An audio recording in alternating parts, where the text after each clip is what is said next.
to all of you. I'm today going to interact with one of the most influential human beings on the globe today, Subhash Patriji. This conversation, we have termed it as Birth and Death, Conversations on Life. And Patriji is known for his straightness, not a kind of blunt straightness, but a straightness that is so refreshing. I've had the privilege of interacting with him in fun, in humor, in lightness, and also in the profoundness of community meditations. This is an opportunity for all of us to understand a few things about birth and death in these conversations on life. Patriji sir, thank you so much for being here, sir. Namaskar, namaskar, namaskar. Sir, when I was planning this conversation, I was looking at what should I converse with Patriji on. Because I think when we met last time, you spoke about how not being in complaint is Buddhahood. And before that, when we met, not wanting anything is meditation. It has had a profound impact in your simple expressions. It has had a profound impact on my life, the way I interact with my children, the way I interact in my business and all. This is an opportunity for me to interact with you and bring it to the world the kind of influence that spirituality and especially specifically meditation can have on all human beings. But I'll begin with some specific questions, sir.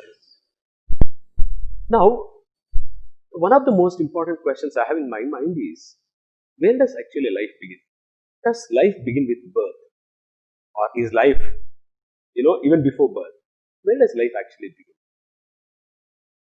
Before you came into this room, were you living? I was. Okay, same thing with this. Before we come into this body and this world also, we were living. You are living. Yeah. So, life is beginningless, correct? And endless. That's why it is called as Anadi Ananta. Life is beginningless. Correct, sir. And endless. Yeah. So, we understand that conceptually, sir. And when we have to understand that conceptually only, okay, then slowly it will come into our experience. Okay. First of all, you think of going to America conceptually. Somewhere there is America. But then, when you were a child, America was there. But when you become an adult, you may plan to go to America. Very true. Then you may go to America and come back many times. Right. Same thing also. Right. We don't have any conception about life. We think that life begins with the birth from our mother's womb. Correct. And when we go to death, that is the end of it. That is a normal conception. But as we evolve in spirituality and meditation, you see much bigger picture, and you will understand finally that you are beginningless and endless. Yeah. I get that. Yes. So even when we don't experience it, it is important to have this conception. Yes. Even when you don't have, see, have you gone to the moon? No, not at all. But you know about the moon, isn't it? Exactly. You should have knowledge about the moon. Yes. Similarly, that knowledge is very important. I get that. Have you seen Akbar? Not at all. But do you know about Akbar? I know. I've studied. Should you know or should you not know? I should know about Akbar. And so, even when you can't see Akbar now, you can know about Akbar. Very true. Similarly, even when you don't know about life before birth and life after death, you must know about it. Beautiful, sir. So, the very conception itself will open up a lot of possibilities for us in life. Yes. When we sense that life doesn't have a beginning, doesn't have an end, it is Anadi Ananta. Now, imagining that we don't have such a conceptualization, how will life be? Horrible. We experience tension. We experience stress. Yes. Every minute is a tension. When you think that birth is a birth and death is a death. That's right. But when you understand that birth is not the birth and death is not the death, there is no tension. There is only play, lila. Beautiful, sir. Beautiful.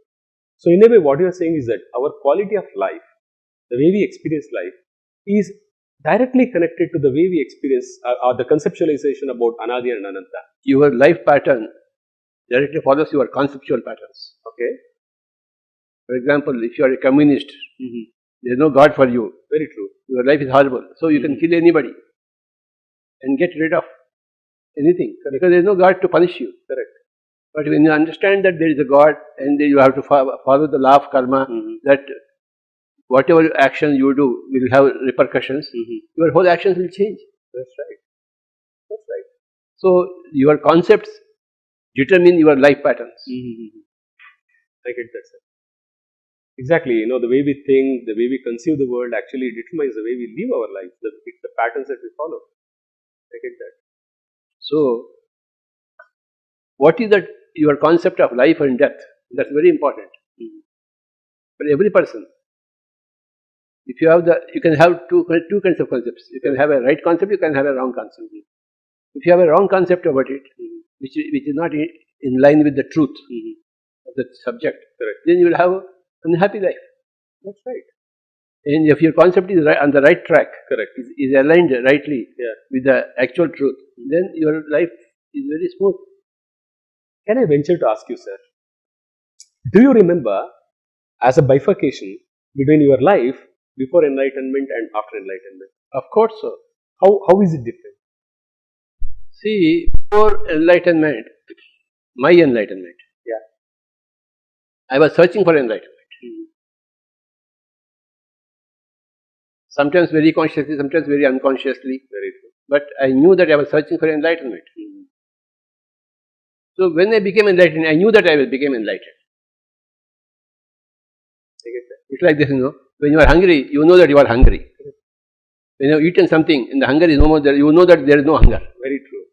Same way, when you are not enlightened, you are still confused, you don't know what path to follow in your life. What is your future for you? You are tentative. Your actions are tentative. Exactly. But when you become enlightened, you are no more tentative. Yeah. You are certain what to do, what not to do. Very true. William Shakespeare said, to do or not to do is $1 million question. Correct. Before enlightenment. Correct. But after enlightenment, yeah, you are definite what to do, what not to do. True. True. So that question doesn't arise. In fact, I think you said right. The ultimate question that we all get into is to do or not to be That's the question. That's it. We are all always entangled in that question, to do or not do and all. That is common for every person who is not yet enlightened. Okay. And that question doesn't at all. That question gets dissolved once you become enlightened. So, since we were talking about birth, none of us have, at least I don't have the memory of my childhood. Nobody has. Nobody has. See, when they come into meditation, Buddha had got no idea. Only when at the age of 29 he started search for truth. Okay. Then by the age of 35 he got enlightenment. Acha. So it took 5.5 years for him. Okay. After he began the sincere search. So it takes time. For Mahavir, it took 12 years. For you and I, it will take different times. Correct. For everybody, it's a different time. Once they begin the search, then they complete the search. I get that, sir.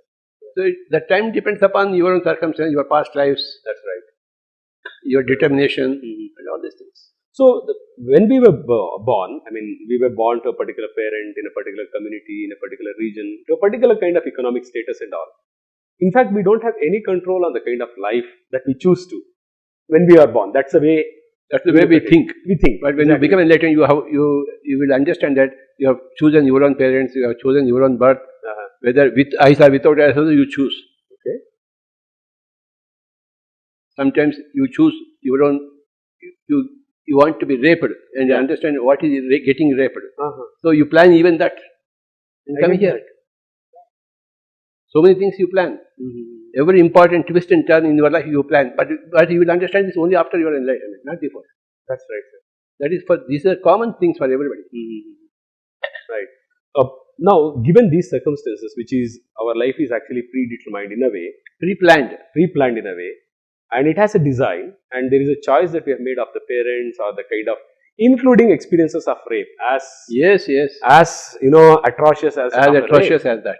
There is a choice that we have made. In that choice, there is an aspect of learning that we are inviting ourselves into. We want to experience that, or it is like in a film movie. You see, somebody chooses to be a villain. Yeah. Then he has to rape somebody. Correct. He has to kidnap somebody. Correct. He has to murder somebody. True. But all these are actions. True. That's true.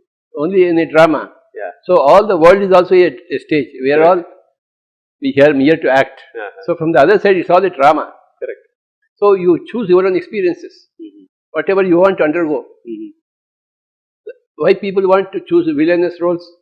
Why not hero roles? No, it's not like that. A film requires all kinds of roles. Correct. That's right. So you will choose your own difficulties. Correct.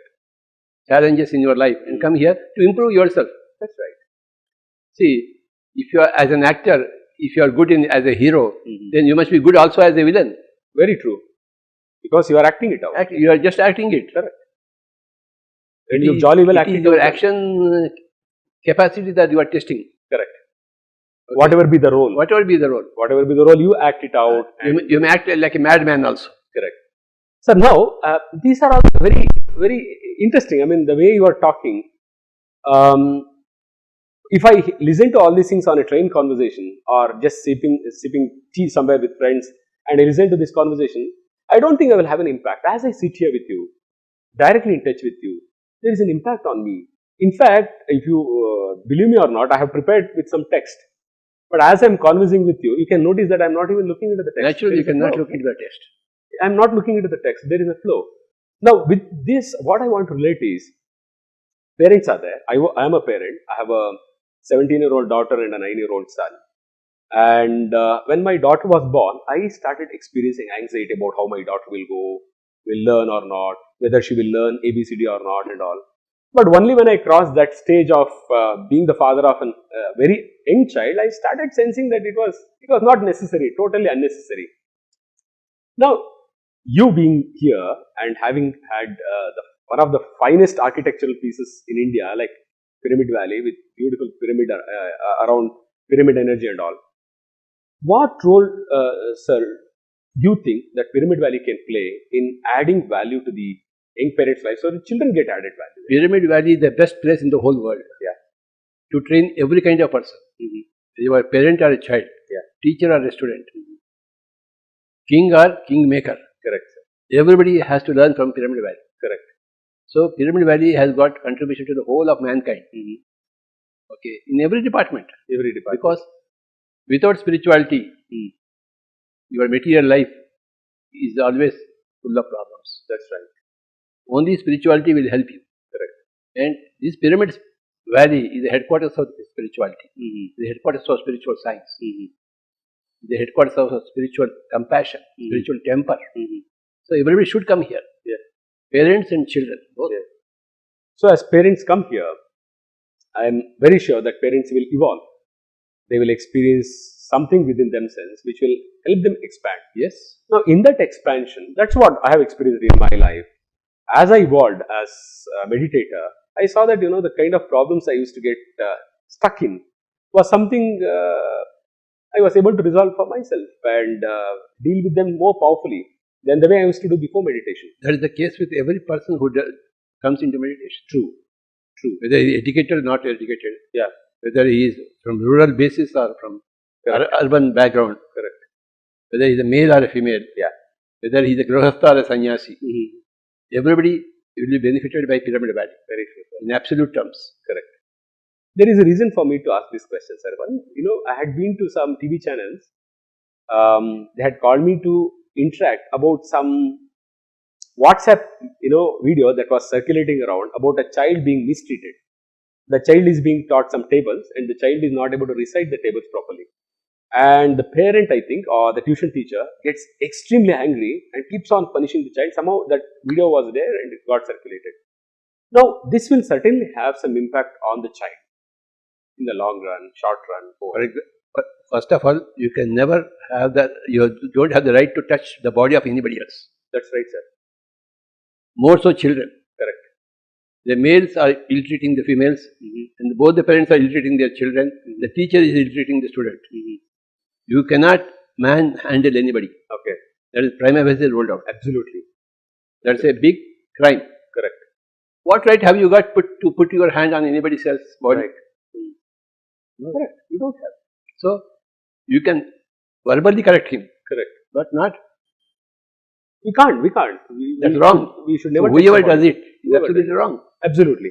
But this happens. The reality of society is such that these incidents keep happening, and the media channels and all, it keeps getting projected out.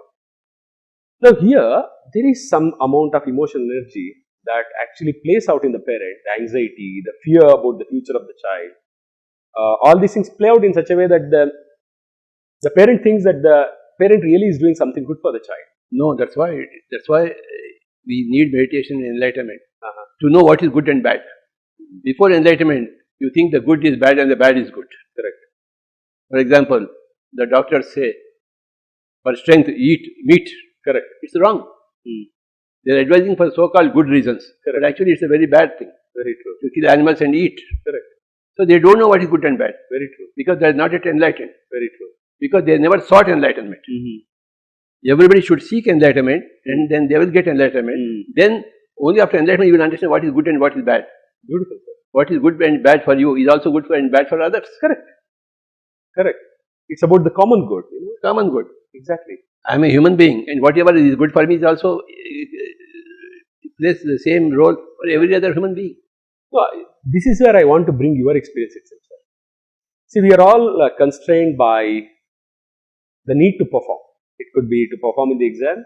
It could be to perform in the sales targets that as a salesman we need to do, or a CEO has to show performance of the organization or the business. To whom have we are we here to show performance? No. Yeah. We are here to perform for ourselves, to our satisfaction. We are not here to satisfy others' egos. Exactly. No. Yeah. But this anxiety exists about because you are not enlightened. Not enlightened. Everything comes back to enlightenment. That's right. All anxiety is because of lack of enlightenment. Yeah. Very interesting, sir. So, when there is lack of enlightenment, there is certainly anxiety because you don't know. You are doing it to perform, but people experience in reality, a 10th standard child experiences that kind of anxiety or the We had all gone through all those experiences because we were not enlightened at that time. Correct. In the school, after my schooling, 12th class, when I didn't get a seat in medical or engineering. I went for suicide attempt. You were speaking about yourself? Myself. Are you sure, sir? Yes. Wow. I early morning went in Hyderabad to jump into the water. Early morning 4:30, only I was there. I think nobody would have heard of this experience before. No, see, so because in the school, if you are not getting a seat in MBBS, you are a stupid fellow. You are a stupid. You are a failure. Exactly. Because your brother is an engineer. No, you must be a doctor. Your life is not worth living. So I went to commit suicide, but somehow somebody like you saved me. It's beautiful, sir, for you. The way you talk is very different. So here, directly come to the question, sir. The way I see from the world of society and all, you are an extraordinary performer. You go there, influence people, you click your fingers. I mean, I'm using in metaphoric language. But when you conduct Buddha Purnima here in Pyramid Valley, or when you conduct the Maha Dhyana in Hyderabad, Kartal, it's not easy to have 50,000 people. 50,000 people coming there meditating, 5,000 people coming there meditating, and that you do quite effortlessly. And that's what I see as performance. How many pyramids have come? How many people you touch every year? How many lives have transformed? So there is a performance. How was your performance? Suppose you are performing in the spiritual world in creating pyramids, meditators, and spiritual leaders all around. And you tell the viewers that Patri sir was an agricultural scientist before. He has a master's in agricultural sciences, and he also worked somewhere, sir. I worked in a fertilizer company. He has worked in a fertilizer department for 17 years. Which department, sir? Marketing department. In the marketing department of fertilizer company, there was some performance of yours, sir. Of course. That was in a way your professional life, and here you have a performance in the spiritual life. Just think of a conversation.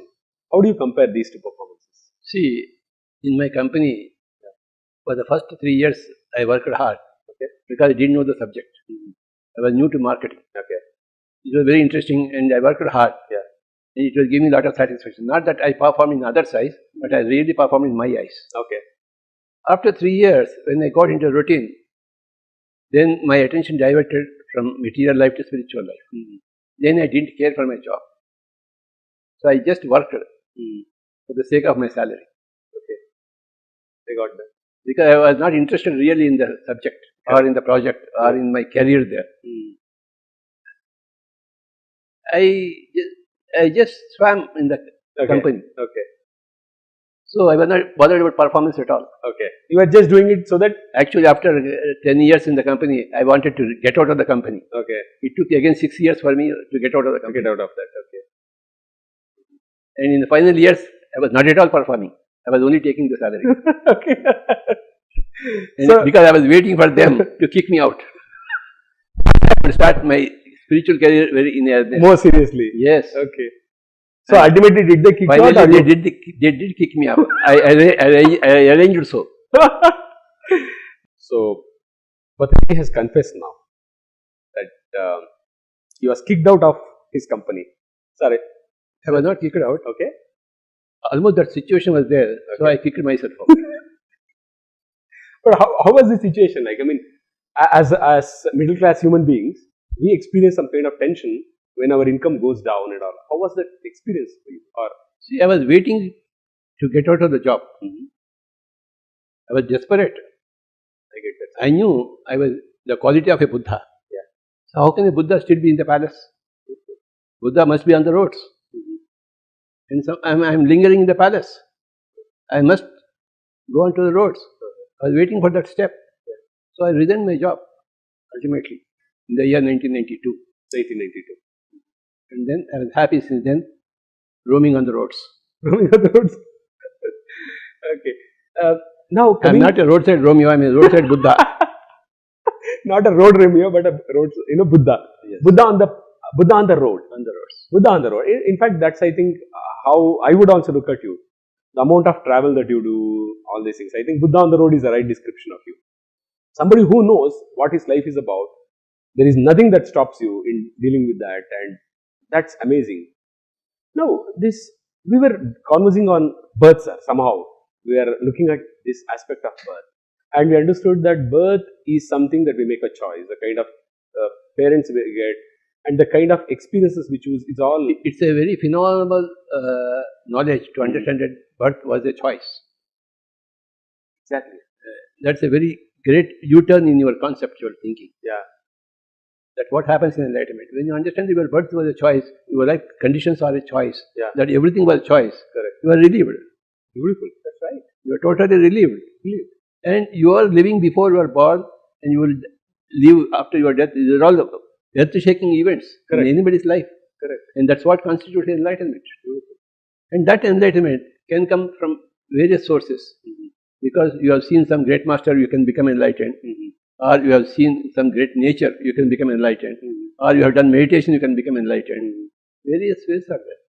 That's right. But somehow you will come to understand that you are birthless and deathless. Soul. Sir? You are a birthless and deathless Exactly. soul. Yeah. Yeah. When you understand that, everything changes. Correct, sir. But this aspect that you are relating to about choice, human beings in their ordinary sense are not able to understand this aspect of choice. I think. They are not at all able to understand choice. Even in our ordinary consciousness, we can't understand choice. As you are talking about But it, if you apply your common sense, you will understand it. People don't apply even their common sense. Yeah. That's where, see, when Gautam Buddha went out of the palace and saw one person correct, who is dead, Yeah. he asked his charioteer, correct. would I also be dead like that? Sir, everybody will be dead. Yeah. There, the matter finished. And he saw one old age. He said, will I also become old? Yes, Swami, you will also become old. The mind got shattered. Yeah. That is raw common sense. Raw common sense. But Raw common sense. even we see with 1,000 deaths, we don't think that we will die. In Yaksha Prashnas, the Yaksha asked Dharmaraja, what is the most astonishing thing in this world? And Yudhishthira, Dharmaraja, replied, the most astonishing thing in this world is that people see everybody is dying, but they never think that they can die. Exactly. This is the most astonishing thing. This is the answer given by Yudhishthira. The lack of common sense. Buddha had common sense, great common sense. Therefore, with one death, he became a master. He changed the whole life pattern. So, is there a difference between knowing, for instance, we know conceptually that we grow old, we may fall ill, we may ultimately lose our body. There is a knowing. How do we? There is a knowing and there is also a non-knowing. Okay. There is knowing that everybody dies. Yeah. But when your mother dies, when your father dies, when your wife dies, when your husband dies, you start crying. Correct. Don't you know that they all die? Exactly. Everybody knows. Yeah. But when the death comes, you are not able to bear that experience. We are shaken. If you are conceptually strong, you should not be shaken by that experience. Correct. You are conceptually correct but not strong. Correct. So there is a philosophical difference between, I'm a student of philosophy, sir, to some extent. When I did my literature, there was an interdisciplinary study that I did from philosophy, like studying a little bit about Wittgenstein, Sartre, things like that. I remember those college days, university days, when we were exploring this aspect of knowing itself. There is a difference that, in the philosophical tradition, they say that there is a difference between knowing and seeing, looking and knowing. Is it that we know conceptually that something like death is there, or we also know, as parents also know that, everybody knows that. Yeah, parents know that, children should be given freedom and all, we also talk. But when it actually comes to the circumstances of life, there is some pressure. The child is not saying some rhyme there or something like that. What exactly is that? How do we grow into that kind of seeing with clarity so that we know what is? That's where meditation comes in. Okay. You may read Bhagavad Gita, you may understand Bhagavad Gita, but you should do meditation. Correct. Only when you do meditation will you understand really Bhagavad Gita. Correct. You will experience it. Correct. So meditation is practical knowledge. Theoretical knowledge, conceptual knowledge is important to understand, go into practical knowledge. But practical experience is very important to understand whatever you have. Very true. Very true. Everybody should give time for meditation. Correct. Everybody. Is there a strategy to it, sir? What strategy? I'll explain this question to you, sir. I really believe that meditation can transform. That's my experience. And when I consult with schools, I do something called parenting sessions with them. And they come with problems like my child doesn't do spelling properly and all. I tell them, I sometimes as a professional, I don't tell them blunt, like the way you say, meditate and all. I explain to them and all. And I asked them to meditate, and we conducted one session also in a particular school to meditate and all. Then they again came out, we meditate, every day we are meditating, but still, my child's problem is not getting solved. They are not meditating. Okay. How do we do that? Is there a strategy in way we approach the people, teach the people? See, how can Pyramid Valley help in that? For any question, the answer is meditation. Even to this question. Small question or big question. Correct. For any problem, the answer is meditation. Small problem or big problem. So, and meditation is not so very easy. Correct. It's a difficult proposition. It demands a lot of concentration, a lot of willpower. Correct. And if you don't have that concentration, that willpower, it won't happen overnight. You have to wait and wait and wait. So it's not so very easy as we teach and they become masters. No. Correct. So a lot of determination is required. Very true. So is it that we become too and we have to follow up the case until they become determined for doing meditation. We have to give constant inspiration to them. Okay. That's what happen overnight. Exactly. That's what we should follow. We stand for them. We allow them. Once a month they come to you for consultation. They have to be daily at you. You have to be daily at them. Correct. That's right, sir. So once you are behind a person and make him do meditation, he will become master meditation and he will educate 1 lakh people. Correct. That's right. You don't have to consult and give advice to 1 lakh people. It is one person. You train them, and that one person will train others. Correct. So that one person you should train, like Arjuna got trained by Drona. Correct. Drona was training everybody. Exactly. He was. So you should train your people like that. Correct, sir. I get that. Krishna had got 4 disciples: Rukmini, Uddhava, Arjuna, and Vidura. Vidura also. 4 people. He trained only 4 people. Okay. Trained in this. Trained particularly. Okay. Concentrating on them. Okay. He must have spoken to everybody on spirituality, but he chose these 4 people to train them. Wow. Is there a reason for that choice? It's very interesting to know that. See, Krishna trained Rukmini, but he did not train Satyabhama or other wives. Correct. And he trained only Rukmini Devi because she had that quality. See, if you don't have the aptitude, you can't train them. Exactly. If they don't have aptitude for meditation, let them come for the next lifetime. So what? Exactly. Where is the hurry for you? We have got eternity on our hands. When you are enlightened, there is no hurry. Very true. And there is no worry. Exactly. At the same time, you don't waste your time. You don't waste your time. Because you won't waste your time. Krishna will not waste his time on Satyabhama teaching meditation. he would not listen to him. Exactly. Rukmini will listen to him for meditation. So he will spend more time with Rukmini to teach meditation and no time at all with Satyabhama. In a way, you are saying that the master delicately knows what is important to be done and does it. And what is the attitude and aptitude of others? Correct. It's not what my attitude towards you, what is your attitude and what is your aptitude. Correct. Along those lines I will move. Exactly. And not all people are in a hurry to learn meditation. It's not. Only some people are in a hurry to learn meditation in this lifetime. Yeah. The other people will become thirsty for meditation next lifetime. Correct. So what? Yeah. Your eternity itself. Exactly. You have all the time. So we are not actually behind any person who is not worthy of your attention. True. They must be worthy of your attention. Correct. Yes. I've got my own brothers and children, brothers and their children and my sisters and their children. Yeah. They are not at all interested in meditation. Okay. But if you are interested, I'll go to Betul and talk to you. Exactly. I heard of you doing that. But my own sister and brother, they are not interested. Correct. So I don't go to them and neither they do come to me. Exactly. I'm not bothered about them. Exactly. Because they are not bothered about meditation. All my family members, my blood relations, nobody is interested in meditation. Okay. Nobody means nobody. So who cares? They themselves don't care for truth and for happiness and for liberation, for enlightenment. So how do we care? Wow. We don't care. Wow, this is a beautiful thing. It's just a wow moment in the sense, personally also, all my struggle is about seeing to it that my mother says Shabas to me. My father somehow approves of my work. Or my wife says, darling, you have done a great job. It's all about approval.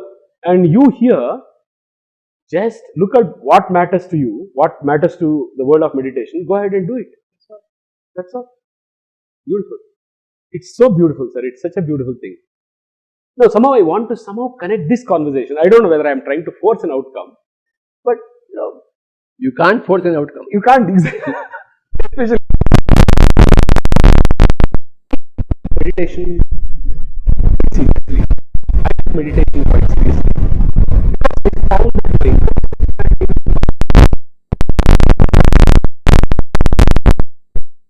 I enjoy being with my children. I think some of my friends, even in Pyramid Valley, have seen how I take my child to a trekking or how I spend time with them and all. Amazing. For me, one of the motivations I have for meditation is that I am calm so that I can participate with my children. That's one of the motivations. Having motivation for meditation. What do you say about this, sir? This is the motivation. I want to have a great life with my children. Your motivation for meditation comes from past lifetimes. If you have not done any meditation in the past lifetimes, a little motivation might come to you in this lifetime, but not much. Okay. Everything is a gradual affair. Beautiful. Nothing falls from the sky. So you and I were motivated into meditation many lifetimes back. That's why we are having a conversation on meditation here like this. Otherwise, this wouldn't happen. It would never happen. Beautiful. It's very profound to understand that your motivation is not motivation that has come now. It has a profound background to it. I think I was looking at the question of motivation. And Patriji, I think, has, uncollapsed this. I thought, I am motivated to meditate because I find peace. I find it easy to deal with my children. Not that I don't get angry or not that I don't get frustrated, but there is a way in which I am dealing with powerfully. So that's what I thought motivates me. And motivation is, there are a lot of motivational talks. It's a huge industry. And my motivation for meditation comes from there. So, is it good to have that motivation, or I want you to give an understanding on that, sir. This concept of motivation. Motivation is a very good word, very good concept. Everybody should be motivated. We should make all our efforts to motivate everybody all the time. Given all that, motivation for meditation, enlightenment comes only from past lifetimes. In Bhagavad Gita, Krishna says, Bahunam Janmanamante Gnanavan Mam Prapadyate. Okay. Some. Bahunam Janmanamante, and after many lifetimes, Gnanavan, a man who has got some common sense. Correct. Mam Prapadyate. Mam means meditation. Okay. He is talking about meditation. He is not talking about his personality. Exactly. He will start worshipping meditation. Mam Prapadyate. Mam is not Krishna. I know. Mam is meditation. Yeah. So Bahunam Janmanam Ante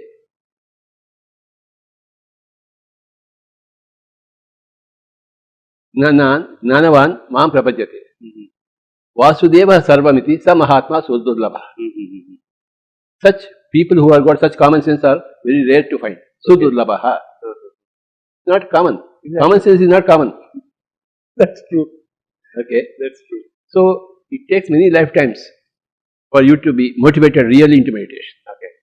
Okay. So as far as your case is concerned, you have done a lot of meditation in past lifetimes. Therefore, you readily came into meditation. You are motivated by by birth. I see that. By naturally. Yeah. Nobody ever motivated you into meditation. You motivated yourself. Correct. Same thing with me. Nobody motivated me. Yeah. I motivated myself. Yeah. Okay. This comes only from past lifetimes. Yeah. Correct.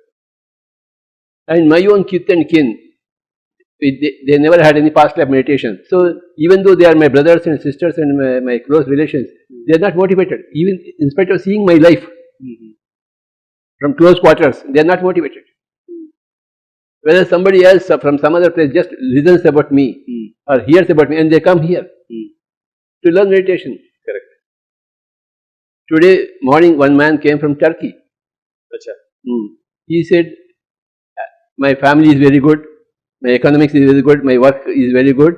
I have taken 3 months holiday to do something special, and I was contacting somebody in Delhi, and they said, go to Pyramid Valley. He came in the valley just for half an hour to meet me. So how is he motivated? Exactly. He took a flight from Delhi to Bangalore just to be with me for about half an hour, and he went back. Exactly. How do you explain that motivation? So how would you explain that? Exactly. Actually, he was not even search for meditation. He was search for some good time for 3 months.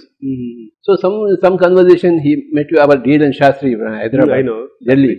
So he said, this man wanted to go to some Dalai Lama, some other place. Because people know about Dalai Lama. Correct. Nobody knows about me. So when dear and Shastri spoke about me, he took a flight and came here in the morning. Okay. Spent about 1 hour with me and went back. Okay. Beautiful. So that is called a motivation. Correct. Who motivated him? Nobody. His own previous life samskaras made him take that decision. That's right. That's right. You can't explain such motivation where people take a 3-hour flight. That is why Bahunam Janmanam Ante. Exactly. Gnanavan Mam Prapadyate. Vasudeva Sarvamiti Sa Mahatma Sudurlabha. Such people are very rare. Very true. It's very rare to get such Very rare to get. That's what I told him. It's a very rare species you have. Correct. You came all the way from Turkey. Yeah. You got 3 months free time. I have got 3 months free time.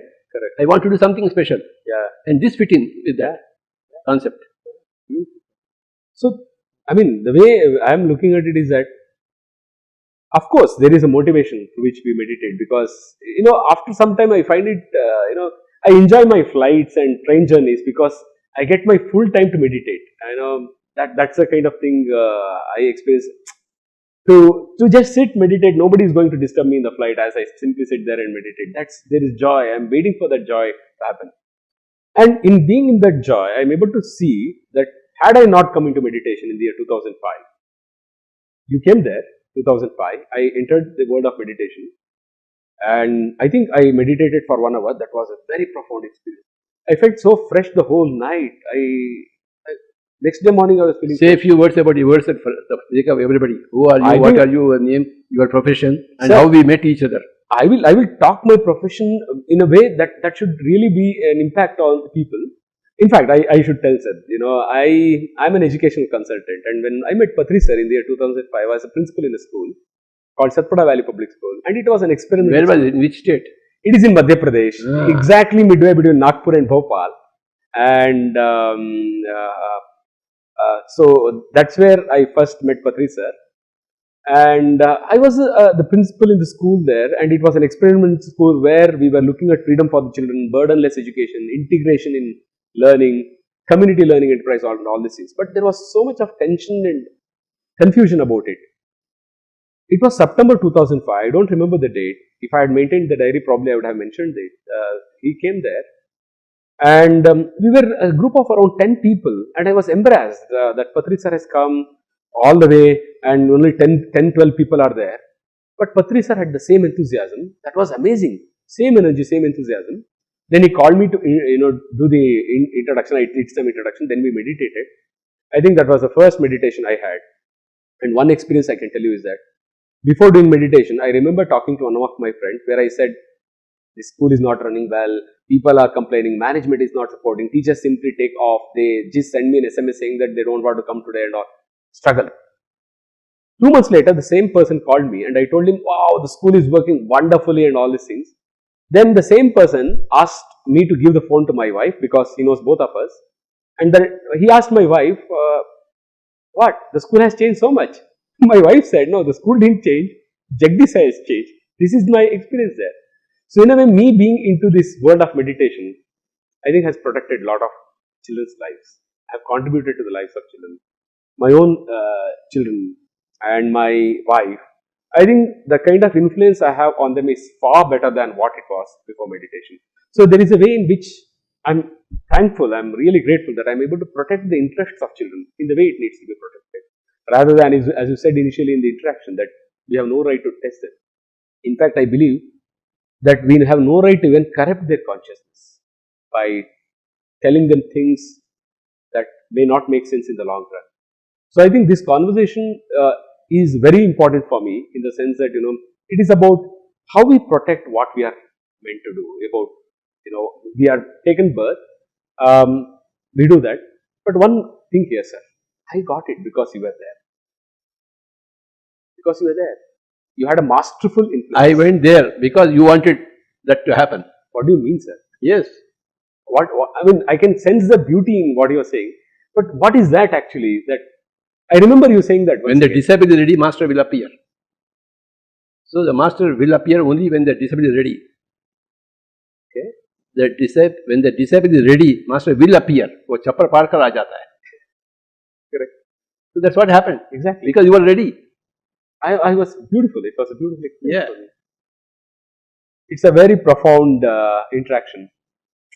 Sir, for young parents who are about to become parents, who are just married, or who have very young children, who are struggling for admitting First of all, school. You cannot marry without being a meditator. Okay. You cannot produce children without getting a certificate from me that you are a meditator. Beautiful, sir. Because marriage and children, parenting is a very big subject. And see, for driving on the roads, you need a license. For marriage, you don't need a license from me. Exactly. We require that. Before you get married, again, you come back to me. But you can see my hair, I'm married now. I have a 17-year-old daughter. But I believe what you are saying, sir. I really understand what Even for a driver, you need a license, driver's license, whether you are a proper driver or not. Okay. Unless you are a proper human being, how can you get married?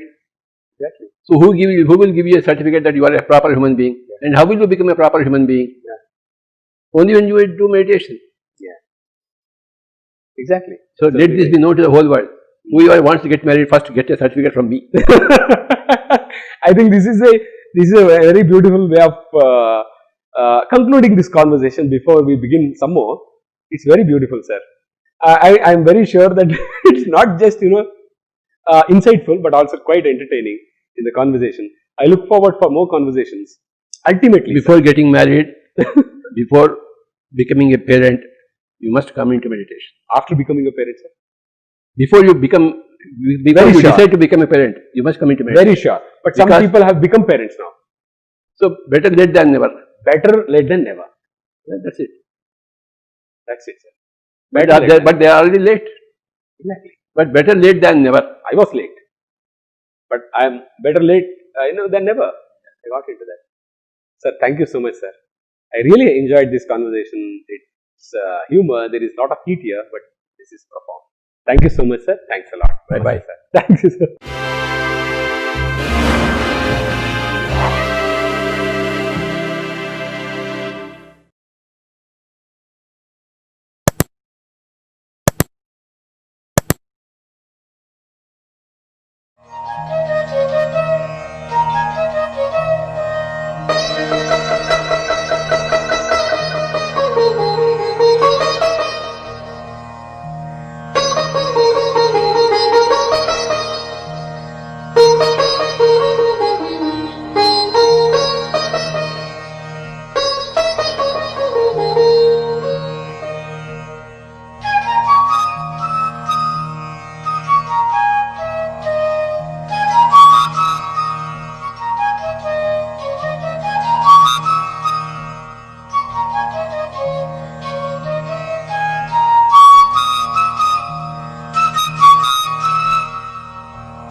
Meditation coupled with music and inside this great pyramid and in front of so many great spiritual scientists in these great vibrations, you cannot ask anything more than this.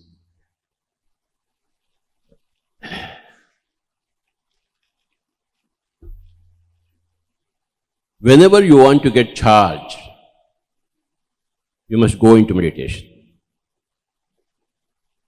In your worldly activity, in your physical activity, in your mental activity, in your intellectual activity, you have to expend a lot of energy to get the work done. When you are doing work, the energy is getting discharged, and gradually you will come at a low point of energy. Then that is the time for you to recharge yourself through closing your eyes and observing your breathing. Normal, natural, easy, soft, simple, tender, peaceful, tranquil breathing.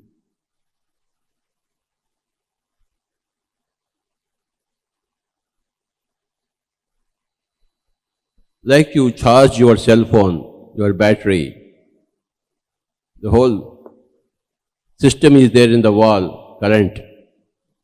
Then the socket is there, then you plug in, and the energy gets into your system in the cell phone. Similarly, there's a whole cosmic web of energy is there, and this breath is the socket. The mind has to plug in. When the mind gets plugged into the socket of the breath, then it is connected to the whole energy grid of the whole cosmos, and you get energy, all the energy, whenever you want.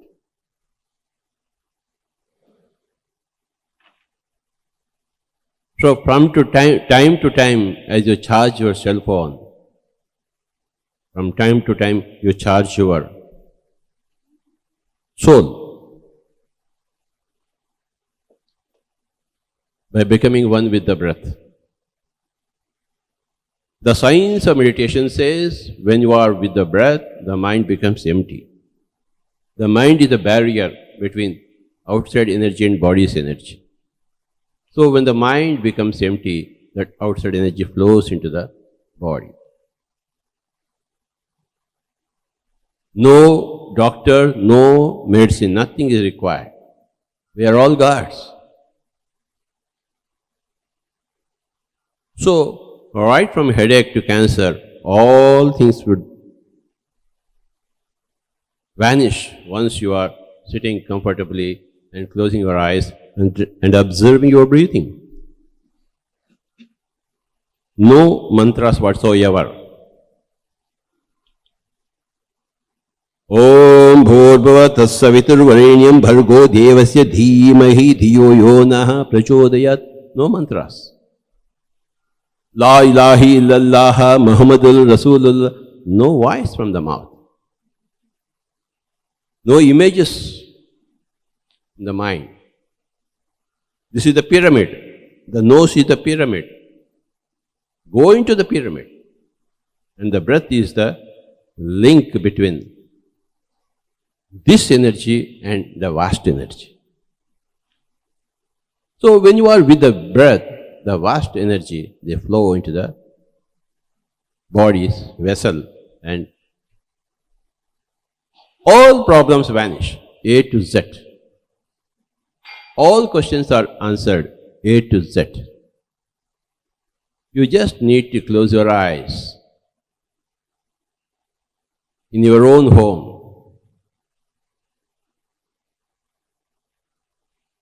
and keep observing the breathing. The mind wanders, but bring it back to the breath. Again, the mind wanders, but bring it back to the breath. After some time of this ding-dong battle, then you stay with the breath.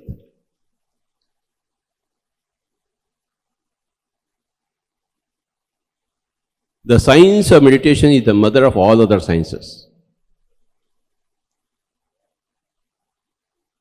The science of the spirit is the source of all other sciences of matter. Everything is psychosomaticity. That is what we learn in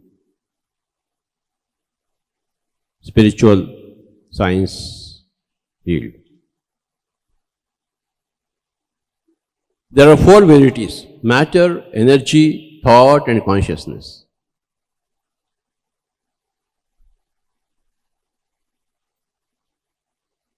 E is equal to mc square, matter is energy, we all know that. Now, energy is produced whenever your thought, energy is directed wherever your thought. Who directs energy? Where does the energy flow? Wherever you want it to flow, it will flow there. The thought guides the energy.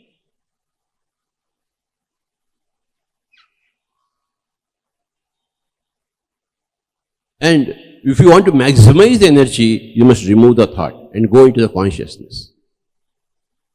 That's how you maximize your energy, and using your thoughts, using your intentions, you direct the flow of energy wherever you want. We want a big pyramid, the pyramid will come. Our thought is directed to the whole humanity should become vegetarian, it will become vegetarian. That's where we are channeling our energies to, by our intent. Our thoughts give shape and direction to our energies. When you go beyond the thought into the pure consciousness, then you maximize your energies. So these are the four fundamental verities: matter, energy, thought and consciousness. We are all pure consciousness.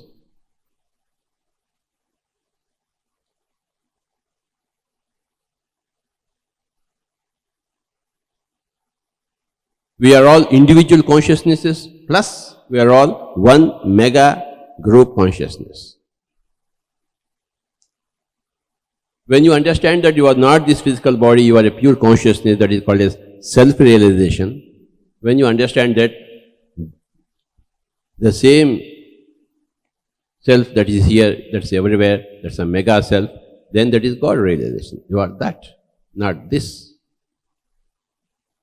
When Moses went up to the hill, a voice came from the fire. Moses asked, "Who are you? What are you?" Then the voice said, "I am that I am." We are not this I am, we are that I am.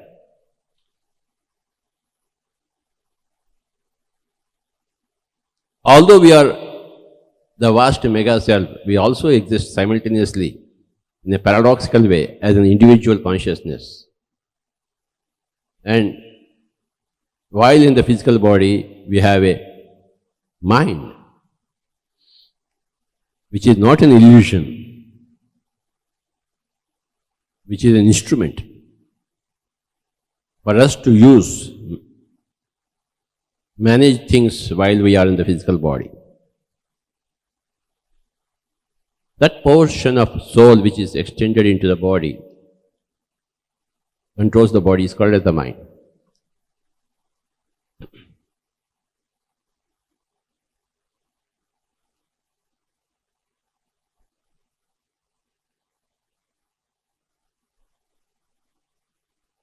We are the body. From that level to, we are the self, soul, Atma, until we are everything. This is the transition. Once you reach that stage, your personal growth is over. Then you help others. How do you help others? You help others not by healing but by teaching. When you are healing others, you are doing their homework. When you are doing others' homework, then they become dependent upon you. You must make them independent. You should yourself become independent. You must make others independent. You got independence through your meditation, and you have to teach meditation to others so that they become independent of you or anybody.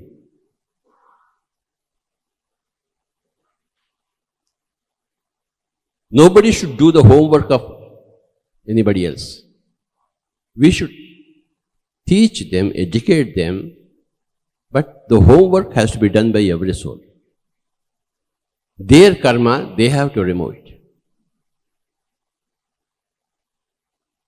Very rare emergency cases, a little help can be given as an exception, but not as a rule. So, in the pyramid spiritual societies movement, we don't heal anybody. Nor we think about healing ourselves. No. If I got cancer, I have to have cancer. There's a reason for that cancer. If I have to have headache, I will have headache. There's a reason for that headache. If I have to die now, I will die now. There's a reason for the departure. So in meditation,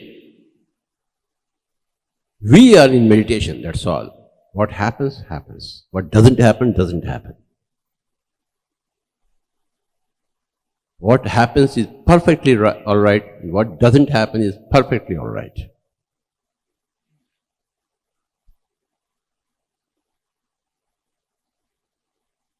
We don't make any extra efforts, extra intentions to change any reality. Every reality is reality. It's a magnificent reality, precisely designed for you to give some particular pay packet. If you are poor, your poverty teaches you many things. If you are rich, your riches give you many opportunities. If healing happens naturally when you are in meditation, then nature wants you to heal. It will heal. I don't heal others. Others do not heal me. I don't heal myself. Nature, if it wants, it will heal. If it doesn't see any purpose in healing, many lessons are to be learned at. We will have to learn the lessons. We are here to learn the lessons through all experiences.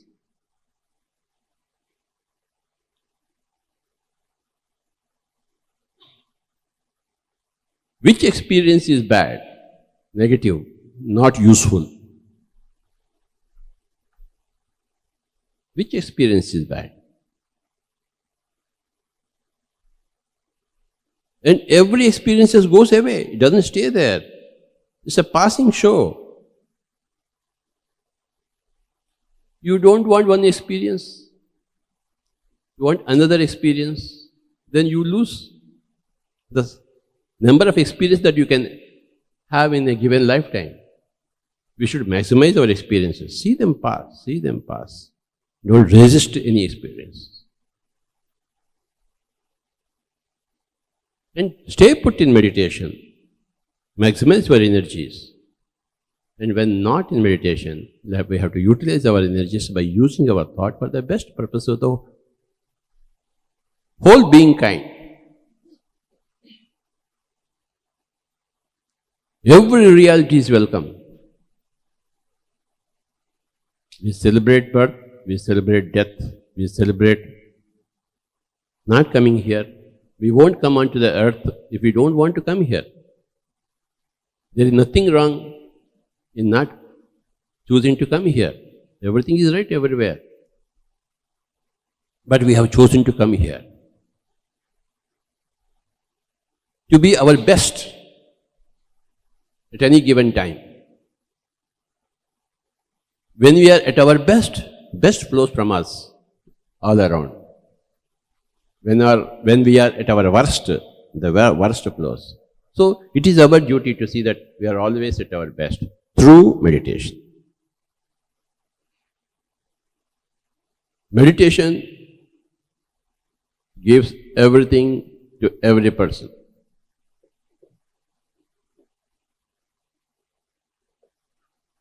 When you get everything, then you are in celebration. Celebration, celebration, celebration. Meditation, meditation, meditation. Celebration, celebration, celebration.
We've received so many questions from you all through our different social media channels and through our email system as well.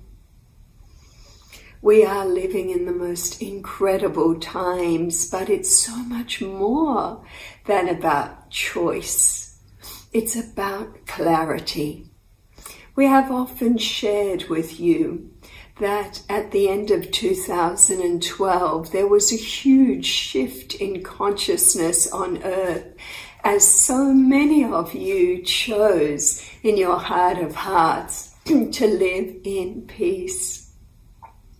While your media has continued to share about the 5% of chaotic energies in your world since that time, people have begun to do what's required to make those little adjustments in their life so that their heart's desire to live perhaps a more authentic life could be fulfilled. You notice that we always use the word we, so we want you to imagine a huge network of energy, an energetic network that this one, me, is plugged into right now, as we all are, because we're all plugged in to the web of one. I know it doesn't feel like that perhaps when we're operating in those busy beta brain frequencies, but when we are still, when we take the time, as we all have now in this lockdown energy, to just unhook from the busyness of this amazing world, this hologram called life on Earth, then we start to access something very pure, as you know, and very wise and loving that is also vibrating through this matrix at the same time. This is the ancient art and invitation of meditation, contemplation, time and silence, stillness. And when we can unhook, and we do unhook consciously as metaphysicians and meditators do, we can drop into a whole new hologram. We've already shared many, many things. We shared the up-leveling coding with you.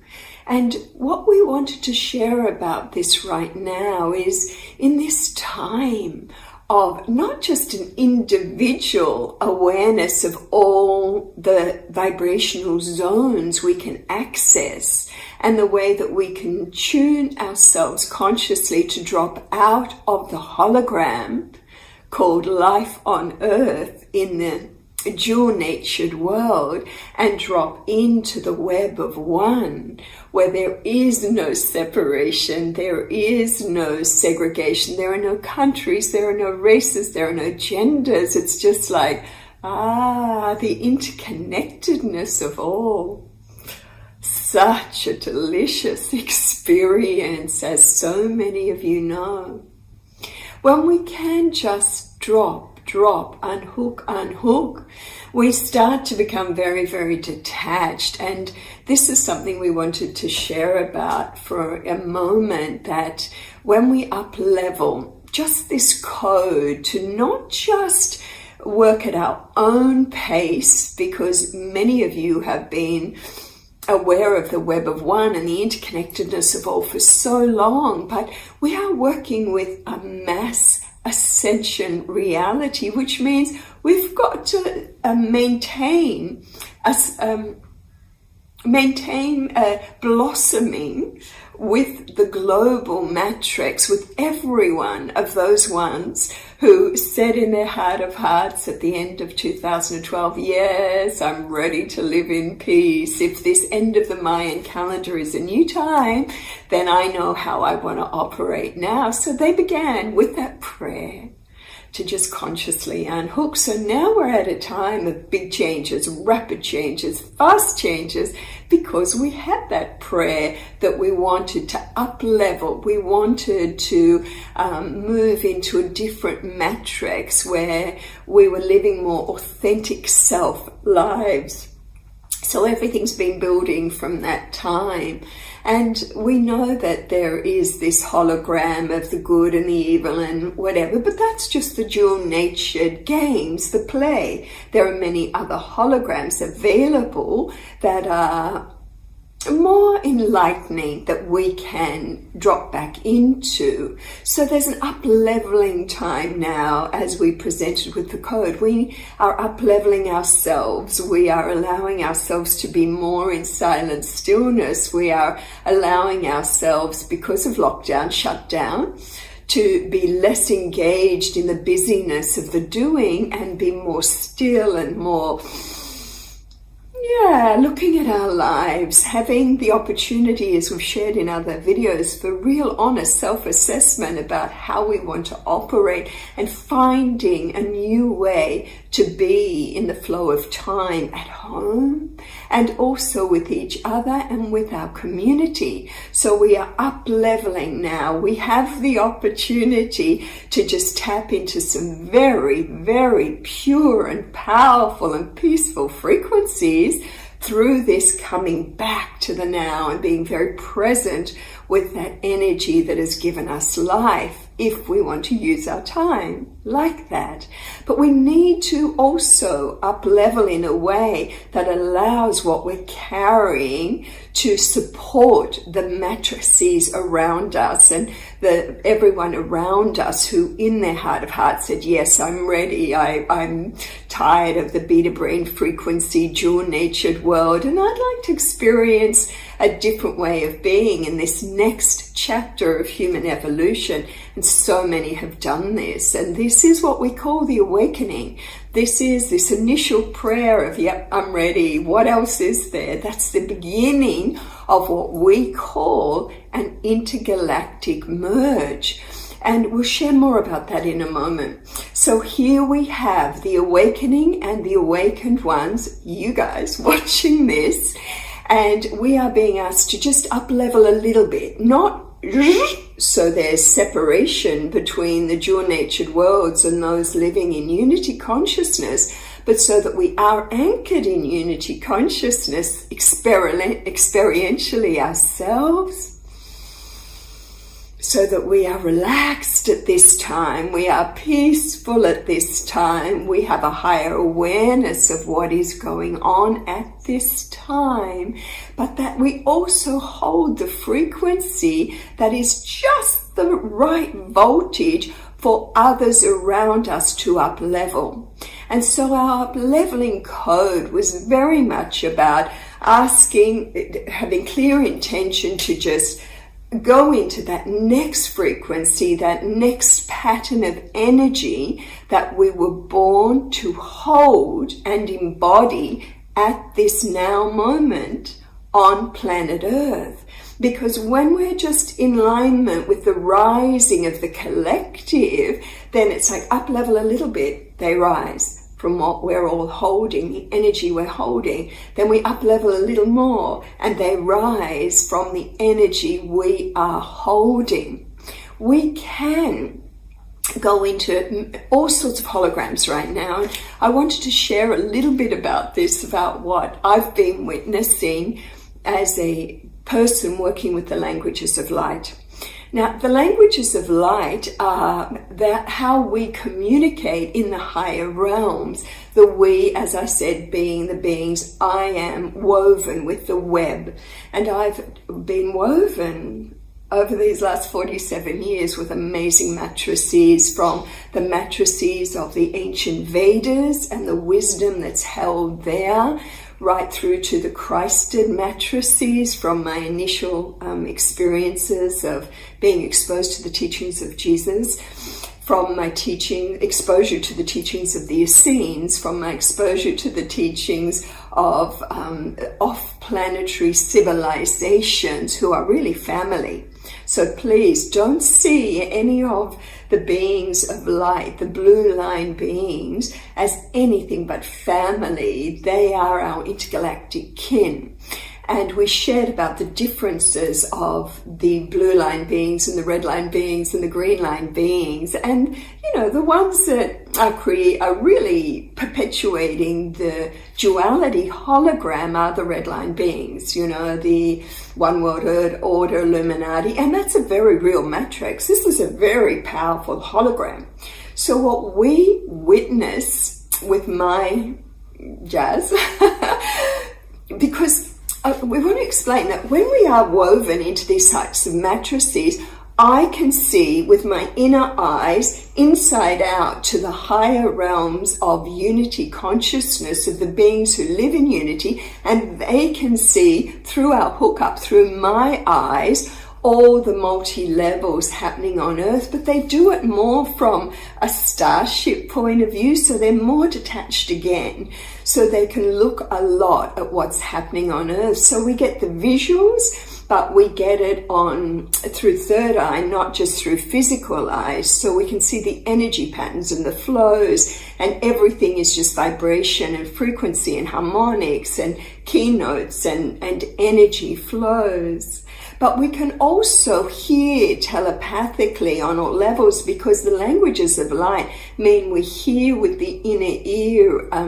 We connect in mind to mind, not with the voice box. We can also sense the vibrational transmissioning of everyone around us. So the languages of light are a way of being in the higher realms, where in just one focus, everything about somebody or something can be revealed. And so the transmission is quick. It's like just a chung-chung, okay, got it. No need for blah, blah, blah and a lot of words and explaining. It's just the ability to pick up a lot quickly, because every part of our systems have been activated now to the highest level, and we're operating at our full potential. But because we are on planet Earth and we are subjected to 7.5 billion other holograms, the experience of that on Earth in the body can be toned down a little bit.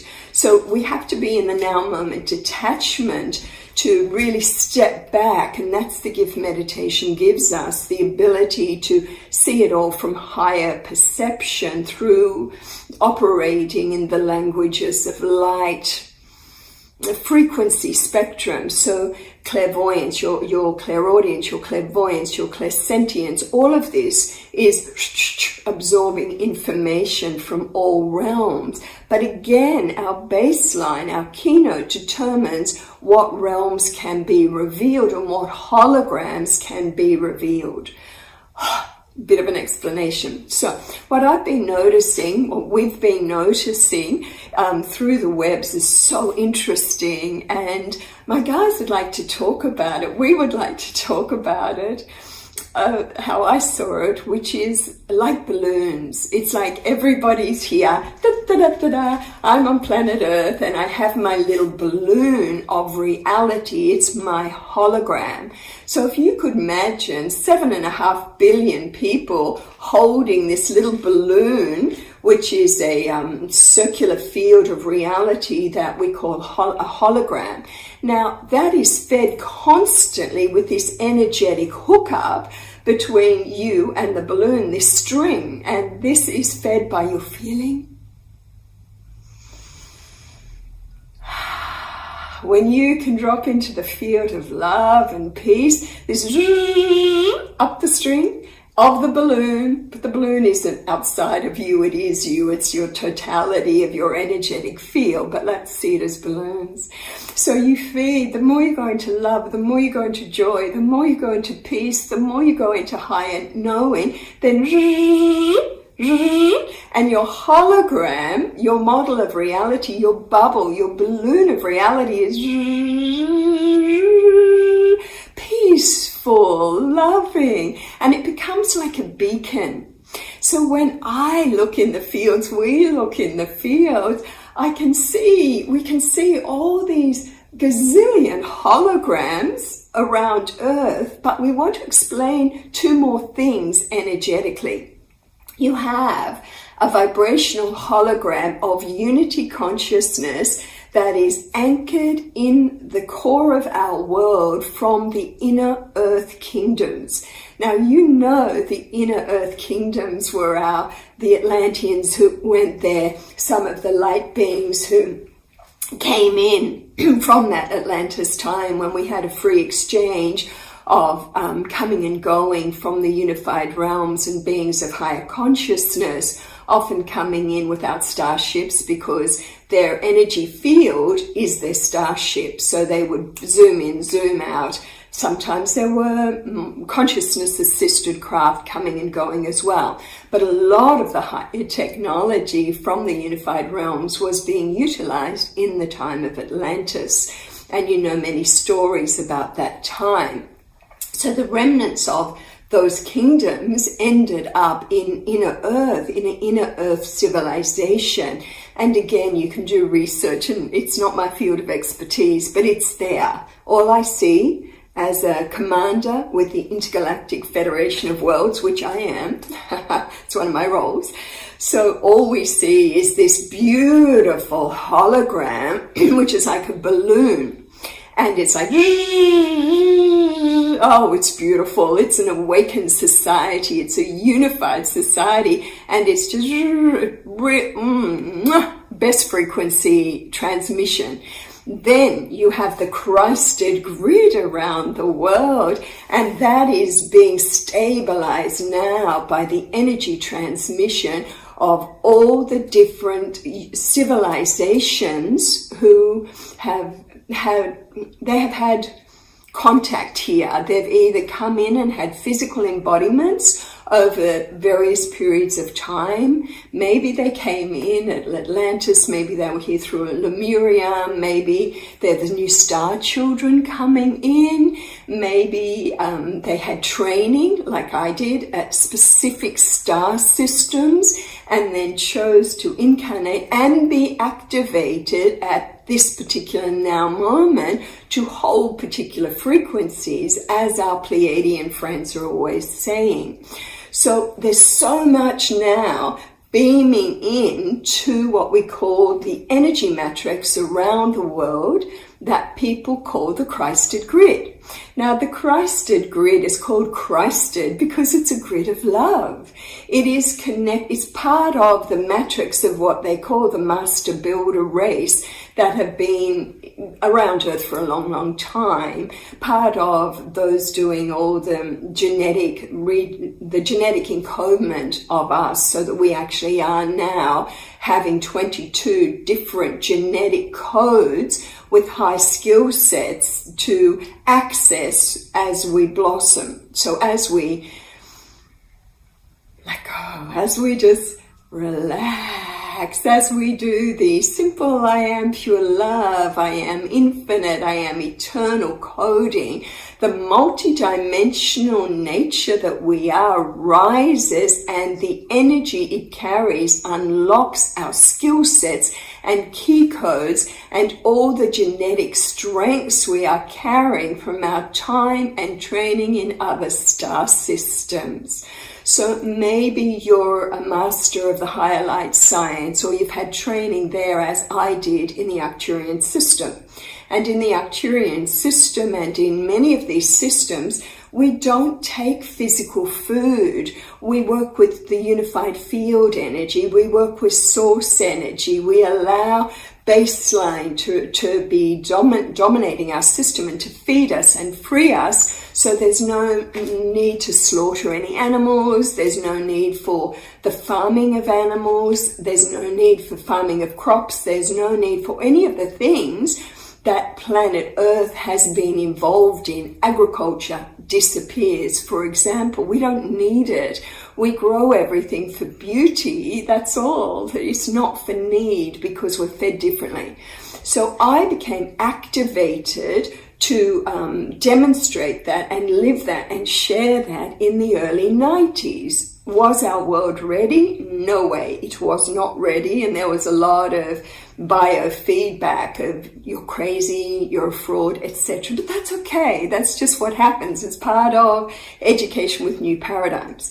So what we've seen is all of you now, as you drop back, and I'm talking just to the few of you listening, just to the light workers, as you relax and claim who you really are with the I am pure love, I am infinite, I am eternal coding, which is designed to activate you, as you use perhaps the other code we gave you for up-leveling in previous videos, as you claim the hologram of love and peace, that too activates you, up-levels you to another level, so that your training, your gifts, everything you're carrying from previous timelines on planet and off can really come to the fore and vibrationally hold certain frequency spectrums at this time.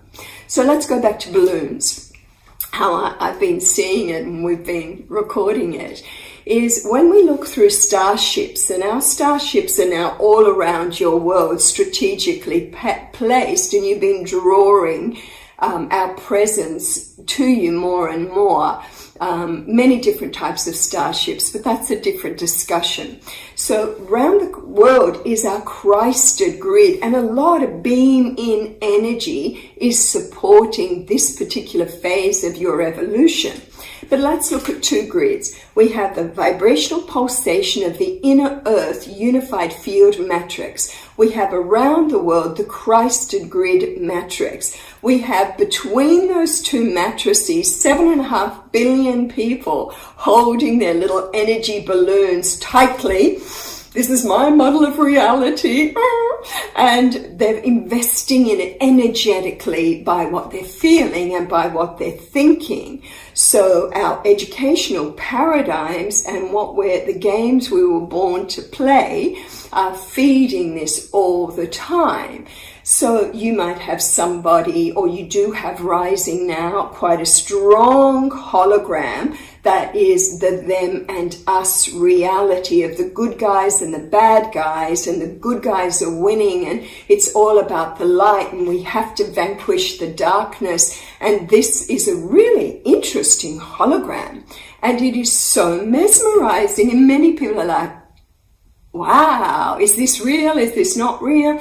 And for many of the light workers who came in to reveal this sort of holographic drama that plays out in all dual-natured zones, it's a very important game to play, and there's great learning in that. So you could say many people are focused on this right now. Is it a time of Armageddon? Is it a time of all the stuff that's out in the web? So you have that as an amazing hologram, but then you have other holograms of people who are just letting all the media go, and they're just like, wow, I have a time to rest. I have a time to breathe. I have a time to just step back and get off the busyness Vita brain treadmill. I have a time to love my family. I have a time to really connect deeper with my children or my husband or my wife. I have a time to trust that all will be okay. Because when we look back at our life, and this was one thing the light beings once said to me, Jazz, when you look back on your life, linear time life, can you see that you always were given everything you needed at the time? Not what you wanted, but what you needed? And I would go, yeah, actually, when I look back on these last 6.5, nearly decades of my life, I can see how perfectly I was always taken care of. Has it been easy? No. Life is never easy for the bringers of change. When you've descended from the unified realms, one of the first things you do is like, oh my God, what am I doing in this world? It just does not feel like home, because home to the light workers is the unified realms, but we forget we carry home inside us. And so we spend a lot of time looking around, getting a bit distracted, because we're empaths. We're highly sensitive beings who are working with the languages of light, and we're picking up so much from this matrix called the hologram of duality and trying to find our way. And eventually we wake up and we start to realize more and more as we detach and as we go into higher perception that it is just movies of reality or holograms that we have the choice of free will to play in. So we can give our attention to anything, and as soon as we do, as soon as we give mental attention and emotional attention to something, we shoot up this power, electrical power, electromagnetic energy into the balloon called our hologram, and it then sends out signals to other balloons to come, and like attracts like, and so a hologram builds, and so a hologram grows, and so a movie of reality that the collective are holding tends to dominate that reality field. This is just science. And remember, we're not looking at religion. We're not looking at anything as being right or wrong. We're just talking about the nature of holographic reality as I've been trained with the Intergalactic Federation and my work there to see that. So what I've noticed as an interdimensional energy field science is we are at a time now on Earth of bouncing holograms between these two grids, the Christed grid and the unified field that our inner Earth people are holding. What we're noticing is there's the sandwich. We did this human sandwich video for you quite some time ago, and the energetic impulses coming from the sacred power places and from the awakened ones as well. So the awakened ones who understand the holographic nature of all zones, that they are just movies of reality that we can step into if we want to, because it's just play. All our light beings say, play, play, play. You are born to play with energy. You have this co-creative and creative ability. You can descend into any star system and play with the matrix that is the dominant matrix in that star system, or you can create and bring with you a new matrix. It's like cultural exchange. So many of you have descended now, as I have, to bring in a pattern from the unified realms, from your family, from other star systems, and to hold and embody that pattern of unity consciousness on Earth now. Now, the pattern of duality, the hologram of duality, of good and evil and light and dark, and we're winning, no they're shrinking and we're rising, all of that is mesmerizing and so much fun. Not when you're deep in it, but when you look back, when you step back and you go, whoa, that was a really interesting reality. Darkness, darkness, ooh, but I'm of the light, light, light, love, love. And you see the power of this biofeedback game of control. Control, it's control, whether we're wanting to control it with a lot of love or we're wanting to control it with a lot of separation games. It's just a hologram. It's just a really interesting drama which we learn so much from by playing in. In the unified realms, all of that has disappeared, and you all know, I know, a very different way of being. We know, we descended for a reason. We descended to be here now. We descended to allow the knowingness, the knowledge, the experience we have of living in deep unity consciousness to rise. So what we transmission now is a very stabilizing frequency for those who are ready to step out of the movie theater or the hologram called life in the dual-natured worlds. But that means we need to embody it. We need to let this layer, because it's just a vibrational layer within it, we need to let it rise. We need to let it, I remember what it was like to live in true unity consciousness. I have this knowing. I know what it's like. I know what it's like to live in the dominant frequency of compassion, of care, of true friendship, of mutually beneficial relationship, of peace, but of awe and wonder at the beauty of creation and its holographic nature.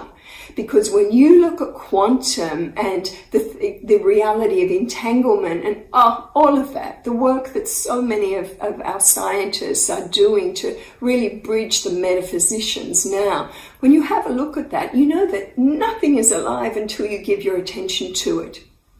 This universe is almost still.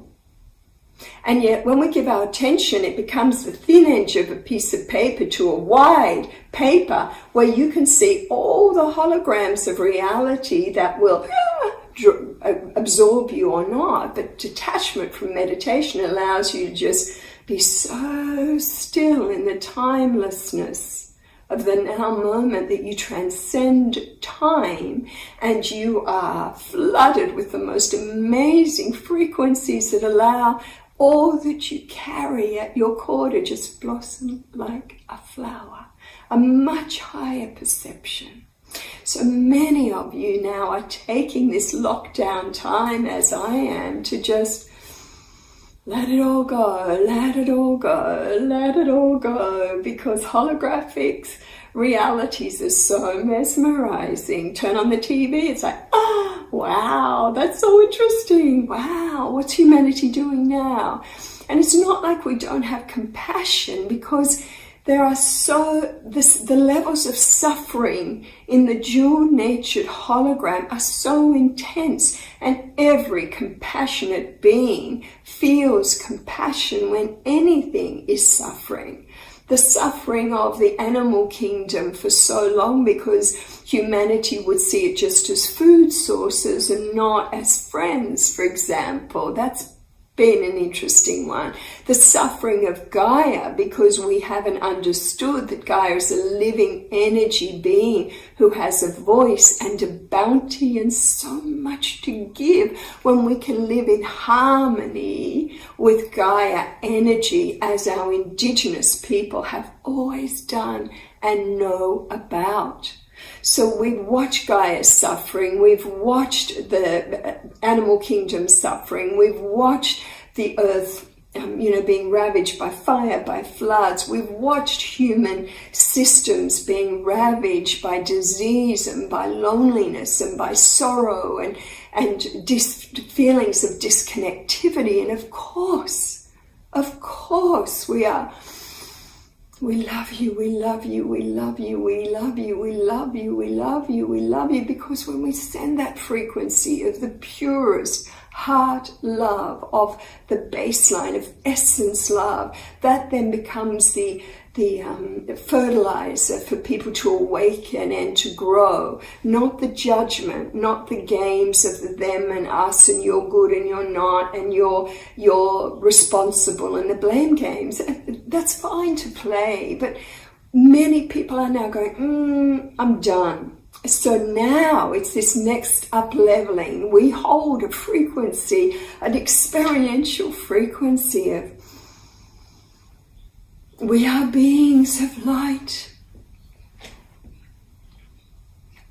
We are beings of love. We are beings of peace.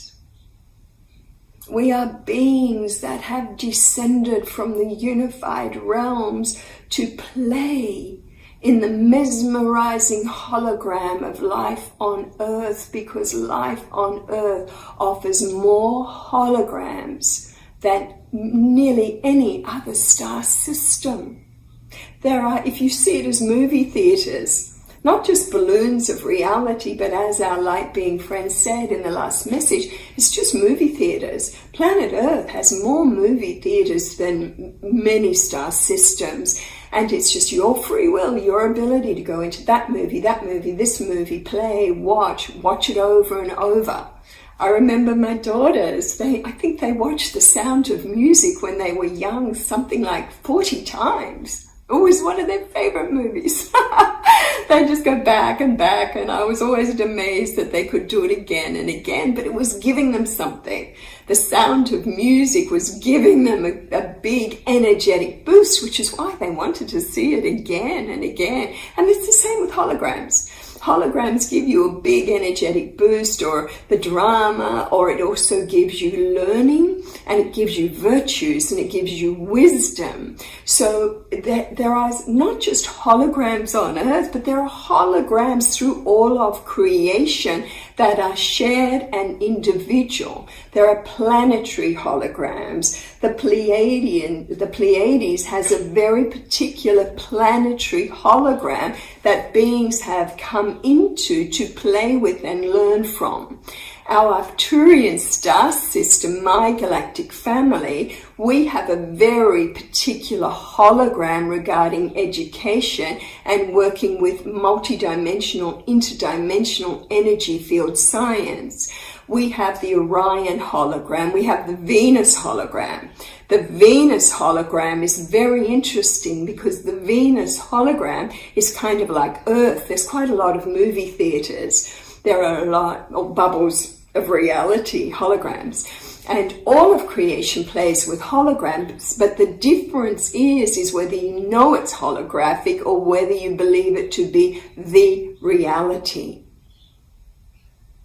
the reality. There is, as our light beings say, only one reality, and that is when you just dissolve back into the isness of the all that is also part of us. So we have this ability to relax back and just drop into this most amazing, interesting energy field that is the field that supports all holographic creation. We call it the baseline, and it's bubbling everywhere. And this flooding of our systems with this baseline energy, this relaxing, this dropping back of our whole system, this resting in baseline, this union with baseline, this acknowledgement of baseline frees us from all holograms and reveals the holographic nature of creation. This timelessness, the transcendence of time, the full presence back to the now moment also drops us back and frees us from the identification of holograms as being reality when they're just holograms. So you could see an awakening of people is like, da-da-da-da, I have my little balloon and I'm feeding it by my thoughts and my feelings, and it's one I like and I'm hanging on and no, this is the way it is. And maybe they get slammed by life because it's time to let go of that balloon by feeding it with different energy. And when life slams us enough, we often end up in, I just can't do this anymore. And I'm ready to up-level my words, our words, not normal words, but I'm ready for the more. There must be something more. I'm done with the struggle of the dual-natured world. There's got to be something more. And when this real hard energy goes, there's got to be something more, then the vibrational, the electromagnetic imprint into your hologram starts to fire it up, and like a starship changes your directional course in life. Now you're sending out a different electromagnetic frequency. So now you can start to meet and merge and blend with other holograms that contain the answers to your prayer and your heart longing. And so I'm seeing now, we are seeing you at this point of not just choice time, but clarity.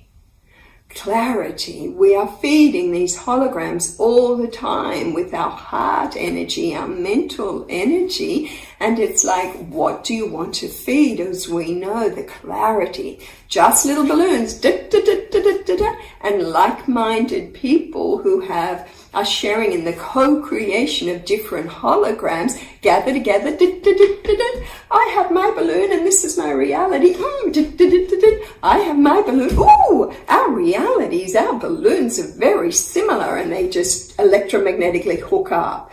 And then you have exponential growth, because as more people blend their holograms, often simply because it's pre-agreed embodiment, decision that you would hold that hologram at this particular time of evolution on Earth. So again, we're not saying that this hologram's right or that is wrong, because in the unified realms with our light being friends, the dominant energy is loving allowance. Because when you go deeper into this, not only has a very small part of you living on planet Earth in this body, but as you step back to your multidimensional nature and you go back into the web of one, you will experience your life right here, right now, in other star systems because of simultaneous time holograms.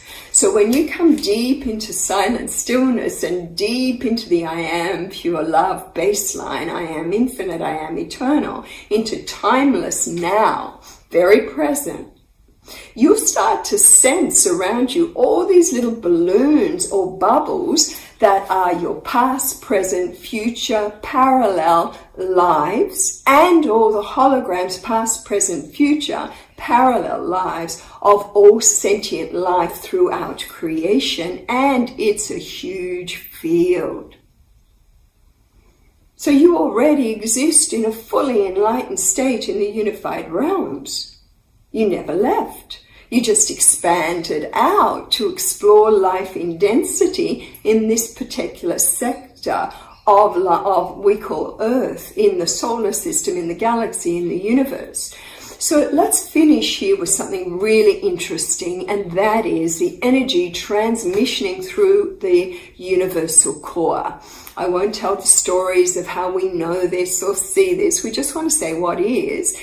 And that is 5 frequencies we've talked about before that are streaming in through the universal core into the universal hologram. And those frequencies are all the green energy of healing, all the beautiful blue energy of love, all the golden energy of wisdom, all the red energy of power, and all the violet energy of massive alchemical transformation.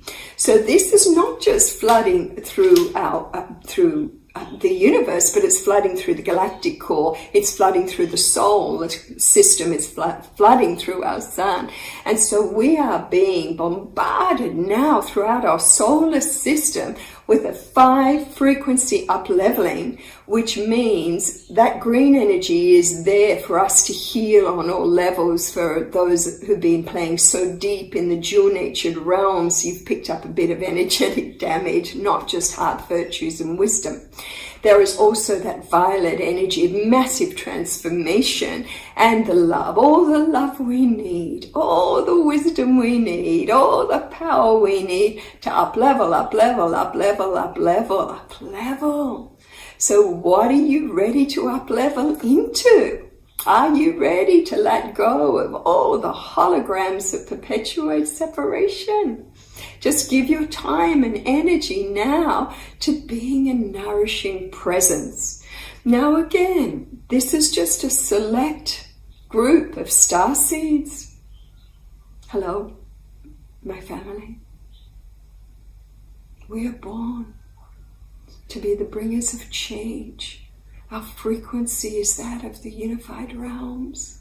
We are here to be peace in motion, love in motion, to hold the frequency of an awakened being who understands the holographic nature of all of creation and with loving acceptance accepts the perfection of all.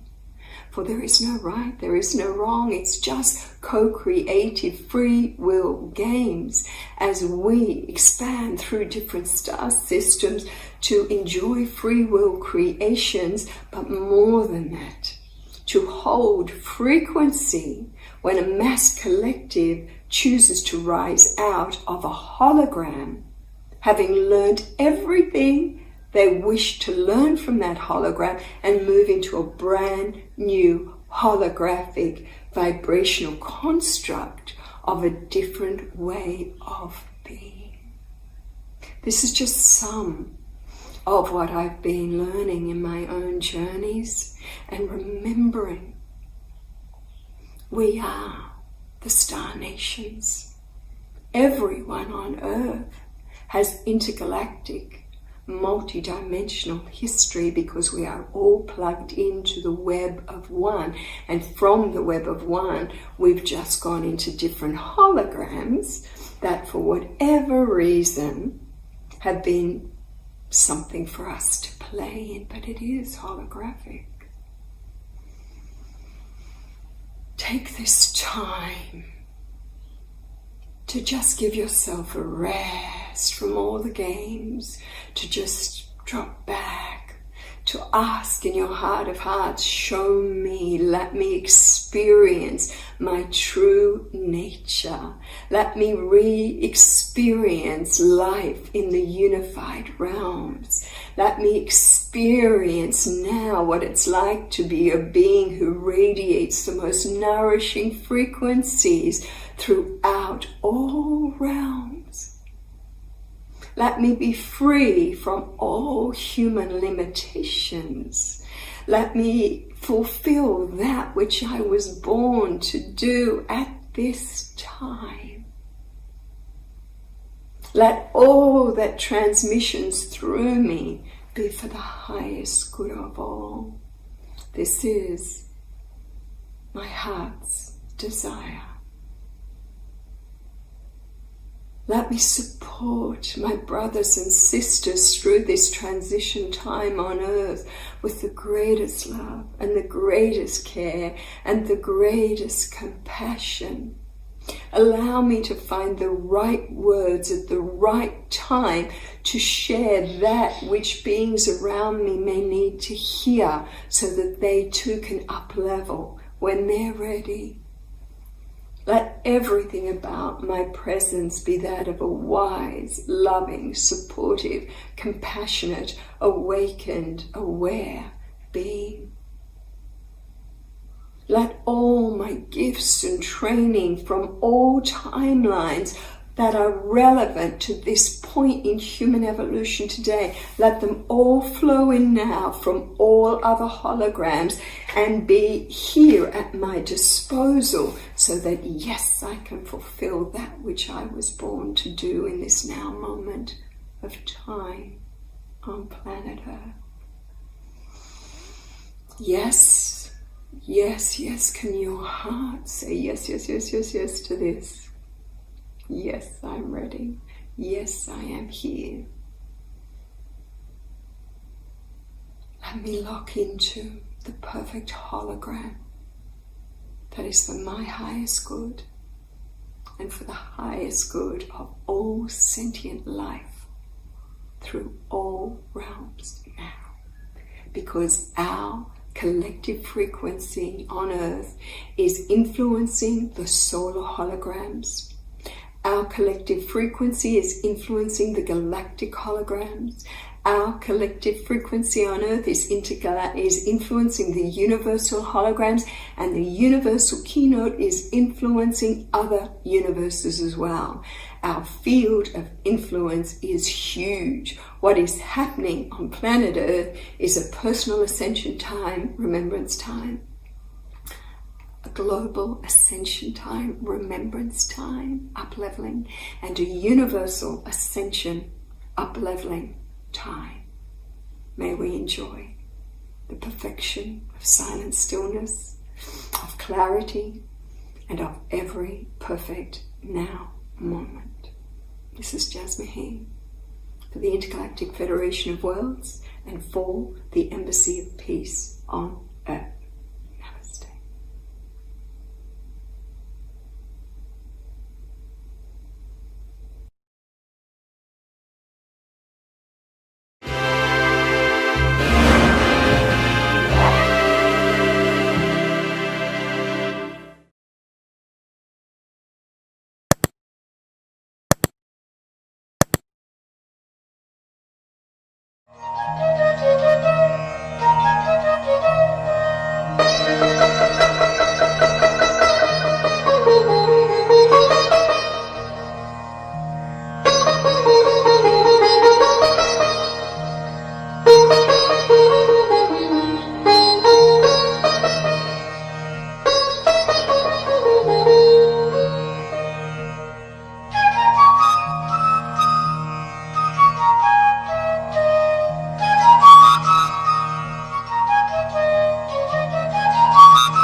ఆఖరి 5 నిమిషాలు ఎవరు కళ్ళు తెరవద్దు.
Hi friends, do you know that 8 minutes of meditation done over a period of 21 days can help you make more money, can help you become healthier and intellectual?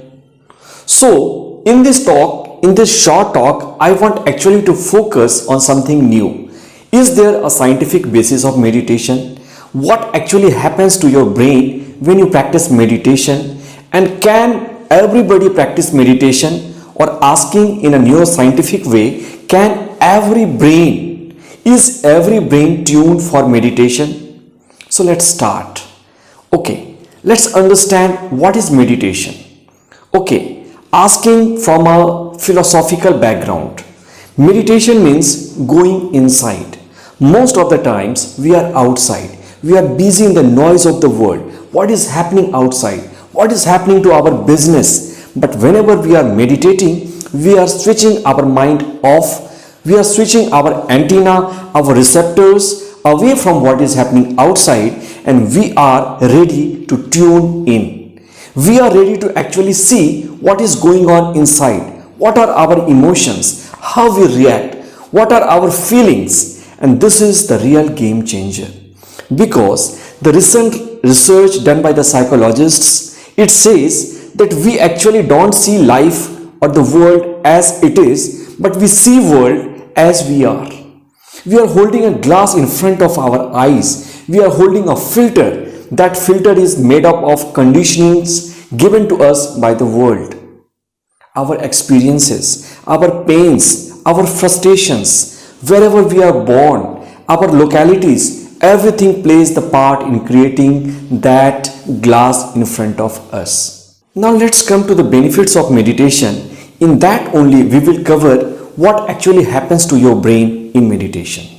Number one is clarity of thoughts. Friends, we are thinking 80 to 90,000 thoughts in a day, and most of the thoughts are repetitive and 95% of thoughts are negative.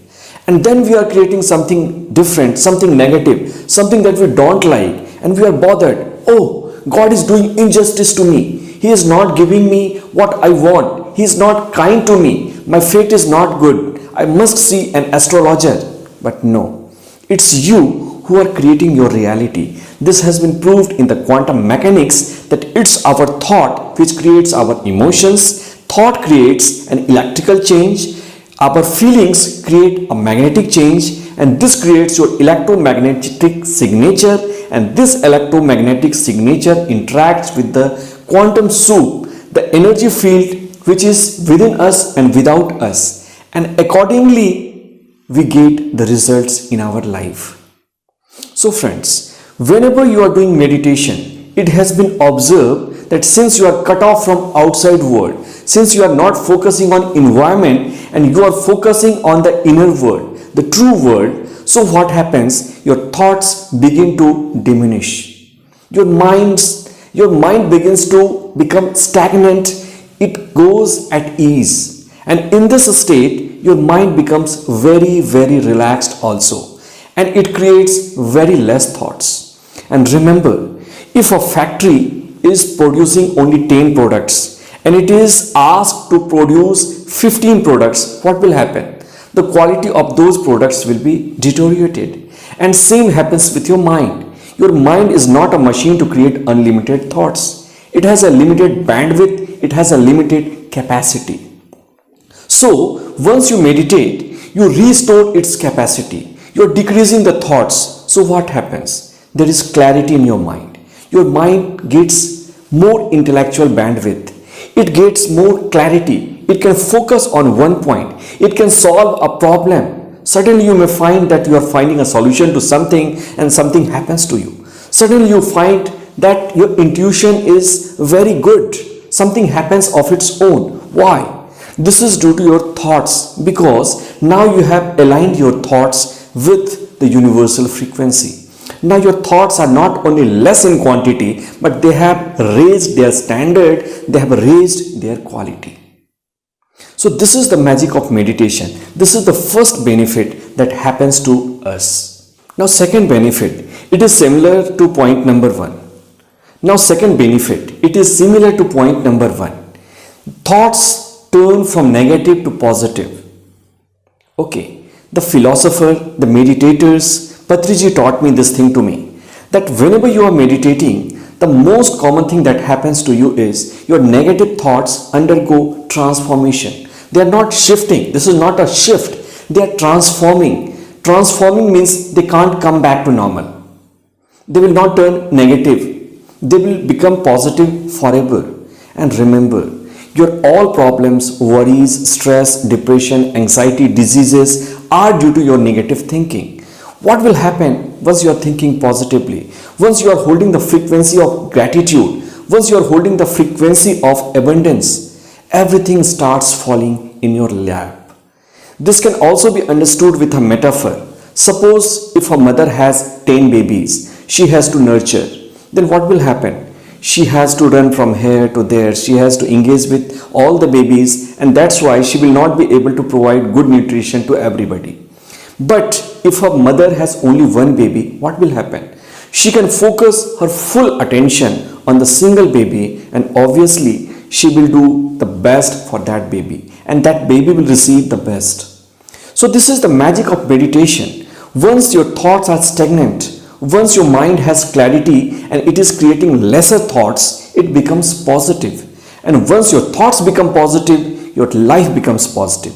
Your health improves. Your relationship starts becoming better and better for no reason. You become jolly for no reason. Your diseases begin to disappear because your immunity is also a function of your thoughts. Number 3 is body begins to heal automatically.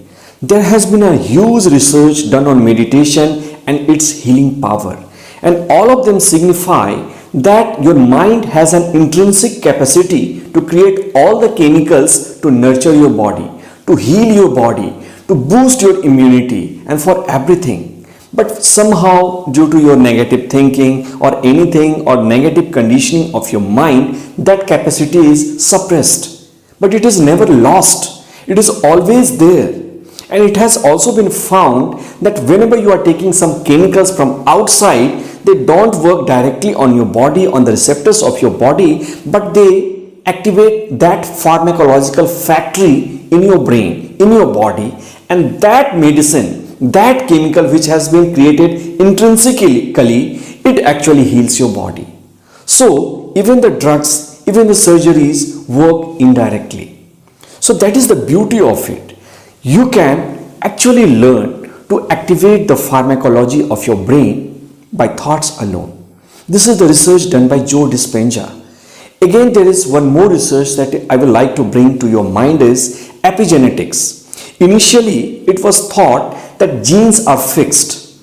Genes means the DNA strands that we have inside our cells. It contains the message to regulate our body. It can heal your body. It controls your immunity, the B cells, the T cells, the immunoglobulins, and all the functional components of your immunity, of your health, and even your diseases. For example, in case of the cancer patients, there are some genes which automatically get activated.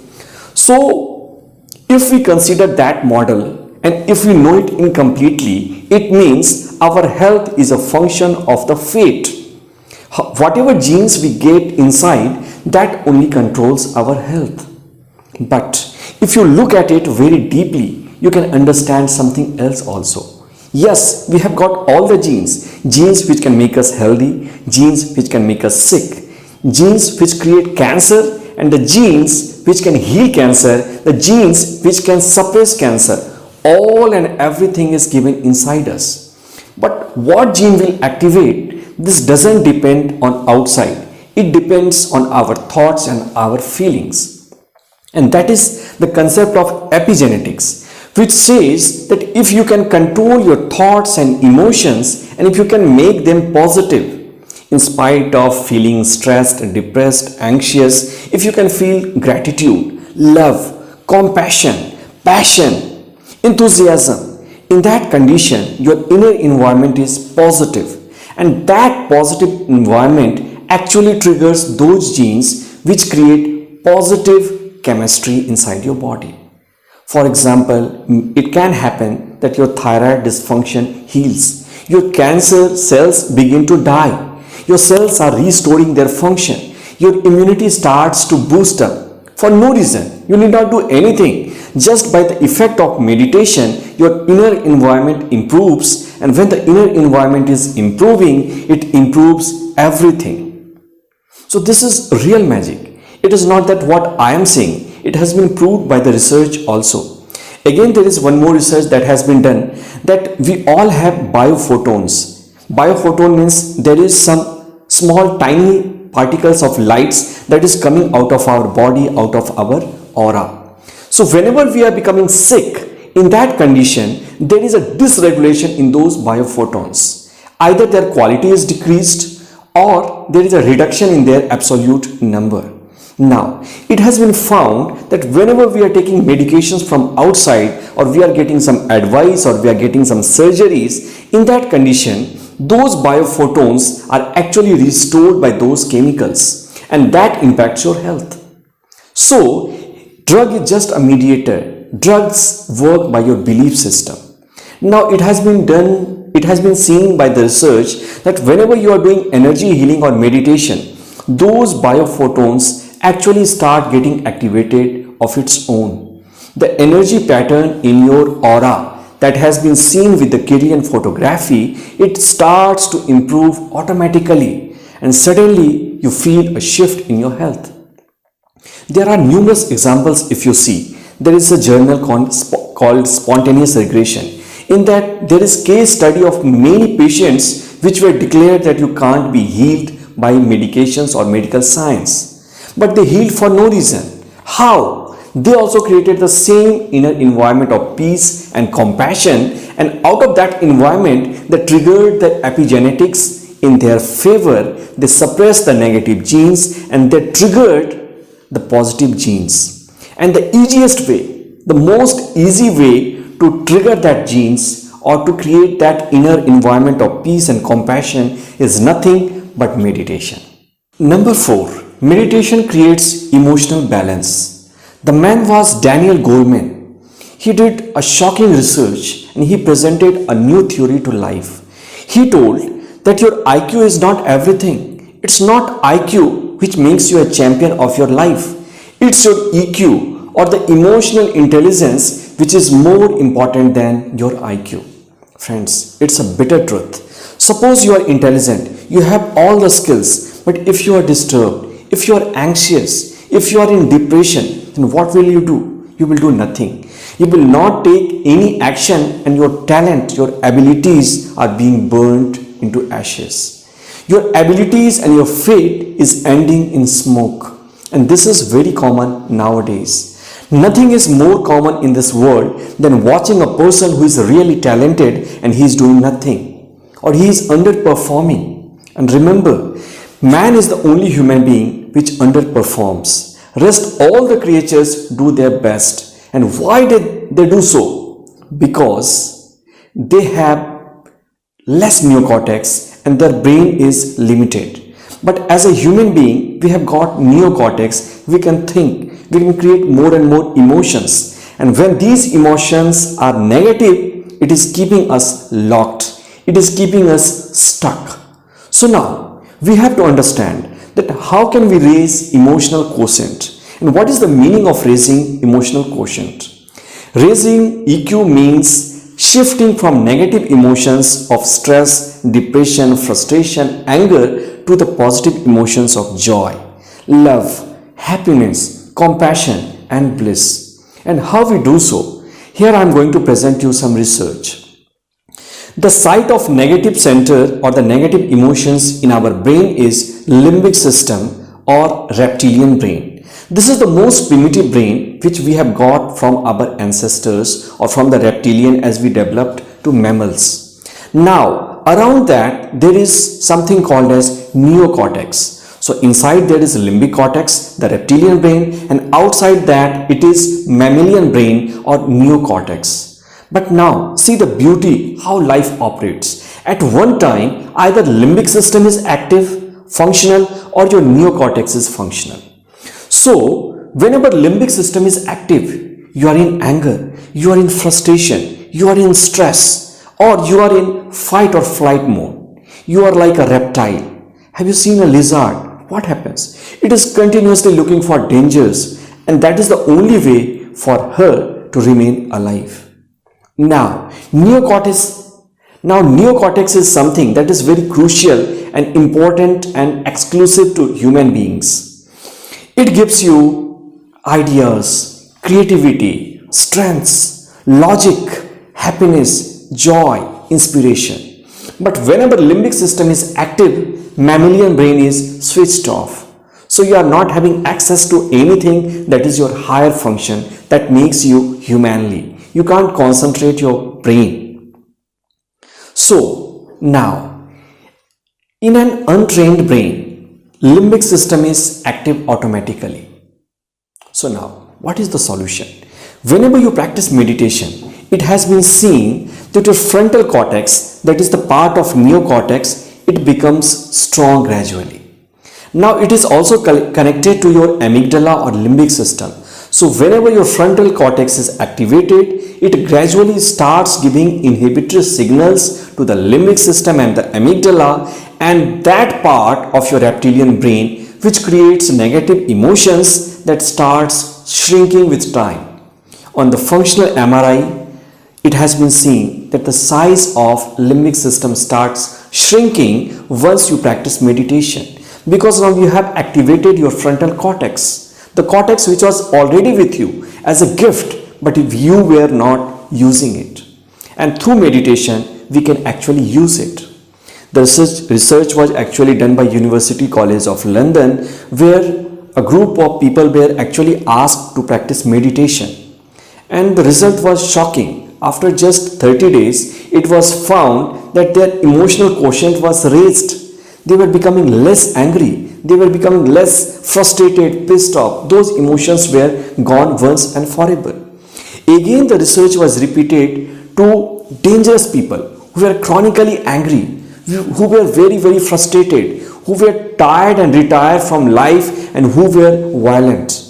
Means they were more animals and less humans. And this experiment was done in Tihar jail, Delhi. They were taught mindfulness meditation, and after some times when the result was obtained, it was observed that they were feeling less anger. They were spending more time in happiness. Their depression was gone. Their anger, their desire to take the revenge, or their complaints from the life, that has diminished gradually. And in many cases, it has completely disappeared. Many of those prisoners were feeling joy and love which they never felt in their life. So this is the magic of meditation, which has been proved scientifically. Number 5 is you can have access to alpha state. We all are tired listening to the words subconscious mind, and we know that 95 to 97% of our abilities, talents and power resides in subconscious mind, and only 2 to 3% is available to conscious mind. Now, subconscious mind comes with a condition. It can only be accessed when your mind is in alpha state. Normally, our brain is in state of alertness or higher frequency, that is beta state.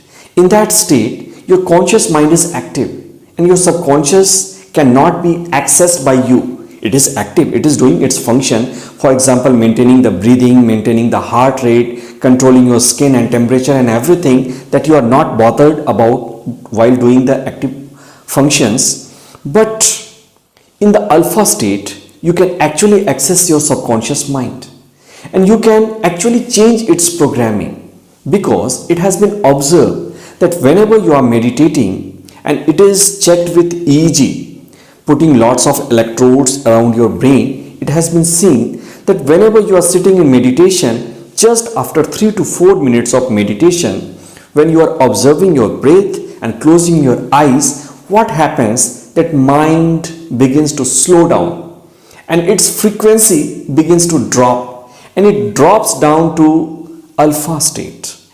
This is the place where your mind is suggestible. Suppose if you want to forget a painful memory, you can remove from here. If you want to put an instruction, you can put here.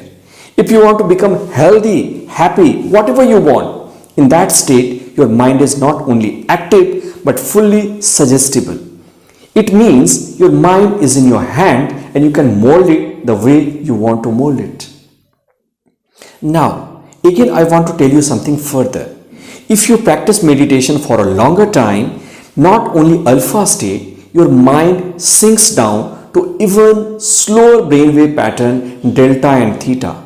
In that state, you are connected to the universal frequency. Friends, this is not just a philosophy. This is not just something spiritual concept, but this is a reality now that we are part of universe. We are surrounded by the energy that is quanta, that is the universal energy that is within us and that is without us, and we are a part of it, and everything is connected. So, whenever you are in those deeper brainwave state, in that state, you are tuned in to the higher frequency of universe.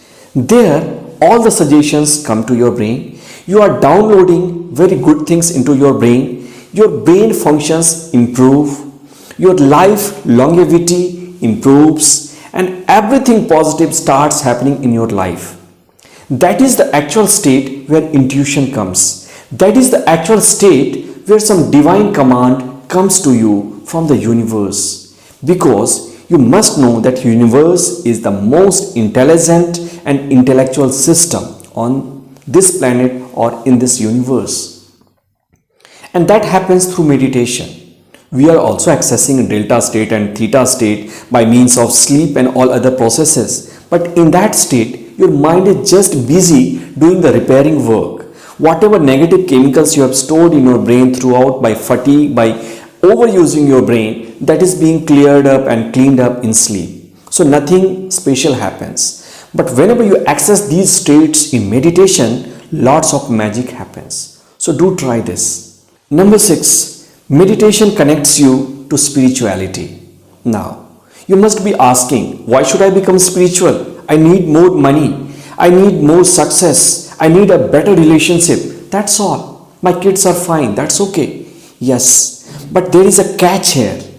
If you get everything, will you become happy? Is it guaranteed? Okay, you will say, yes, I will become happy. But there are persons who are rich, they still commit suicide. There are persons who have everything, they are also taking antidepressant. There are people who are rich, happy, having a good relationship, everything is there, but still they miss the smile. They don't have happiness inside. Why this? Because happiness doesn't come from something outside. It is an inner gain. It comes by self-realization. Realizing that you are not just a body, you are not just a mind, you are nothing but a spirit. And realizing your nature as a spirit is nothing but spirituality. So, whenever you are practicing meditation, you actually get this self-realization that you are not body, you are not mind, but you are spirit. It means you are becoming united with your true nature. The real truth, the truth that actually holds the ticket of liberation is revealed to you. A saint beautifully put this, that what is spirituality once you are asked. He says, in the normal life, in the unenlightened state, what happens that whenever we are closing our eyes, we are finding it is mess, it is anxiety, it is depression, everything is not well. And outside, whenever we are opening our eyes, we are asking what I can take from the world, what I can extract from some person or from some situation. This is selfishness. But whenever you are spiritual, in that state, whenever you close your eyes, you are finding peace. You are finding blessings, bliss and joy. And whenever you are opening your eyes, you actually see what I can do for you. How can I help humanity? How can I make this planet a better place to live? And this is spirituality. This brings joy. This brings compassion. This breeds real success. Success which passes all understanding and all material possessions. One more definition of becoming spiritual has been given by another saint is, in the unenlightened state, in the mind occupied or self-centered state, anything that happens to you, you react vigorously to that. Some bad news comes and you say, oh, what? In all the cases, in every situation, you are living like that. But whenever you are awakened, you change your perspective and now you are looking at life. So what? Okay, market collapsed. So what? It will regain itself. Oh, your business is not running. So what? And in this state, the power of life starts working through you. It starts giving you something that you can never demand through your limited mind. And your life becomes abundant. And everything that you actually desire or everything that you actually need, that is actually taken care by the universal energy itself. And last but not the least, meditation can switch neuroplasticity. Friends, in medical school I was taught, at the time all the research that were available, they taught that neurons or the nerve cells or the cells of the brain can't divide. They are fixed. It means your creativity, your intelligence, your IQ is fixed. But thanks to the research done by the neuroscientists, they actually saw and did expensive and extensive research on brain, and they found that brain cells can actually divide. It doesn't divide in normal conditions, but you can actually make the brain cells to divide. And thus, you can actually take the control of your brain. There is a phenomena called neuron genesis and synaptogenesis. That is the basic of neuroplasticity. It means how nice it is that you can actually take your brain out of your skull and you can actually program it, tune it the way you want. If something is missing, you can actually regenerate it and you can actually grow your intelligence and IQ too. Yes, this is possible, and the most easy and the most powerful way to do so is meditation. The research on meditation says that whenever you are doing meditation for a longer time, it means more than 2 months, then there is an area in your brain. That area is hippocampus. There are new cells, they start emerging, and those cells actually trigger neuron genesis and they finally lead to synaptogenesis, forming new brain cells. And these brain cells then become very, very powerful and they acquire the same function the way you want. For example, if you are requiring something for memory, these brain cells can actually help you get a better memory. If you want more intellectual ability or more strength or fear fighting or stress bearing mechanism, in that condition, those cells can actually develop and transform themselves in that format. So this is the beauty of meditation. Now, I would like to tell you a story and finish my talk. Friends, in Thailand, there was a huge statue of Buddha, and there the monks started to move it because they wanted to move it to some other place. But suddenly something happens and the statue falls down. And after falling off statue, some clay and some sand and some part of the statue is broken, some soil is coming out. They were all sad that now what will we tell to the Guruji, to the senior monk? But to their surprise, what they found is that inside there is gold. So actually the statue was made up of gold itself. But since there were a lot of invaders, there were a lot of peoples who tried to rob it, that's why they covered it with clay. And this is a beautiful metaphor. This is our true nature. Inside also we are pure gold. We are joy. We are happiness. We are blessings. We are bliss. We are compassion. But we are not showing this nature because there is a layer of clay. There is a layer of ego which separates us from our inner beauty, and we are expressing anger, frustration, jealousy, depression, and we are caught in a loop that doesn't feed us, that makes us sick, that makes us unhappy, that makes us frustrated. So once you go inside, you will actually connect with that pure gold nature of you. you will really realize that whatever clay is outside me, it is useless, it is temporary. I need to shed it off. And the moment you realize that clay, that soil layer that is outside you, that is made up of mind, that is made up of anger, starts to erode, that starts to break, and you really begin to shine your true nature. So this is what I want you to say and realize, that meditation is the essence of life.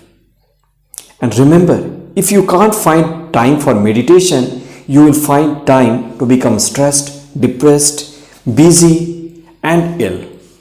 So that's all. Thank you to Brahmarshi Patriji. Thank you to everybody for listening to me and giving me a chance to present a scientific perspective on meditation.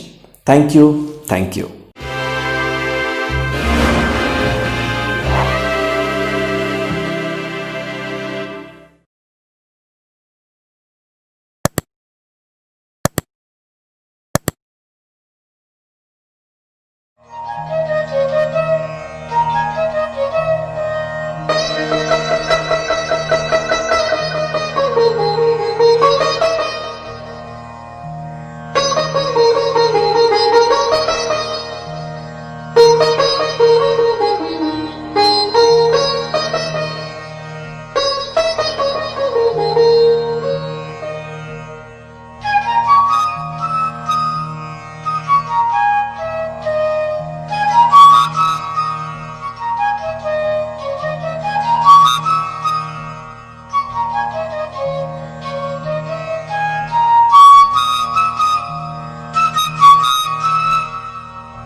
Namaste and hello everyone. First of all, I would like to congratulate the Pyramid Society movement, which has started 30 years ago under the auspicious leadership of Brahmarshi Pitaama Subhash Patriji and the entire team of Pyramid Society Revolution for creating a huge impact in the past 30 years in every corner of the world. I would also like to take this opportunity to congratulate on this 11th Dhyana Mahachakram, as well as the second Mahila Dhyana Mahachakram, which is Women's Dhyana Mahachakram. I would also like to thank all the technical staff of the Pyramid Meditation channel, all the volunteers, the directors, staff of the Pyramid Society spiritual movement, and Brahmarshi Pitaama Patriji for giving us an opportunity to share this message, even though we are across the globe, thousands of miles away in Vancouver, Canada. From Peace Tree Society here in Vancouver, Canada, Sunita Amma, myself and all the Sukshma meditators of the universe would like to send pure energy for a phenomenal Mahila Dhyana Mahachakra. In fact, it's absolutely a wonderful idea that emanated from Brahmarshi Patriji couple of years back to make this Dhyana Maha Chakra focused on women empowerment. And it's absolutely a right timing that we are giving women the importance that we need to give. Ancient Indian culture always had given a great importance and has always kept women on a very high pedestal. If you look at the ancient Indian scriptures and the culture, women is considered as Mahashakti, which means an embodiment of that pure vibration of energy. We pray and dedicate our lives for this Shakti in many forms. We celebrate women in many ways. In fact, the festival of Dashera, the 10 days are dedicated completely for praying and surrendering to this divine form of energy represented in many forms, helping us succeed in life, ultimately culminating on the day of Vijaya Dasami,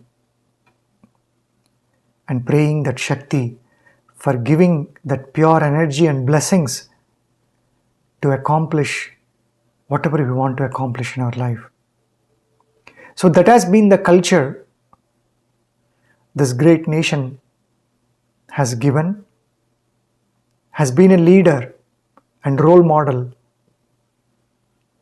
in giving women the importance that it had to give.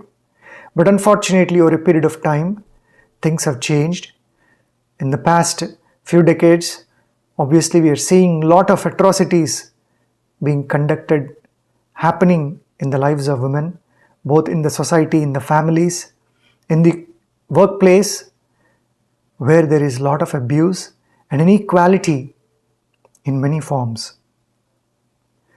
Equally, there are many who are trying to work towards passing the baton of leadership, respect that is required and needed for the women. Even though evolution-wise, men had played a dominant role in many aspects of life, maybe in the external life, women always played a very key role in the family. We all know a family without a woman has no essence at all, has no love, no compassion, no responsibility, no order, no discipline. Because women stands for these amazing qualities of love, sacrifice, responsibilities, compassion, empathy, forbearance, patience, perseverance. Women, in fact, is the creator of this universe. It is that Shakti, that pure energy from which everything emanates in this universe and takes a form, including you and me, who take this shape and form only and only with the grace of the mother, who takes all the pain to bring us into this world, who doesn't even think about the pain that she has gone through the moment she sees this little form of life coming into this world, forgets every pain that she has gone through to give life, to nurture us, to raise us, always forgiving with patience and perseverance, helping us to achieve our highest goals in life. Such is the grace and power of women. So it is important that we all understand and realize that this power has to be respected. This Shakti, this pure form of energy, has to be given highest respect. So it is time that we all come together, especially men, to realize the very essence of women. In fact, if you take a look at the ancient wisdom of this great land of India, the Shakti has always been part of the Shiva. In fact, if you look at the form of Shiva, who is Purusha, the man, it is always represented with Shakti 50% in it. In fact, we call this form the Ardhanarishwara Tattva. Ardha means half, Nari is women, Ishvara is the Shiva or the man. So, even us men who think that we are completely men are not completely men. We still have that 50% feminine energy. In fact, even though at a physical level we all look different, men and women may have differences in form of shape, inside, within, the energies are all the same. In fact, we all have that feminine and masculine energy. Maybe the balance might be a little bit different, but that feminine energy is there in every single man. So it is important for us to remember, especially for the chauvinistic, egocentric men who think that masculine is just the property of man. It is important to realize that we also have the feminine. And similarly, a woman who probably many think is just a feminine energy also has the masculine energy. These are just two forms of creative energy, each having their own function. As we said, the feminine energy has the quality of love, compassion, patience, perseverance. Masculine energy has that Shakti, that force of going out into the world, getting the bread and butter for the family, being a dominant force outside, showing the qualities of structure, leadership. But if you look at the past few decades, even women are displaying the same qualities. Women have attained the positions in many fields, in almost every single field where men was dominant. And even where people thought that only men could do those things. All the professions, if you take even from the most difficult ones as Army, Air Force, Navy, all of these are now occupied by women, showing that they are on par with men, because that energy, that masculine energy, is there in every human being. It is there in the entire universe, in fact. So it is important to understand that even though we look differently in form of shape and structure, that energy of masculinity and femininity is there in every human being. Even men need to realize that they have that feminine energy and tame that feminine energy. Men need to start taking responsibilities of the family, of the home, of the children, of the kitchen. All these aspects are very important, because today women is on par, in fact even ahead of men, even ahead of men in qualities of morality and ethics. If you look at many organizations that are being led by women, there is no corruption, there is no inequality, there is no imbalance, because a woman always carries that pure love of a mother who is always caring and giving. And that quality is what is needed in the world of inequality that we see today. And I think the solutions can come only and only from women. It is important that men understand and take a step back and let women take leadership. Let women take charge. Because a mother is never a corrupt mother. A mother always is looking for opportunities to elevate their children, morally, ethically, in all aspects of life. So when a woman leads an organization, naturally such organization who will ensure that every individual in that organization, every individual under her leadership is taken care of equally, efficiently, ethically and morally. Now, if we take a look at the whole aspect of Mahila Dhyana Mahachakra, even in the field of meditation, women play a very important role.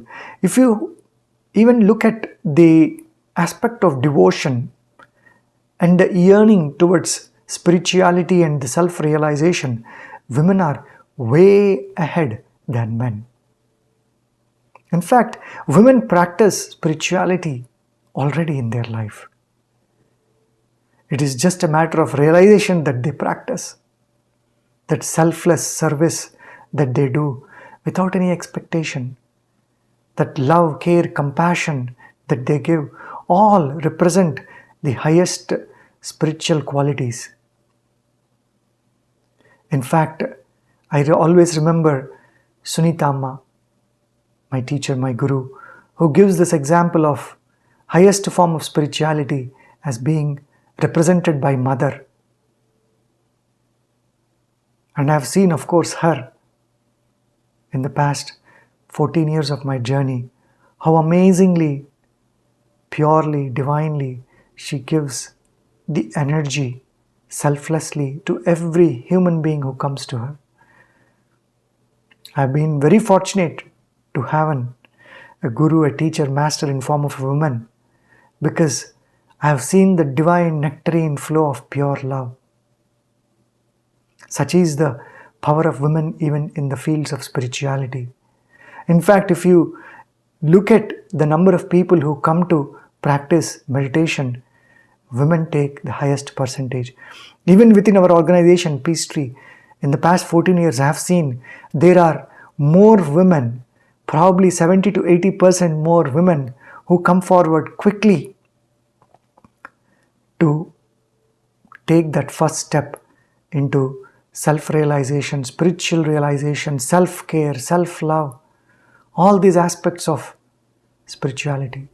And they in fact eventually inspire men to take that step. I have seen so many families benefit in a phenomenal way. Like they say, if a woman in a family meditates, the entire family benefits, because she is the center of the family. So my dears, it is important that we all recognize and realize the power of women today and dedicate every day, every moment of our lives for these women who are yearning and aiming for highest spiritual values. It is important to understand what exactly is spirituality as well. Spirituality is not just some mumbo jumbo abstract form out there. Spirituality, spirit is the very essence of each one of us. That holistic, pure essence which we experience. Even if you pray or do not pray, it does not matter.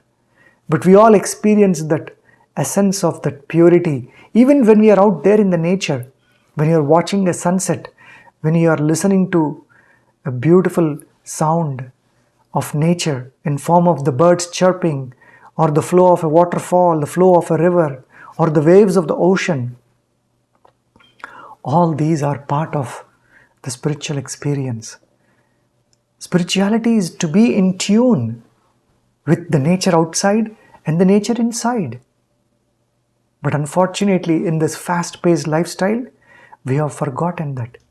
We have ignored the precious resources outside in the world and precious resource right here in form of you. And unfortunately, we are all running and craving for something, some delusional states, some delusional things which are not even permanent. And I'm not saying that name, fame, wealth, money, jewelry, they are not important. Yes, in balance, they are all important. We need shelter. We need good food. We need good clothes. We need comforts for life. Of course, that has been the driving force of human evolution. We have always yearned for that security as we evolved from forests into the caves, into the modern civilization. But there are certain civilizations who have always given importance for seeking the highest, the purest, which is not out there somewhere. And that is the beauty of this great ancient civilization from India, which I said that you are the very embodiment of that highest and the purest. And of course, we have seen many saints, sages, rishis who have walked on this planet, whose whole purpose was to get in tune to that preciousness which is there already.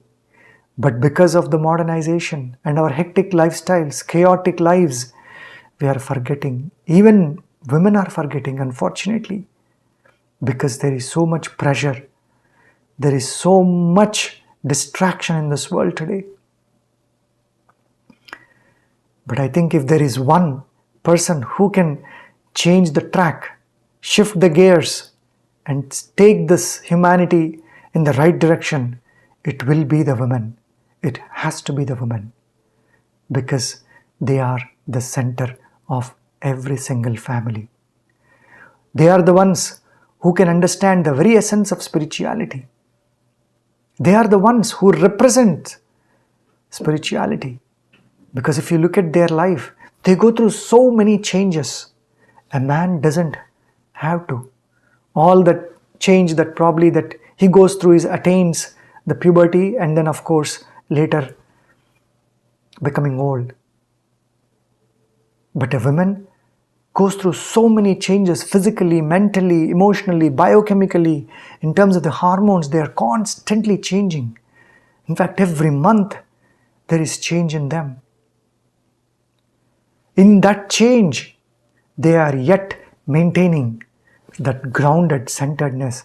But like I said, unfortunately, because of these forces of distraction and destruction, the vices of the mind have been playing a havoc in this Kali Yuga, in this age of modernization, in the age of materialization, in the age of destruction by vices. And most of this destruction is caused by the self-destructive attitudes, which ancient wisdom calls them as kama, krodha, lobha, moha, mada, matsaryas. Excess desire, anger, jealousy, greed, delusion, and false ego. It is time for us to work on these 6 vices and eliminate them one by one, so that you can realize that preciousness. That is spirituality. That is the very purpose of meditation, dhyana. The ancient wisdom says, dhyanena atmani pashyanti, which means the very essence of dhyana is to realize that you are that atma, that spirit, that soul. And that has been my journey, and many who have come to this ancient sage, Sunita Amma, who is living here in Vancouver, Canada, even though thousands of miles away from this great ancient Indian culture, yet carrying the flag of that tradition and culture. The very essence of all the teachings, and passing that in the purest of the pure form, helping everyone, giving that experience of that pure bliss. The very essence of meditation is to experience that bliss, that ananda. That is true meditation. That is true spirituality. Because in that process, you are cleansing your mind. You are going beyond these destructive tendencies, which are not only destroying you, but everyone in your own family, in the society. So that is spirituality. In fact, the word for spirituality is adhyatmika, adi atma. To realize where we came from, to realize the very essence of our nature. That is spirituality. Spirituality doesn't mean that you are becoming something else. You are already that. What is the whole point of becoming something else, or trying to bring something else from outside and add on to already existing burdens? That is not spirituality. Spirituality is freeing up yourself, your true self, your spirit, your atma, which is the source. And again, atma or the spirit or the soul is not just some abstract form out there. It is the subtlest of the subtle vibration. The moment you experience it, you will know it. It doesn't matter how much we talk, how many lectures we listen, how many scriptures we read. All that you need is that experience of the subtlest of the subtle, purest of the pure, which I have been fortunate to be blessed. And then yearning constantly to be in that state, working towards that, giving time for yourself. Spirituality doesn't mean going and falling at the feet of a guru or a teacher or a master. No true teacher will ask you to do that. No true teacher will ask you to surrender everything that you have. All that they ask you is to surrender this false ego to your own heart, to awaken that heart, to awaken that spirit. That is a true teacher. That is a true guru. That is a true master who is always there to take care of you like a mother. A true guru is like a pure mother, always giving, always loving. So dears, time we all realize our true nature and we all awaken that feminine in us. Feminine, which represents patience, perseverance, compassion, love, responsibility, and most importantly, sacrifice. Sacrifice is the very essence of feminine energy. So let us all build the essence of sacrificing the vices of the mind, sacrificing the destructive tendencies, sacrificing the selfishness, so that we give ourselves for the benefit of humanity ultimately. I know that's a very big thing for many of us to do. Oh, they say, you know what, forget about humanity. I can't do this much. I am a simple human being. No. The great Swami Vivekananda said, you are not just a simple human being. You are the very embodiment of the divine divinity. Amritasya putraha is what the ancient wisdom says. You are not a simple human being. You are Amritasya putra, which means you are an embodiment of that immortality. You are an immortal being. This physical form will die. It will perish. Every physical form has to go through that cycle of life and death, birth and death, which is very natural. So, why cry for that? Why fear for that? This has to go one day. Every step that we are taking in our day-to-day life, we are walking one step closer to that physical death. Remember that. This physical body is dying every moment. Thousands of cells are dying every second. New cells are forming every second. One day, all these cells have to go back. But what remains is that subtle form of pure vibration, which at the time of physical death leaves the body and again seeks to come back into this world. And the very essence of dhyana is to find a way to stop this cycle of birth and death. That is the very essence of dhyana. So that you become dhanya, means the one who is illuminated, who is awakened, who realizes that the very purpose of this life is to experience that dhanyatvam, that ekatvam, that oneness, and share that with every other human being. And if there is one person who can do that, that is the woman.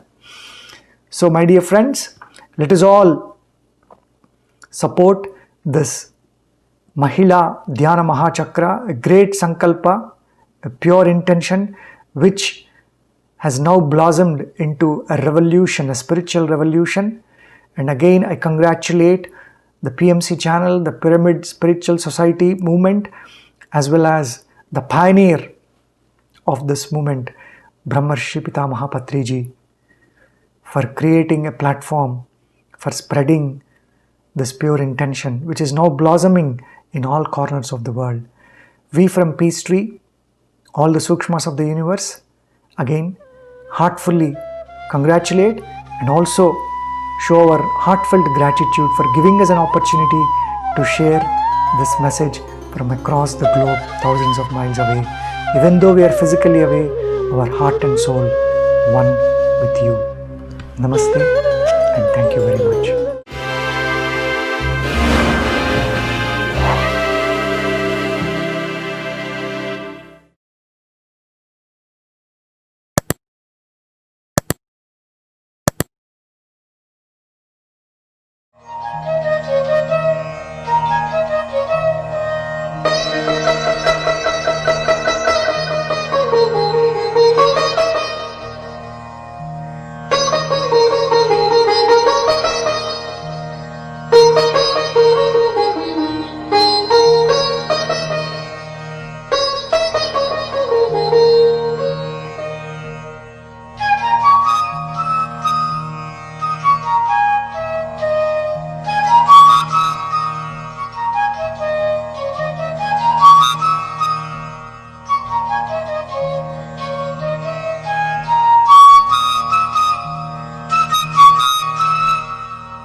Shri గురుభ్యో నమః.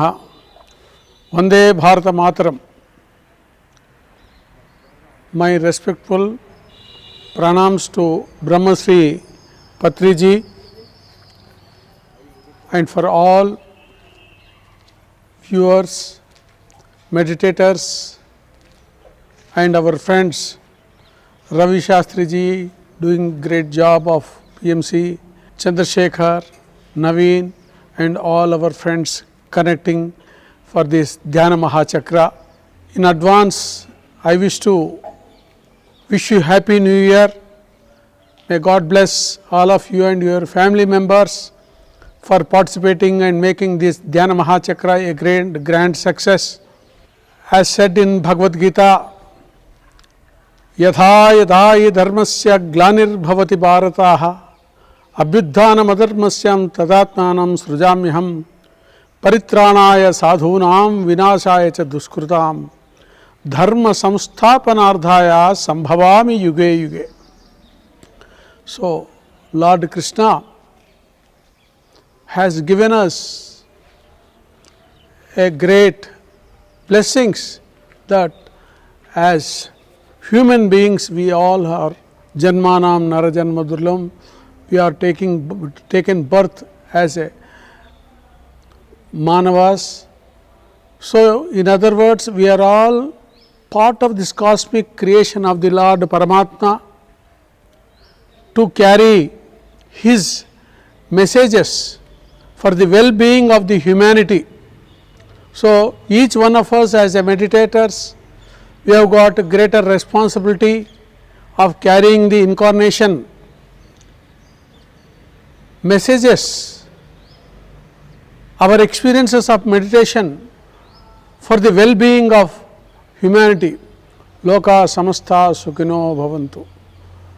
So with that, I wish to share, as a 9th class student, my geography teacher Subramaniam Swami presented me Life of Swami Vivekananda. After reading that book, I got intuition to read all other his books. Then I found a sentence in that if I get 100 people like me, I can change the world. It was a great surprise for me. Such a great Swamiji, 4 years, whole of Europe, America, felicitated him, fall down at his lotus feet. Still could he not get 100 people of his choice to change the world. If that is so, why I cannot be one among that 100? That was a question as a just 9th class student triggered in my mind. And from that moment till now, if I am speaking, I am not speaking anything, it is the grace of God and that incarnative messages that as one among the Swami Vivekananda's brigade throughout my life, how I can live like Swami Vivekananda with his philosophies and meditation and experiences and carry on this life. So, that is how it has started, and as a meditator just I am sharing some miracles that have gone into the life while believing the God. My father wanted me to become a doctor. I have done my best, but with one mark I could not get the MBBS seat in 1965.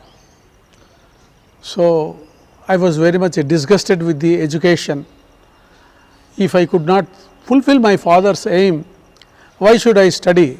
Then for 1 year I have discontinued studies.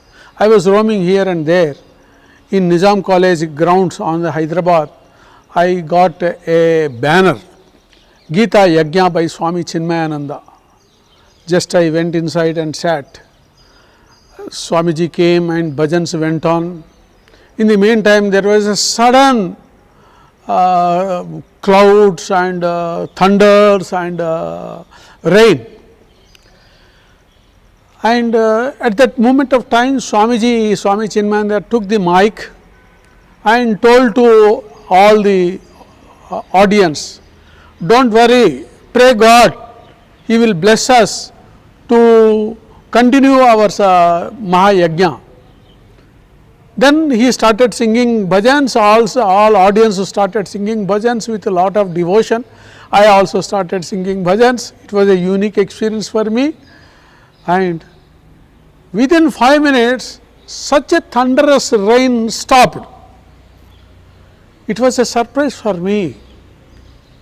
There was no symptoms, but still rain stopped and we continued our yajna. So, there is some power in Guruji and in his bhajans, in this spirituality, in this Gita Jnana Yajna. So, I should now come regularly. That is how I started attending Gita Yajnas, and I have become a very close fan of Swami Chinmayananda. I do not know, among thousands and lakhs of devotees, so suddenly I have become very close devotee of Swami Chinmayananda. I used to spend wherever he goes, I used to go, and I had very close opportunities of staying with him, observing how he eats, how he sleeps, how he spends his time, how a sannyasi of that order will live. All those things have gone into my personality. Then on his call, I started in his honor Chinmaya's children's summer camps in 1982, just with 22 students. Of course, later on that name was changed as Bala Bharati. Remember, with the grace of Guruji, now from those 22 students, now 18 lakhs students have undergone this Lead India Aap Badho Desh Ka Badhao training program. That is the miracle of Swamiji Gurudev, Swami Chinmayananda. And in that journey, I should share with you that Bhagavan Satyasai,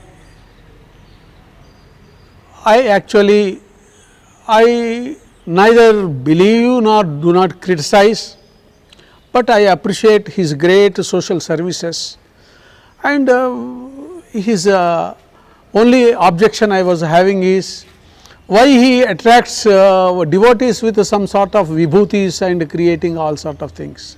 Instead of that, he can preach directly Atma Jnana, make the devotees. So, but I was not criticizing.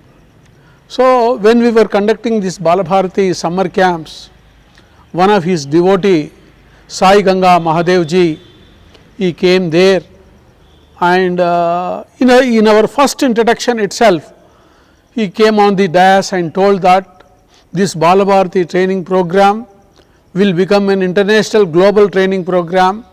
Whomsoever undergoes this training program will become great soldiers of this country, and whomsoever serves along with Acharya, they will not have rebirth. Acharya ji will provide solutions to the national problems. All that in 1995 he has revealed all those. He was called as a Brahmagyani. So he used to see the face and he used to tell about what he was there in the past life, what he is going to be in the future life. Such a great Swamiji. He invited all of us to Puttaparthi. Then I was also insisted by my team, then I have gone there with all my doubts and other things.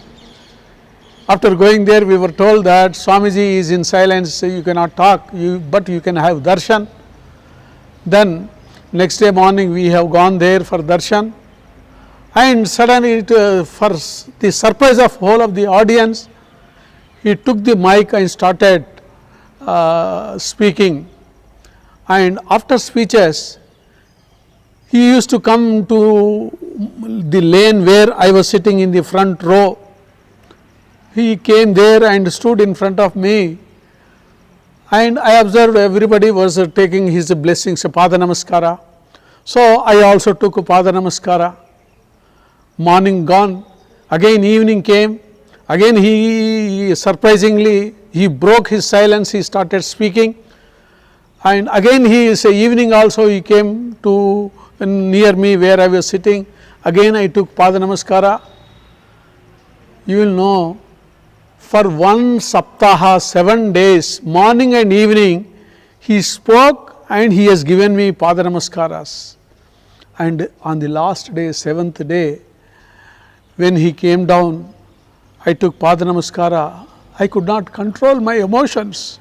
I broke down and revealed him. I unnecessarily doubted you, Swamiji. All these 7 days, you have given me you have sown the seeds of human values, Atma Jnana in me.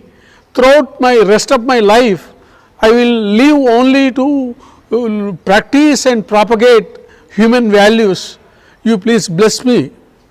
And after that incident, it so happened, Usmania University Vice Chancellor Professor Ramakrishnaya, along with the Dean of College Professor Malladi Sriramurthy, they have attended the concluding program of Balabharati training camp. After attending, they said, you are all inculcating human values in the children in a wonderful way. We can give you PhD if you submit a paper how you are doing this. It was a great surprise for us. I never dreamt to have a PhD in my life. But after Swamiji's blessings, this miracle happened. And though I was not having minimum qualifications to do PhD, it is the blessings of Swamiji that Usmania University Senate has taken a special decision to give opportunity for Balabharati training program PhD to Acharya. So accordingly, with the special permission of Usmania University Senate, I got PhD in human values. When I got that PhD in human values, I said, this belongs to Bhagavan Satya Sai Baba. So let me put his padukas on the PhD thesis and submit it to the university. University people are all objected. It is a scientific PhD, you cannot put any Guruji's padukas in the thesis. I said, whether you give PhD or not, I am less bothered. I got this only because of his blessings. I was very adamant and submitted, and same thesis I took to Bhagavan Satya Sai Baba and submitted to him, and he put to his heart and kept his hand on me that you will become an international person, you dedicate for this movement of propagating human values, and that is what today I am seeing. A global person, a small teacher become a global leader in 11 countries, 18 lakhs children and 9 states of India, they all call me as a Acharya. This is because of Bhagwan Satya Sai Baba's miracle. A person who is not qualified to have PhD, I got PhD. Similarly, I wish to share with you one another very important Guruji's blessings. Kalki Bhagavan, you all must have been knowing. I have never gone there, never I believe or anything, but there was one trustee in our Lead India Foundation, Dr. J.C. Mohanty IAS. He was Principal Secretary, Composite Andhra Pradesh. He was the devotee of Bhagavan Kalki Bhagavan. He number of times he insisted me to come to Kalki Bhagavan. Then I was not interested. Then one day he resigned his job to join politics in Orissa and start a political party. I am going out of this Hyderabad. This is the last time I am going to my Guruji. You please come. Then on his forceful this thing, I have gone along with him.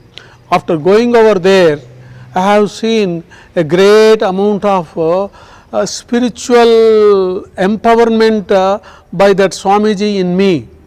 He has performed Sudarshana Mahayagam, 108 steps. He allotted me the top step, and below me 7 countries presidents, prime ministers, and likewise 108 devotees performed simultaneously 2.5 hours of Sudarshana Mahayagam, and I was on the top. By seeing that sort of an arrangement and an opportunity, I could not control myself. Just I surrendered to Sudarshana Mahayagam and along with this mantra. In fact, I am the practitioner of Sudarshana mantra. So, it was very handy for me 2.5 hours. How what happened in me, I do not know even till now. When I remember that, goose booms up, and I experienced that sort of a great Sudarshana Yajna prasadam in me. And after that Yajna, Kalki Bhagwan took me into a separate room, and he had 1.5 hour interaction personally with me and Dr. J.C. Mohanty IAS. He told, you leave all your family encumbrances, I will take care of it. Whatever you are doing for this Lead India movement, you continue to do that. You take that responsibility. Rest of the things I will take care. I will be with you in leading this movement. And today I also feel that he is with me and taking forward. Okay. Likewise, all of you may be knowing Chinnajiyar Swamiji. Chinnajiyar Swamiji initiated me to start children's Balvikas Kendras. He came for the inauguration. And there in the first inauguration, it was 1985 maybe. So, he got 97 rupees 50 paisa donations from the public, and he called me. He gave all the donations to me, saying that you are a blessed person, I will be with you, you take care of this Bal Bharati training programs, you will be a blessed soul. And from that day onwards, Chinnajiyar Swamiji, he gives money to me, donates and blesses me that this is a great work you are doing, I am with you. Likewise, many Swamijis, you take any great name, Ganapati Sachidananda Swamiji, or I will tell you another incident of Nritya Gopal Das Maharaj of Ayodhya, who filed the case, who fought for more than 50 years, who is the Mahant of Ayodhya, Ram Mandir in Uttar Pradesh. I was not knowing him. I have gone with the children to have the darshan of Ayodhya Ram Mandir. I was just going in front of his mat. Somebody came and called me, Maharaj, ठहरो, आपको महाराज अंदर बुला रहे हैं. I do not know who is that Maharaj bula rahe hain. I don't know anybody there. First time I have gone there. So I went inside, and there was so big rush waiting for him. The people were in queue taking prasadam from him. Such a Swamiji. He left all that, he came running to me, hugged me, and blessed me. I cannot even today bear his blessings. Unknowingly, first time. And he caught hold of my hand closely, putting another hand on my shoulder, and made me sit beside his matam, his pitam. And he said, "You are my guest. Today you be with me. We will have satsangs." I could not say, I do not know where to stay, where to have our lunch or dinner, etc. God has provided everything there as a guest of Nritya Gopal Das Maharaj Ji. See how these things happened. Even today when I think about him, I cannot bear. It is Lord Rama's blessings. I keep on saying Rama Nidaya, Rama Nidaya, Rama Nidaya. So my dear friends, meditators, digital Maha Yajna participants, when you believe in God, more than mother, more than father, just like as we say, Tvameva mata cha pita tvameva, tvameva bandhusya sakha tvameva, tvameva vidya dravinam tvameva, tvameva sarvam mama deva deva, tvameva sarvam mama deva deva. We may believe God, we may go to the temple, we may go to the pilgrimages. Not that. That is only one step. What is the ultimate step? How you can be one with Him? Rama Nidaya. How you can surrender, how you can submit everything and live in this mundane world. Just like Draupadi, she tried herself to protect herself. When she came to know that her strength is not sufficient, then throwing herself out with both the hands, calling Krishna, Vasudeva, He Saka, He Narasaka, then only she got the blessings. My dear meditators, in this digital Mahayajna, what is that I can share with you? These are all the live examples, my dear friends. Today, after that, see, connecting a small teacher like me, a common man, citizen like me, connecting with the then President of India, who can imagine how it happened? Again a miracle. Just as a student of human values, I have been doing research on the hypothesis that values are not taught, values are caught. Studying the ancient Gurukula system, how Lord Rama got values from Vasishtha, Vishwamitra, how Lord Krishna got values from Sandipani, how in this country values have been inculcated. What is happening in my country today? Values are degrading. So how values can be inculcated? That was the passion, that was the question triggering my mind, and that has spent all the 40 years of my life. And that design has gone into the hands of Dr. Kalam, President of India. He called me, and then he has seen my thesis. Then he is told, this has to go across the country.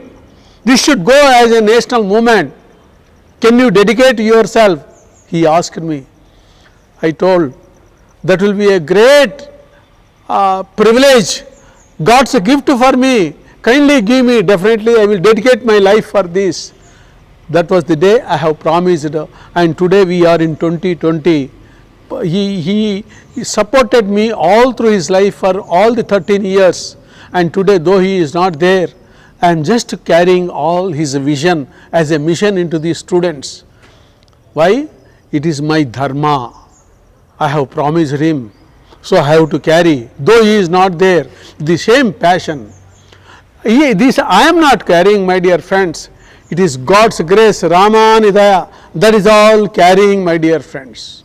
So, ultimately I share with you, it is when you not believe the God when you become one with the grace of God, that He is the real doer. I am not talking now. It is He who is talking. Understand. It is He who does. We feel that I am doing. So there the ego comes. With the realization of God, whomsoever you are believing, Ram, Rahim, Allah, yes, anybody, all are same. Just like a water in a bottle. Water is called as a pani, tanni, niru, so many things. But the names people may call according to their own bhavana. But the water in it do not have any difference. Whether you call pani, whether you call water, whether you call tanni, it does not have any difference. It will be useful to quench our thirst. It will be useful for cleaning our body, cleaning ourselves. That is the property of the God. So also, how we can not only believe in God, my dear friends, enjoying the grace as one with Him. That is the reality. That is what it transmits. That is what it transforms. To share with you another mass grace. Anybody can come and challenge and watch it. Go to any corner of the country. Lead India training programs are happening in mass scale. Minimum 200 people will be sitting there. Let it be any type of trainer in any state, Hindi, English, Maratha, Kannada, any language, any environment. In the beginning, headmasters will be reluctant to give 3 days time for Lead India Deshkopadao training program. But on the third day, headmasters of my age, they will be felicitating trainers who are just unemployed youth. They will be doing Pada Namaskara, they will be doing shawl, garlands to those trainers. Why? They have seen transformation in all the 200 people at the same level. Till then, people who are not able to speak, who are not able to raise hands, all the 200 people will raise hand and boldly remove the stage fear and talk. That is what is really required for this country. We are educated, unemployment is going up. Why? Because they are not having communication skills. And this Lead India Deshkopadao training program is providing communication skills. They are winning the fear. They are getting the courage to speak in front of anybody. Like that, values. Till then they may be indisciplined. Self-discipline will come automatically. People will leave all the slippers in a line. People will follow queue everywhere.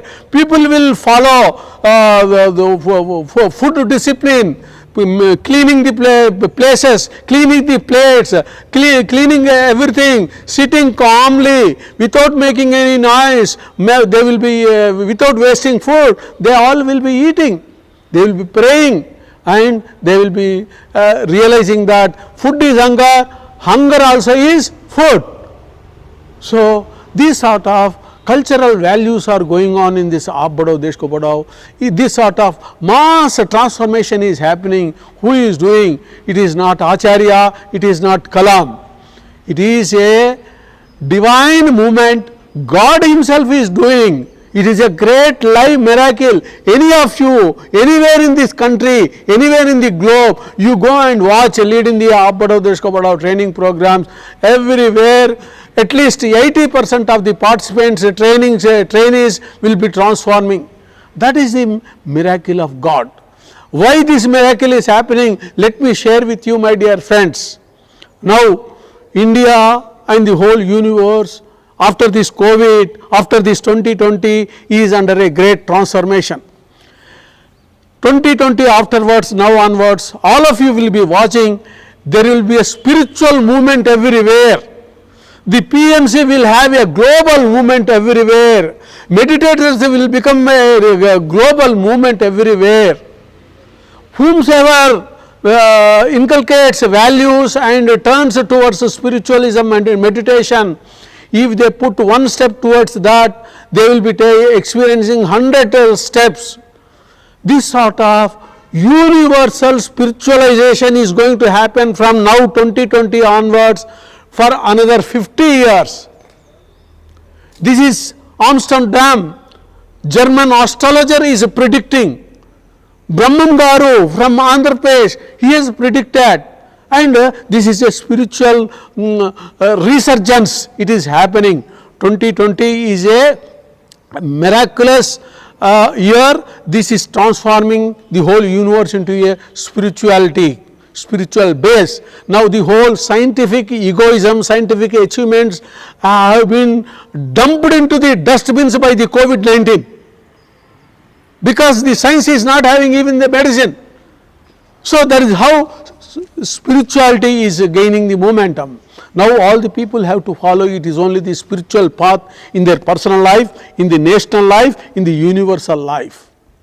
So with this, again I wish all my meditators, PMC members, I thank Brahmarshi Patriji and all meditators for giving me this great opportunity. Let us all say Adhyatmika Vidya Vidyanam. The real education is knowing ourselves. That is the real education. Other than that, whatever education we are having today, the whole of cosmic universities, what they are offering, botany, zoology, this logy, that logy. The logy means science. What is that science? Whatever scientists have invented, that has become science. That has become education. And what for all this education? It is all only for the sake of living. Udaranimitam Bhaukrutavesham. Just to earn money for our livelihood, we are all educating in the so many universities of the universe. All of them, they will give only about how to live. But the spiritualism gives us beyond all religion. All religions are same. All humanity is same. All humanity is existing because of the spirit inside them. If the spirit inside them, what happened in Abdul Kalam ji? He was talking, just suddenly collapsed. What happened? Whole of his body is there, mouth is there, cow is there, everything is there. But he was not able to speak. Why? Because the spirit inside him has gone. So, whole of the humanity has to realize, I am existing because of my spirit inside me. And educating myself about that spirit, that spiritual power inside me, that is what Lord Krishna in Bhagavad Gita said, Adhyatma Vidya Vidyanam. What is the education? Whatever education, certificate courses, the courses we are doing, he says, Avidya.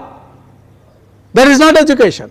The real education is knowing about your own spirit, spiritual power, live with that spirit, be with that spirit. That is the real life, real human life, that we can achieve only in this human form. Before this light is off, how you can connect and experience this light, that light, asatoma sadgamaya, tamasoma jyotirgamaya, mrutyorma mrutangamaya.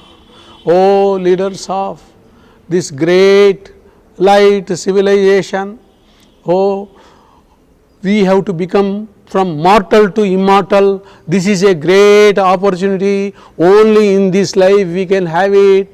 That is what is Lead India, Abbado, Deshkobado. That is what is PMC meditators. May God bless all of you. Om Purnamadaha Purnamidam Purnat Purnamudachyate Purnasya Purnamadaya Purnameva Avashishyate.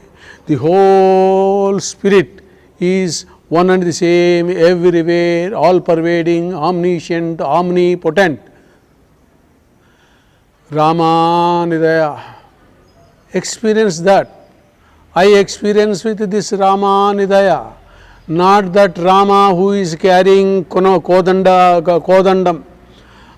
it is all same Rama, Atma Rama, Ananta Rama, same Rama, same Rahim, Yesu, Allah, Nanak, Vasudev, everything is same.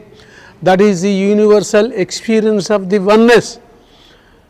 Okay, let us not fight in the names of the religions.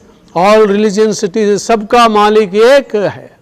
How we can experience that? That is Adhyatma Vidya.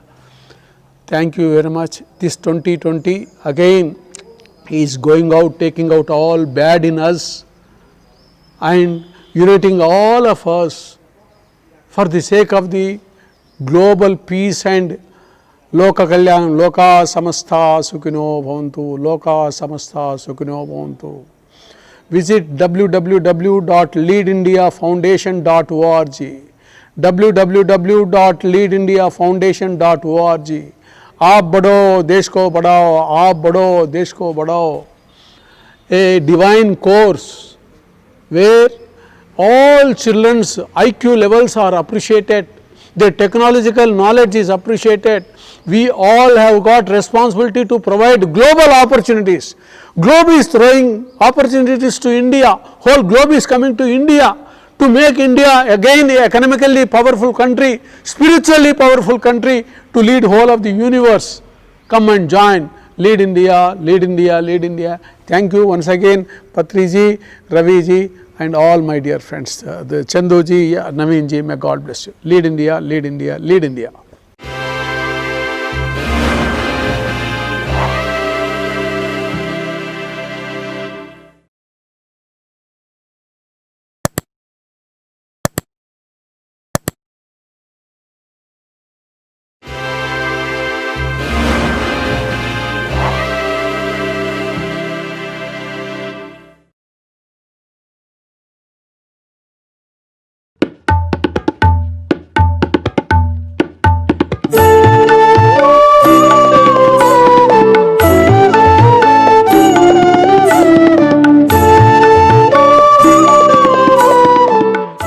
Lead India, lead India, lead India.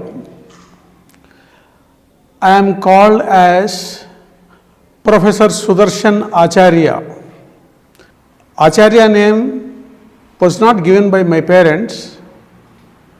It is the people in and around me watching, observing, attracted, and they added this suffix Acharya, and that has changed my whole of my life.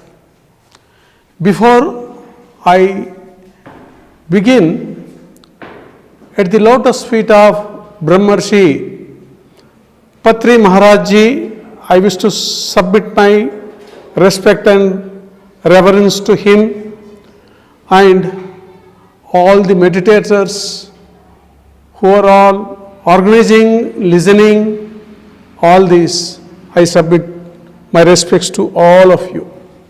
It is a great puzzle for an individual to understand who am I and what is the purpose of my life and who is running whole of my life and whole of this cosmic world. In this puzzle, at the outset, I wish to give advanced 2021 New Year greetings to all of you. Happy New Year to all of you and your family members. Let 2021 bring a big change in you and your life and your ambitions and aspirations. To understand myself and the whole cosmic world, likewise for all the viewers also, first and basic thing, the time is God. Each one of us have got our own date of birth, and we do not know what is the date of death, but we all know that some day is written and that is the end of my time, end of my lifetime. In between my journey of life is the time graced by the Lord. In this time, one fundamental principle that whole of the humanity need to understand, that purpose of the life. While understanding the purpose of life, one basic Indian Vedic quotation that Janmanam Narajanma Durlabham, getting this human life is a grace of the Almighty. 99% of the human beings are not going to reborn as a human being, this Skanda Purana says.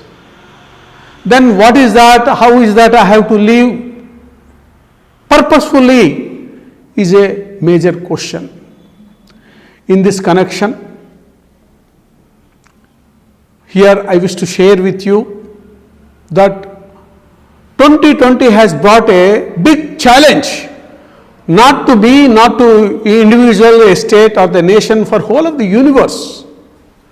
The whole scientific inventions, the egoistic achievements of the human beings were challenged by the COVID-19. So it has been proved that science has got no medicine for this. So it is Mother Nature which is challenging all of us. We need to understand this and dissolve our own ego, surrender to the nature, respect the nature mother, then automatically already it is going out, it will go out. Though purpose of the life is to understand the God, understand the time, understand Mother Nature. Then all the things will be set right by themselves. Now, in addition, I will share with you that this COVID-19 has taught us lot of things, that it is making India again a global leader. India was a global leader up to 17th century. We have lost it, and this time God is bringing India again the Vishwaguru global leadership.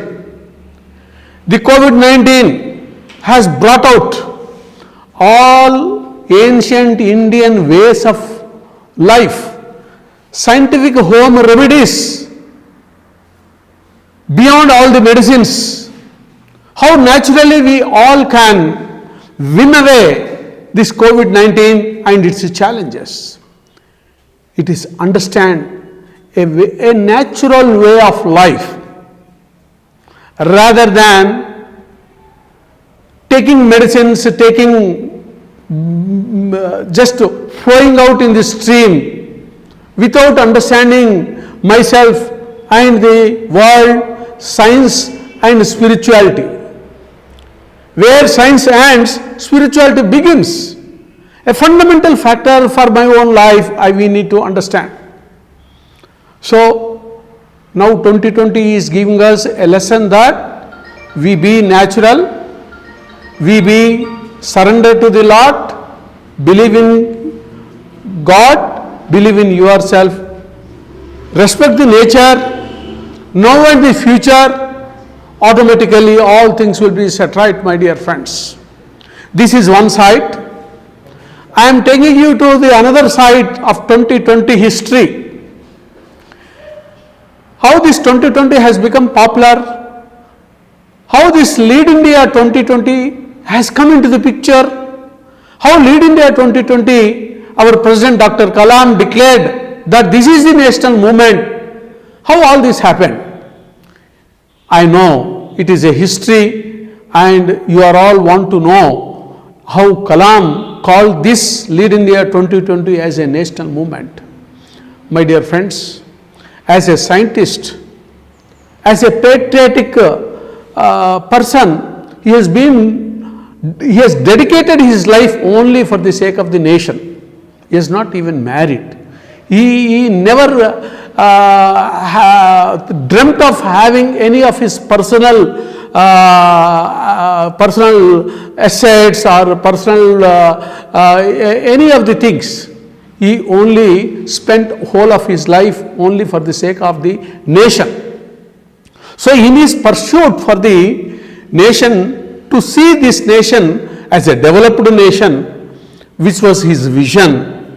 In 1997, he published 12 years of his research named as India 2020, a vision for new millennium.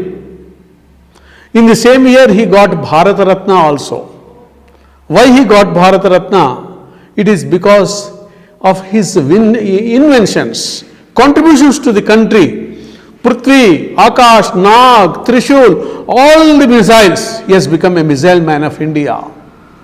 So, government has respected him with Bharat Ratna award.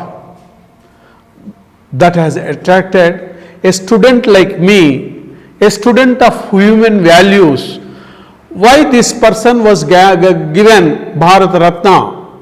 And what is he has revealed in his 12 years of research, India 2020.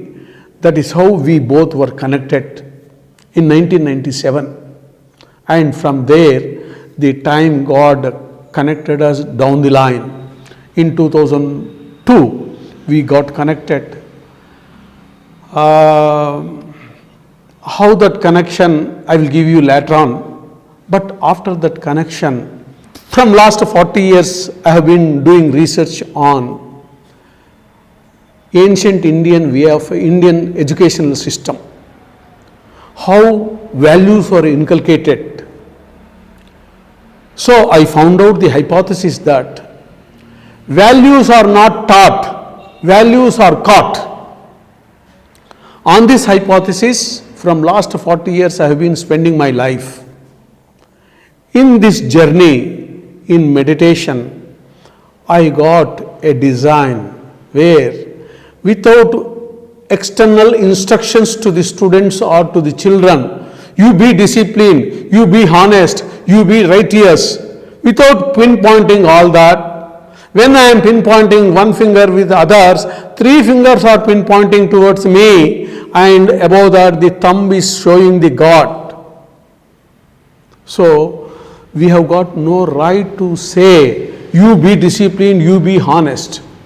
That was a question haunting me, and from last 40 years I have been doing research on that. And that design has got me PhD in human values, and that design has gone into the hands of the then President of India. And he has seen that design, then he called us that this should go to the whole of the nation and this should become a national movement. I will give you support. All that history I will share afterwards. So that is how in 2004 his India 2020 attached with my research of LEAD Foundation. So together it is LEAD India 2020 Foundation has emerged, and the model was called as Acharya Kalam's Human Transformative Model, and the vision was transforming whole of the humanity. This is the vision. Dr. Kalamji wrote a letter to the Ministry of HRD stating that this LEAD India 2020 is a silent revolution taking place. This should be integrated with the educational system. That is what he has written. So my dear friends, what is this LEAD India to share with you? I share that this is a human transformative model. Just like there was a revolution of industrial revolution, then green revolution, white revolution, now we see IT revolution. Likewise, this is going to be a human transformative revolution. In this revolution, my dear friends, all of you, I am sure you will agree that you people are intelligent than us and your children are intelligent than yourself. So the time God is improving the IQ levels from one generation to the another generation. This is what the gift of God. That is what we all have to respect our children, respect the teachers, respect the students, respect their IQ levels, respect their inquisitiveness for technology. Also recognize the global opportunities that are going to come, particularly to India, to make again India a global leader. So all of us need to understand this. And if you observe the whole of India, 65% of our population is below 35 years. Now 50% of our population is below 25 years. Now average age of India is only just 29 years, my dear friends. So in this transformation time God has made Sanatana Bharat, ancient India, as a young India, a global leader. In this young India, as a citizen of India, as a co-human being in this universe, when we are all observing that values are degrading, corruption is, individual corruption is increasing, thereby national corruption, universal corruption also is increasing. That is why the COVID has come, because of our corruption, our corruptive attitude against the nature has brought the COVID-19. So here all of us need to understand what we need, nature will give. But beyond need, if we have greed, nature will not give you. So we will be happy when we be with our fulfilling our needs, not going to the greed, my dear friends. So now, since the whole of India is full of 50% population, in the days to come, in another 2030, in 2050, in 2030, India is going to become highest populated country in the world. We are going to beat the China in 2030, my dear friends. And this growth rate is going to increase up to 2050.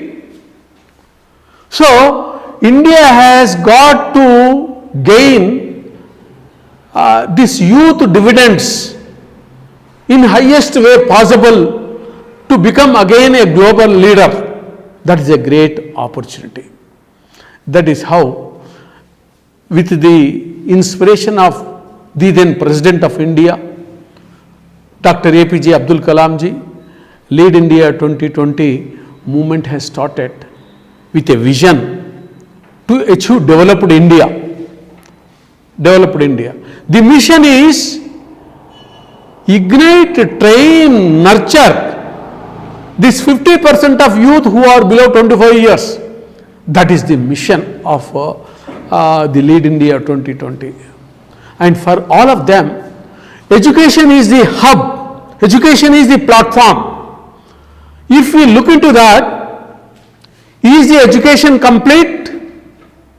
What is happening in whole of India with our 73 years of independent India's educational fruits? We have made a survey. In that survey, only 5% of graduates are getting jobs, 20% are studying something, getting some other jobs, 75% are getting added into educated unemployment.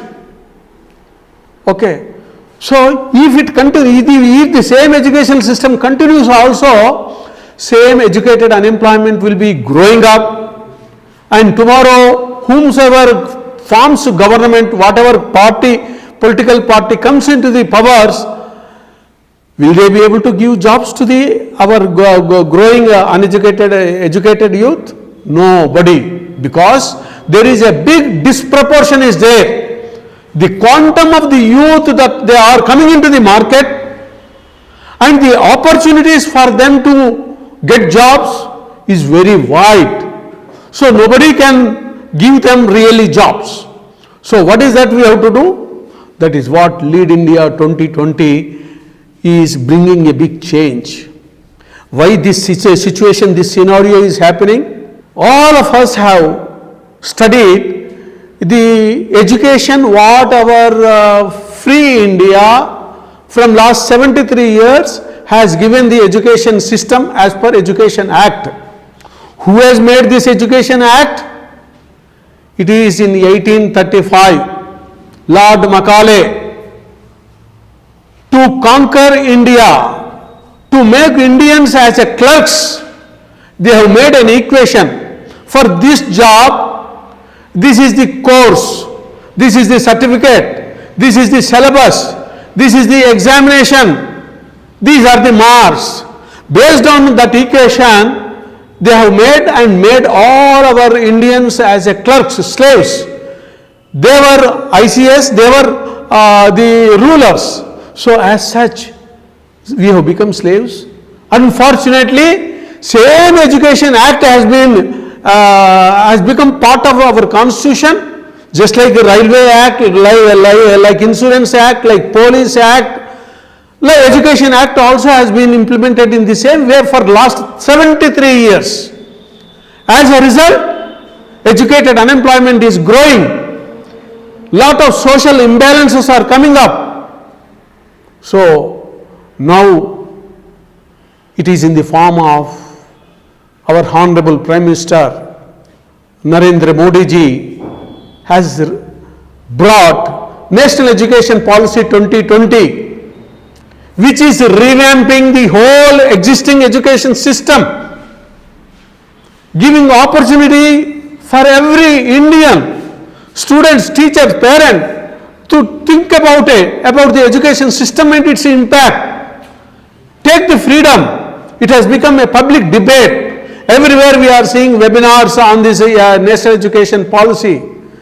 Likewise, Lead India 2020, this training program which we have started with 2004 with Developed India as a national goal. Now Modi's government also has got same nara, Sabka Saath Sabka Vikas. Vikas means development. So now development is only the way for everybody in the whole of the country.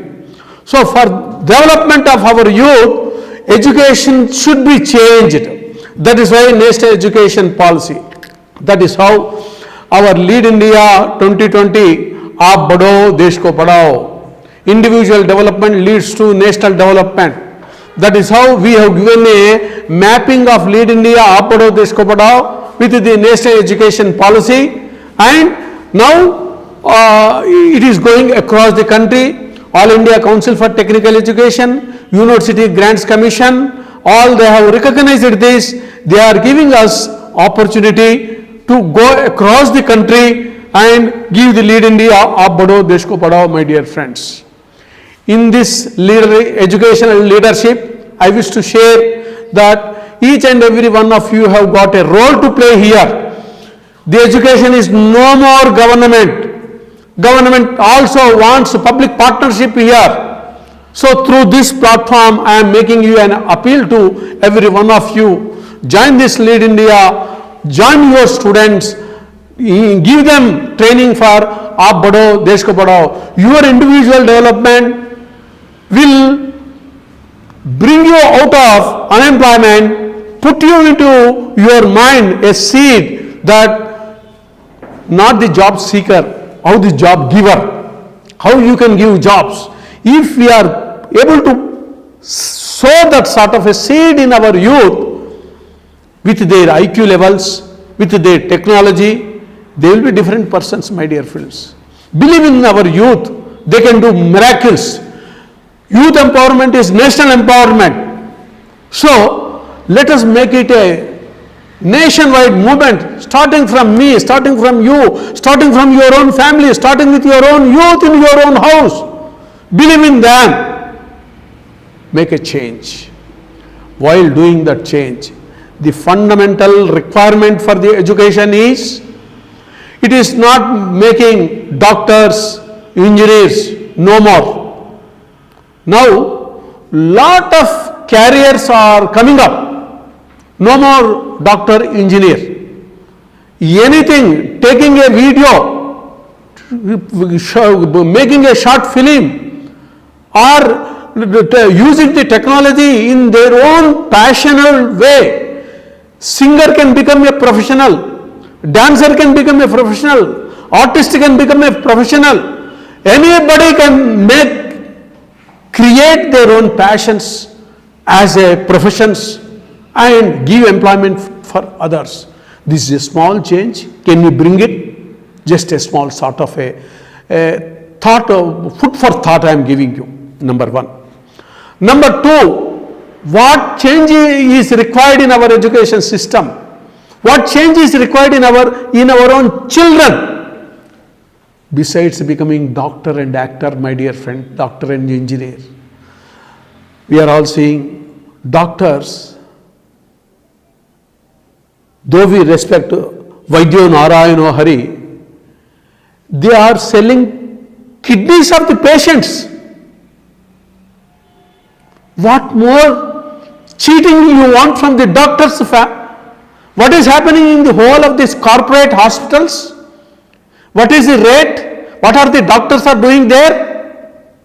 For everything, diagnosis, everything, they are writing the medicines one after another, so many things. Is it really required? In our ancient Indian way, we need not go there.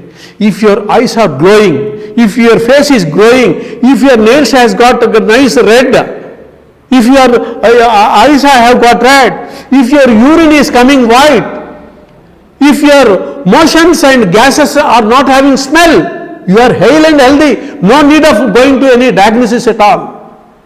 Why these doctors are cheating us? They have learned how to cheat the humanity without having humanity, which means they have studied education, MBBS, MS, MD, but not values. Bridges we are constructing. What is happening? Within few years, bridges are having cracks. Roads we are seeing. For every 3-4 years, roads are getting damaged. Why? Though they are studying engineering certificate, they do not have a common sense, a empathy for these passengers who are going to travel on that. They have taken money, but they are corrupt. So, values are not there in the education. So, this Lead India is appealing to you. You as a father, you as a mother, you are the best teachers. And all the teachers community, I am hereby respecting all of you. I am also a teacher. We have lost respect for our teaching community, my dear friends. Why? Are we doing our jobs sincerely? Or then if we do our job sincerely, we have to win the heart of every student. We have to clarify the doubts of every student. We have then thereby, beyond education, can you say, student, you are my friend. Remove the distance between the student and teacher. Win the heart of the student as a co-human being. Thereby, they all will say, Acharya Devo Bhava. As I told in the beginning, I am not Acharya is not my real name. But today, more than 18 lakh students, they all say Acharya Devo Bhava. So why I am holding this Acharya? Why I am conducting this Lead India as a national movement? Need of the hour is respect the teacher. Teachers are real nation builders. More than parents, it is teachers who respect the teachers. So, my appeal to all my teaching friends, including my mother and teacher, my mother and fathers, they are the first teachers. So, all of us, please let us take a oath that values are more important than education. A for apple, B for ball, C for cat, automatically will come. Parrots are also learning. Ra, ra, ra, ra, po, po, po, po. In our houses, parrots also will be saying. All that education will be coming. But what is more important at this young age? Inculcation of human values. Most important, my dear friends. Through this mission, I thank our PMC channel to take it as a national mission. Values are not taught, values are caught, which means you as a father, mother, you as a teacher, we have to follow values whatever we are preaching. Then you all going to become acharyas. Then all of you, like me, you add acharya title after your name. It is an open secret. It is not limited to Lead India. It is PMC also. It is Brahmarshi Patriji, acharya, a great acharya. So same all our meditators. Can you have this acharyatva with your name? Just by me being practicing what you preach. What we are all observing? In our own house, father says to the children, hey, phone is coming, you tell them I am not available. Then that fellow will get a doubt. Why father is telling like that? He is very much available, but he says, he is asking me to say that I am not available. Here itself, he may not oppose you, but he is learning speaking lies. When he starts speaking lies at this age, you cannot correct in his future. That's all. Okay? Whatever you want your children to be, like Bharata Ratna, then you have to chisel him as a Ratna. Then definitely all children will become Bharata Ratnas, my dear friends. What was Gandhiji? Gandhiji was also speaking lies. After seeing Harishchandra, he realized that never I should speak lies. And that spur of the moment has changed an ordinary Gandhiji into a Mahatma Gandhiji. That's all. So let us take this Lead India movement, and the PMC movement also is same. Satyam Bruyat, Priyam Bruyat. Na Bruyat Satyam Apriyam, my dear friends. So this is a national movement. All of us, let us dedicate, let us bring back the past ancient Indian cultural heritage of bringing Acharya, Dronacharya, Bhishmacharya. Now all of you are Acharyas. Then we all together can make this India again a Vishwa Guru with good number of children practicing values. Imagine automatically this ancient Indian glory will come again into this present Bharat as a Vishwa Guru Bharat.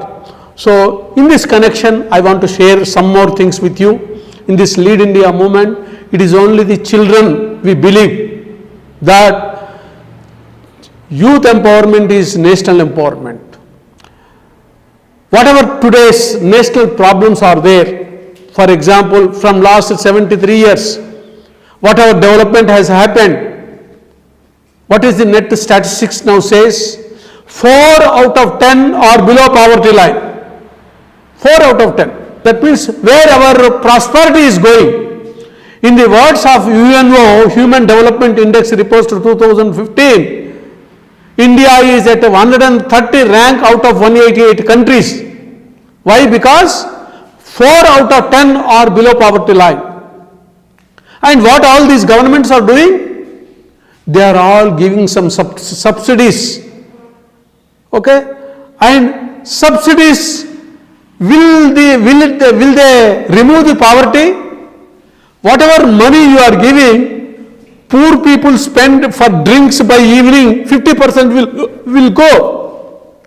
So, it is something like giving fish to eat.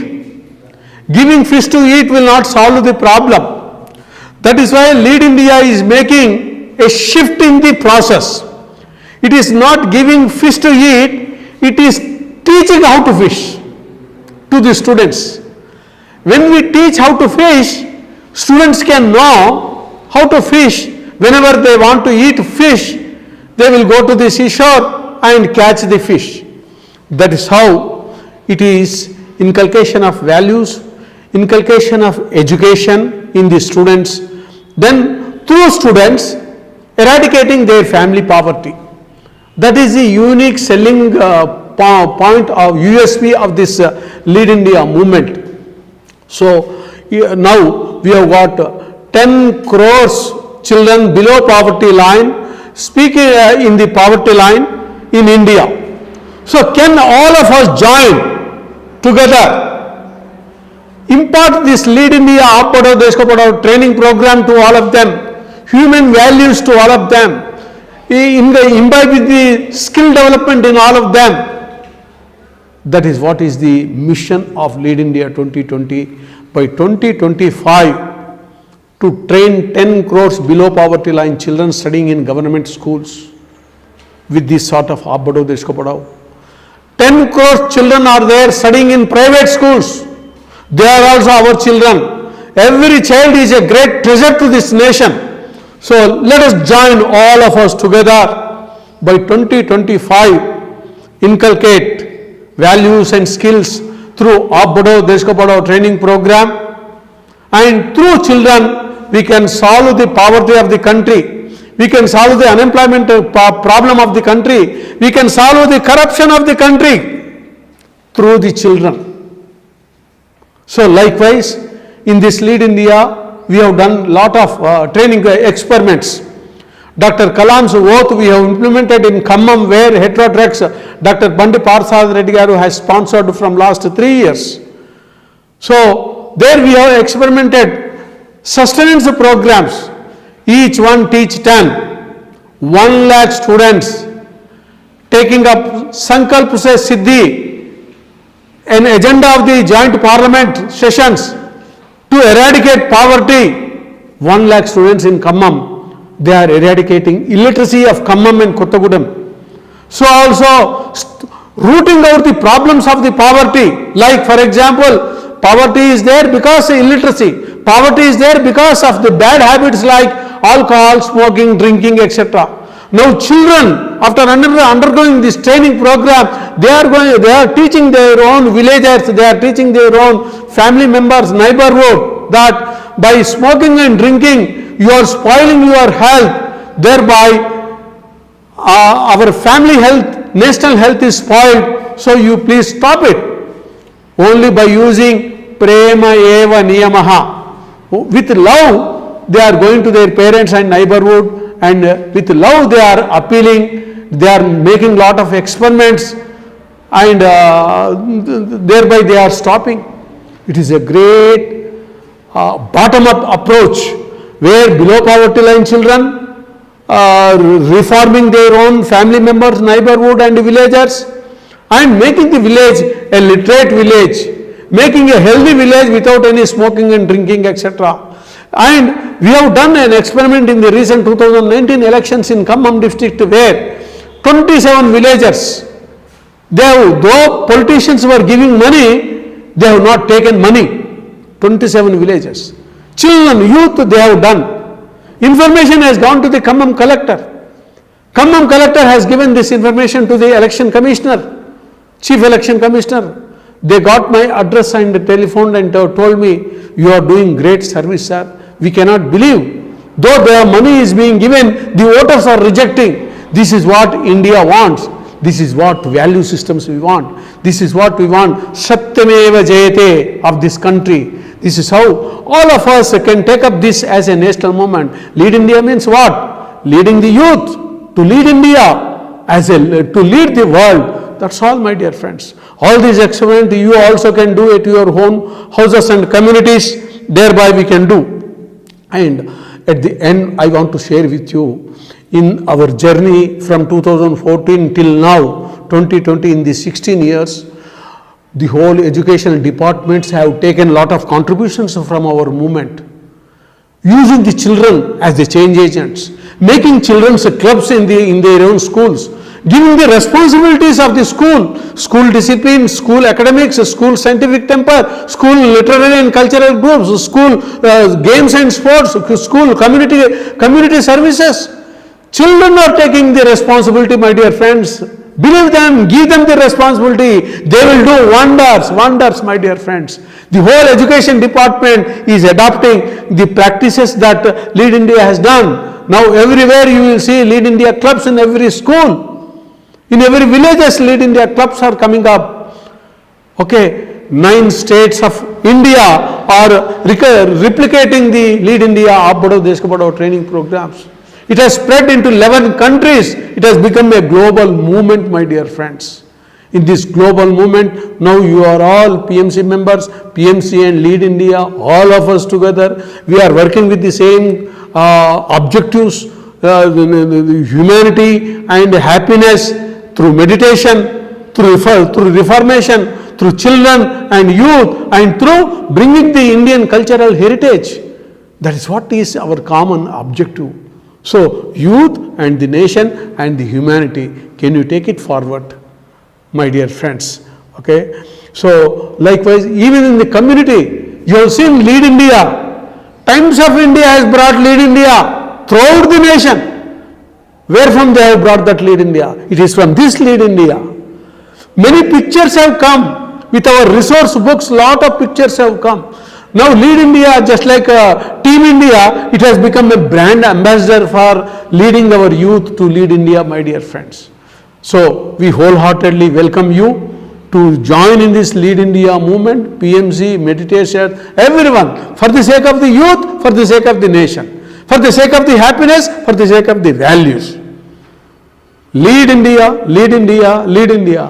Visit www.leadindiafoundation.org, www.leadindiafoundation.org. Let us all connect, let us all lead youth to lead India, to lead the humanity. Lead India, lead India, lead India. May God bless all of you. Lead India.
Hello friends, this is Arpita here.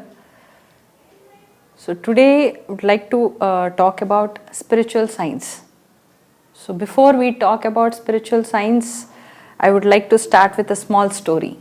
There's a very familiar story, many might have heard many times probably, but then I would like to begin with this story. Story goes like there was an old woman in a village. She has, the old lady, she has been searching for the needle she has lost. Okay, and in that process she has been searching, near the mud and the sand and whatever is there in the outside, wherever she lost the needle, she has been searching. So the few strangers from the same village, few people the neighboring villages, and whoever were passing by, they just happens to come and ask the lady that what is that you are searching for. And she says, no, but I just lost my needle, so I am searching for it. So they say that, oh, is that so? Okay, since you are a little old, you seem to be very old, let us help you. So they also begin to search the needle. And now looking at that, few more people come in, and they say, okay, you all are searching something, is there something specific you are searching? Then they say, yes, we are searching. They are so, actually these people are so dwelled inside, into the deeper way, that's into searching, they could not give much of the details about what is lost and other stuff. So they simply say, yes, we are searching. So they think, oh, they are searching, let me also help them in searching. So in that way, looking at one person or other person, there's a set of group of people keep coming, and it's like entire village begins to search. Nobody has no clue what actually they are searching for, but everyone is completely deep into that action of searching mode. And it happens like in that, when all this is going on, there is a learned man, or you can call as a wise man, who's walking through that, who's passing through the village. He feels very strange. What is this? So many people are searching. They are searching something. What happened? This entire village seems to be searching something. So let me ask them if I can help them out. So he asks one group and two group, and he keeps on asking. But to his surprise, nobody could give him any kind of answer that they were actually searching for that needle that old lady has lost. Everyone is busy in searching, and in one group it says, we are searching, can't you see, why are you disturbing? They even become very angry kind of, and very angry, and they're not wanting any kind of disturbance. And in this process, he goes to the first group who have come to help the lady. He goes there and asks, entire village is searching, it is wonderful, but then what is that you all are searching for? Then they become aware and they see, oh my God, entire village is searching something, and it is beautiful, but then we are actually searching for a needle. I said, oh my God, this is for the needle you all are searching, and nobody has the clue that what they are searching for. So I said, well, whose needle is you are searching for? Then the people say, this is this old lady, and she is old, we are just trying to help her. And I said, well, then there's something has come out. The wise man goes to the woman and old lady and says, ma'am, it is wonderful that there's so many people are really coming forward to help you. It shows the unity in the entire village, that one is coming forward to help another one. It is really wonderful. But can I have few details? I said, yes, you can ask me. You are searching your needle, you lost? I said, yes, I am searching for that needle I lost. Can I ask you where actually you lost the needle? Then she looks behind and says, there is my house, in that house I lost. And he is like, oh my God, oh really? Then why are you searching here? If you lost there, why are you searching here? Then the old lady says, I am searching here because see, I am an old lady. Can't you see I am an old lady? My sight is not very clear. So there inside my house, it is all darkness. So I am not able to search there. Here there is so much light, so I am searching here. It's like somewhere, just like the story, we all are in the same state. In the process of helping a humanity, uplifting ourselves, we are doing n number of things. We are doing so many things. We are coming out with gadgets, the internet, or all this technology coming up, giving ourselves facilities and growing, and there's an economical growth and so many things. So many we all are doing. But every time we actually lost ourselves in this wandering, we lost ourselves inside. And how do you identify yourself? How do you connect back to yourself? Only by going inside. You are actually found only inside you, not outside. We have been searching outside. Okay, this movie is going to make me happy. This restaurant is going to give me good food. This place is going to give me peace. This thing is going to give me so many things. We are all shattered. We don't even know what we are looking for. We are not looking for any knowledge or anything. We are abundant in every aspect inside us. Everything you ask, it is there inside. We are actually looking for ourselves. We all need to do is get back to ourselves. The whatever we call, when we talk about spiritual science, what is spiritual science? Anything which we are knowing, scientifically we are knowing ourselves. It could be from our physical body, it could be our mind, it could be the, I don't use the word spirit because it has so many other versions in everyone's mind. I say it is the tattva. You are here to realize your own essence. Your essence could be infinite, it could be dot or it could be infinite. And dot to infinite. Your essence is as vast as you think, as narrow as you think. Everything is interlinked. We need to get in touch with ourselves. So spiritual science is all about, when we talk about the elements, with the variations, when we come into even the basic word of defining what spirituality is. So if I have to define the word spirituality, I say it is your intensity towards life inside you. Your connection, your bond within the life inside you. Life is not outside. Outside is only the reflection what we have inside. And yes, this is again a paradoxical truth. Whatever is inside, that is what is outside, but whatever is inside is not always the truth inside, which is actually inside. Okay, I'll clear it. From inside, I will begin with the point, like as a small baby, as a child, you were inside the womb of a mother.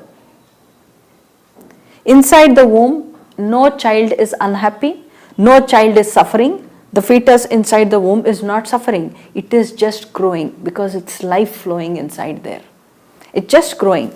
Okay, the child is growing and very comfortable. Inside there is womb. Inside the womb there is water. Everything within this, all this Mahatattvas, what we call as earth, water, fire, whatever elements we talk about. Everything. The child is so very comfortable and very healthy inside. But the child, once he comes out of the world, out of the womb into the world, the child might see completely different. The child might not see that everything is very as good as inside. So we are not sure when we are saying whatever is inside, that is what is outside, is not matching here. Inside there is so peace, so calm, so joyful state, but the minute you come outside, there is chaos, there is fights, there are noises, there's so many things happening. So you cannot always say that what is inside that is what is outside. Sometimes it's a paradoxical. What is inside might not be the same outside.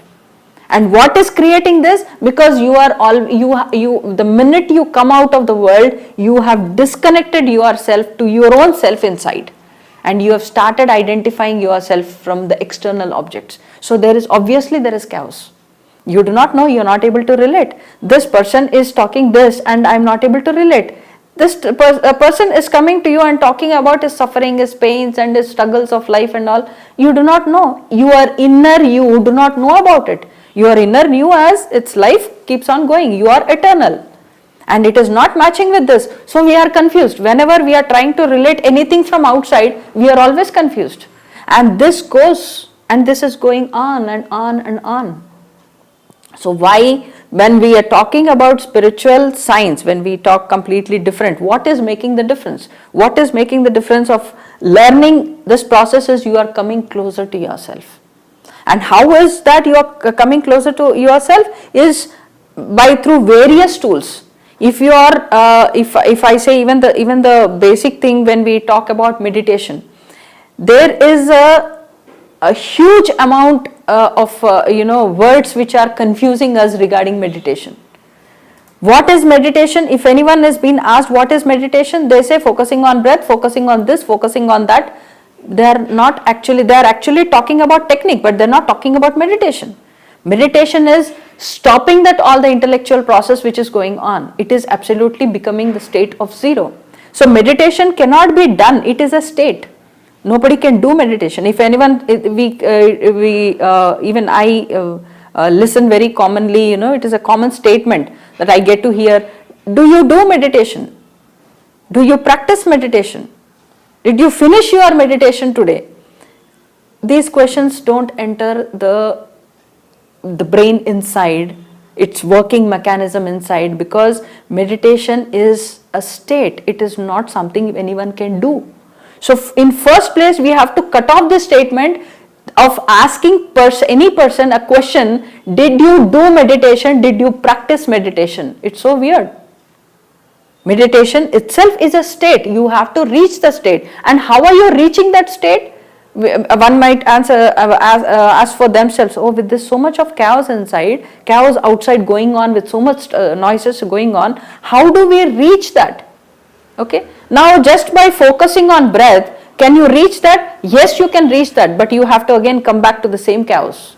And how long can you stabilize yourself, that zero state, with this chaos? You have to work. Your boss might be in morning, you have to meditate, you are sitting into the state of meditation, you are focusing the technique, you are focusing on your breath, you went into the zero state and you are very calm, and you and again after 1 hour or so after the sadhana you did, and then you have to get back to your office or get back to the routine.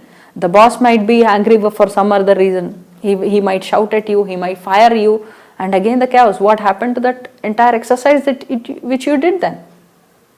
Okay, we have become so intelligent within ourselves that we have begun to defend ourselves with the same knowledge which we have known about ourselves. We have become so intelligent. The knowledge also sometimes is taking us away from our own selves, because we are not knowing it in the perfect order. We are using the words of transforming yourself. If you form everything well, where is the need to transform? That's the first question. Why do you have to transform yourself? That means if you are trying to transform yourself, in first place you have accepted the fact that you are the worst person. With the feeling that you are already a worst person, what is that you are going to transform now?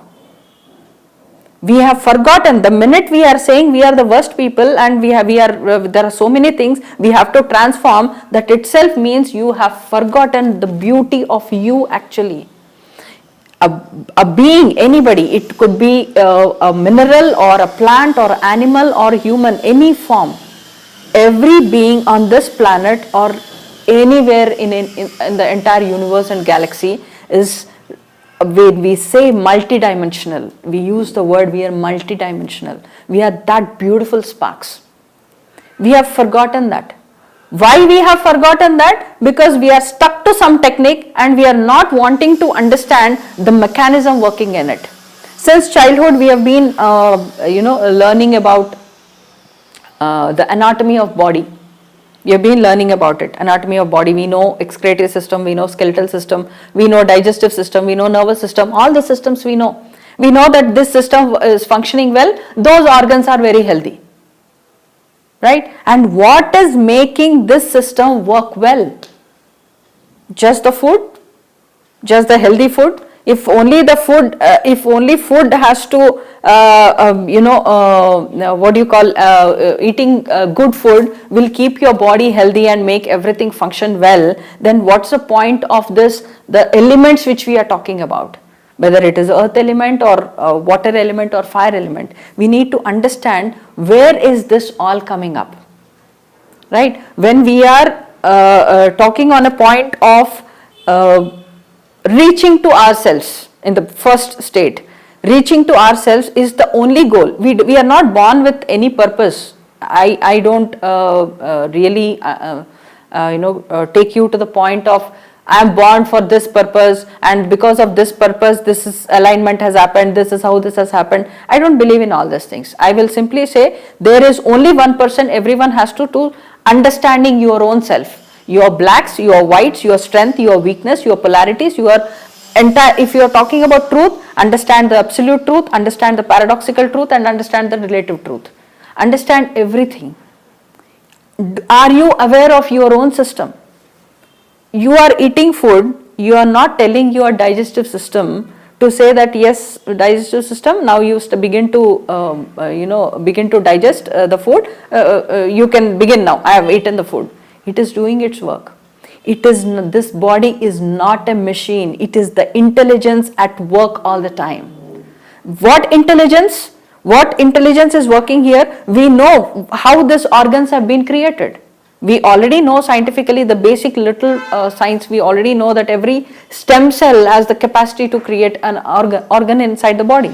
So the body is formed with the intelligence in every cell, and the intelligence is working as per the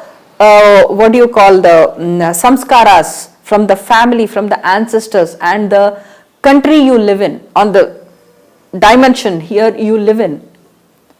For a Westerner who live in America or any other country, a person who is living, who is born and brought up there, for him the life is something else. Okay, we know there is a lot of difference in their thought process and our thought process. But here, when we are talking about, even within the India, when we are talking about South India and North India, the thought process is completely different.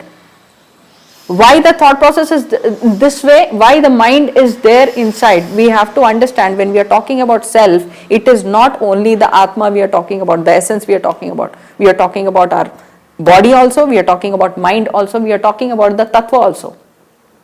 Tattva will always be pure, there is no guarantee.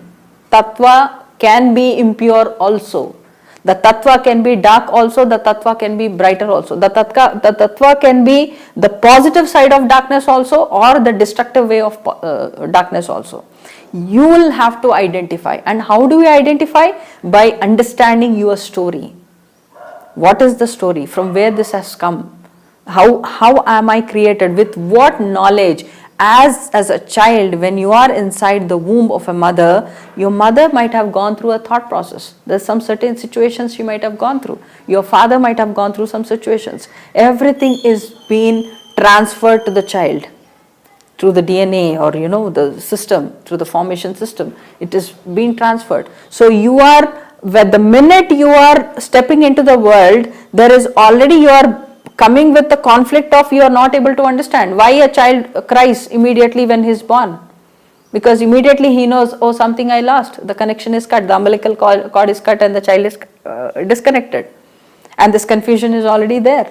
So the difference is already there here. In and out there is a difference. The child does not know. Nobody tells him. And is in today's fast days, we don't even hear from our grandparents talking about their lifestyle. We do not know. Everyone is holding on to that identity crisis. I want to be identified. That is the biggest chaos everyone is going through. And to create an identification, there are so many things which are coming up. Right? There are so many versions which are moving ahead. Okay, we are confusing ourselves. Okay, coming to the point of spiritual science. Why the spiritual science is important with so many chaos and so much confusions and so many polarities in the stories itself. What is the spiritual science is going to help me? Understanding spirituality scientifically, what is it doing helping me? I'll give you a basic knowledge sharing part of my understanding about the spiritual science when I talked about anatomy of spirit. When we are talking about anatomy of spirit, we know from the ancient times, even when doctor was not there, as of today professional doctor was not there, the diseases were healed. The many situations diseases were healed. Even the childbirth happened then also. And there are medicine men who we call them as shamans to word it, okay. And we had wise people, wisdom people who had that wisdom of understanding and giving an explanation about a particular thing. In such way, the light workers, there's so many people, category of people we have in this form. So you can call them as elements of this path. This is one element, this is one element, this is one element, this is constitution, this is constitution. Everyone has their own things. And now when it is coming to getting back to ourselves, this system has come, and when you understand it on ground, at the physical as a matter, when we talk about even yoga, when we use the word, everyone has a point of saying yoga is the union of Atma and Paramatma. I do not understand this. It is simply energy and its matter. Yoga is the union of energy and its matter.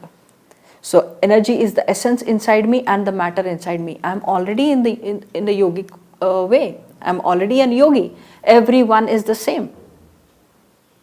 There are similar looking flowers, they look very similar. Even the color combination, everything is similar. What is making the difference? It is the fragrance. So it is the tattva which is making the difference. Otherwise everything is same. Right? So the tattva, the fragrance cannot be taken away from that matter, in matter form, whatever the flower is. Okay? I cannot be separated, I cannot separate my matter as well as the essence inside me. Once the essence, what is essence? It is the intelligence which is flowing inside in every cell of our body. From where it has come? It has come from our ancestors, it has come from our sanskaras, it has come from our culture, it has come from so many variations. We are as it is not dot. Without knowing anything also we are not dot.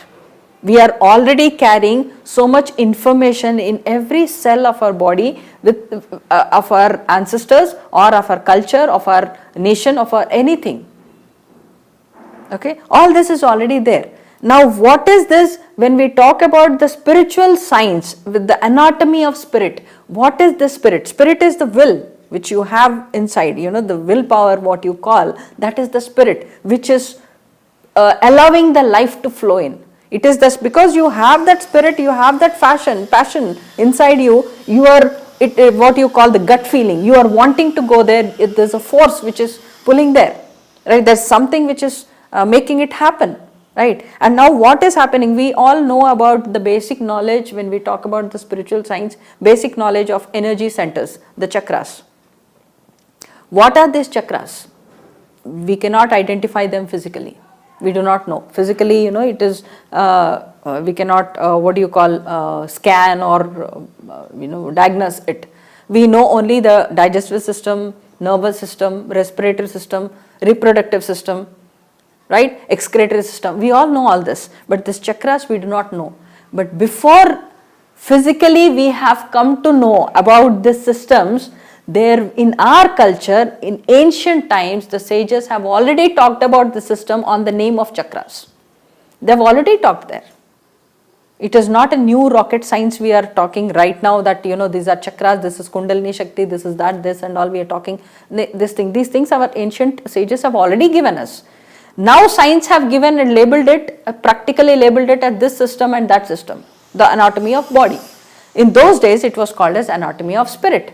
In anatomy of spirit, it comes that pancha pranas, it comes as pancha koshas, it comes as shat chakras, okay, and then even the nadis, the three nadis, Ida nadi, Pingla nadi and Shushumna nadi, all these things. Everything is coming as per, now we have given, scientifically we have proven it. So spiritual science is, when we are talking about spiritual science, it is scientifically understood. The spirituality is scientifically understood. So science has not given anything, something rocket science, something very new.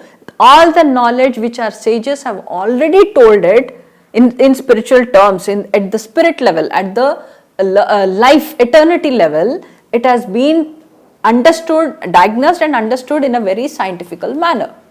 Right? So that's the reason even to today's generation, where we call who are today's generation, I say, what do you call, there is no difference between earlier generation and today's generation, but today's generation can use technology, earlier generation didn't have that facility. So scientifically the brains have become too logical. They wanted to see everything, feel it, right? Instead of feeling, they want to believe it in science. Okay, so understanding, living it more authentically. You want to touch consciousness, if you say, at earlier days it say consciousness is only like, you can feel it. But now people ask the questions, can you touch consciousness? You can touch consciousness. You can feel it. You can feel in your fingertips.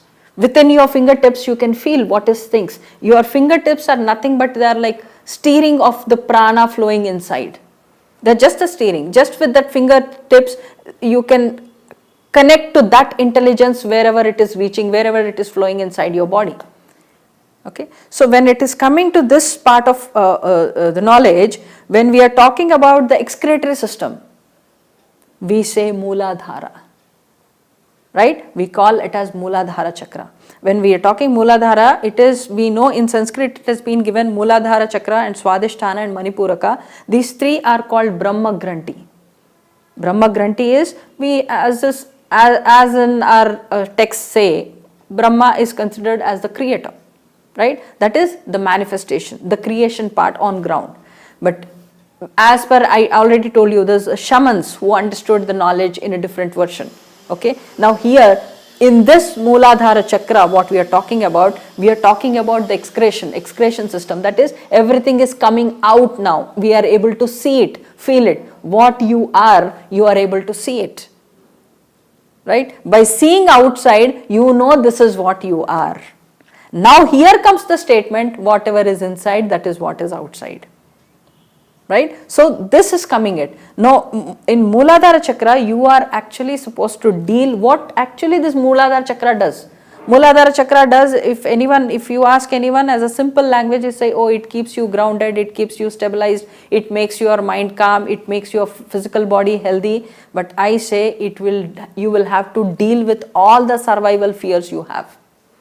The survival fears as an individual, it might have come from your ancestors, or it might have come from your ancestors, can be your essence related spiritual ancestors, that would be more simple, or your physical ancestors. All the fears they have gone through. The early man, what the early man might have done. He didn't even know how to, the fire, he didn't even know the fire. By an accident he found there's a fire. By accident he came to know this is how I'm supposed to survive myself. This is how I need to eat, and to get food, this is how I need to deal with this world. And there was no other man because he was the only early man. He had struggled so many things. Now when you are dealing with this Mooladhara Chakra, all the fears related to this survival will start awakening. When you are working on Mooladhara Chakra, be sure that you are walking through the path of death till the birth. This is the process which goes on, right? So all this, you might, when a person is into this sadhana, into this path, the person may connect to, suddenly you might see in your own internal visions, a person might connect to a shaman or some ancient sages or anything. Why they are connecting to? Because their presence is telling you something, that this is the story which you are actually going through right now. It is coming from this essence. Okay. Sometimes many people come across the point of in dreams they have seen their departed family members who have already vacated their bodies. They get scared. They said, oh my God, I am seeing my grandmother who was dead long back. I don't even remember, in my childhood only she died. Now I am seeing. Why are you seeing? She is telling you in her presence that I am a dead one now. You don't have to deal with my story. Be aware. Take the story ahead. But we are so stuck, we start reliving that story again. We see exactly the same, whatever has happened to her in life, the same patterns we try to see here. We need to understand their presence is only saying that I am dead, I am over in your system now. Now take the story ahead. You don't have to walk through all the path. We have not transformed the vision, we have not formed the vision so well. That's the reason there is a need to become transformed. We have created a need to transform ourselves. We don't need to. If you have to just form that well, that's all. Right? And now after the Mooladhara Chakra, now coming above is the Swadhisthana. Right? And the word itself says here, when we say Mooladhara, Moola Adhara. What is Moolam? Moolam is the completion inside you, the source inside you. Right? So Adhara, the source, the Adhara for your source is the body. So your body is as it is a temple. Godhood, I don't say God or goddesses, I say Godhood. The essence of Godhood is already there in this body. Right? You need to know how to keep it well, healthy and tidy. Nobody needs to teach you. You must understand it is Moola Adhara. What is that Moola? If that Moola is some Ravana and some Hiranyaksha and Hiranyakashipa and some all these factors, even then you are a learned one. You have to form it well to become Rama, Krishna, or all these aspects. We all know Ravana is none other but the polarity of Rama itself. So Rama had his own egos. He had to work through all these phases. But as a study, we don't want to see that. We want to see two as different entities. But actually, the both are same.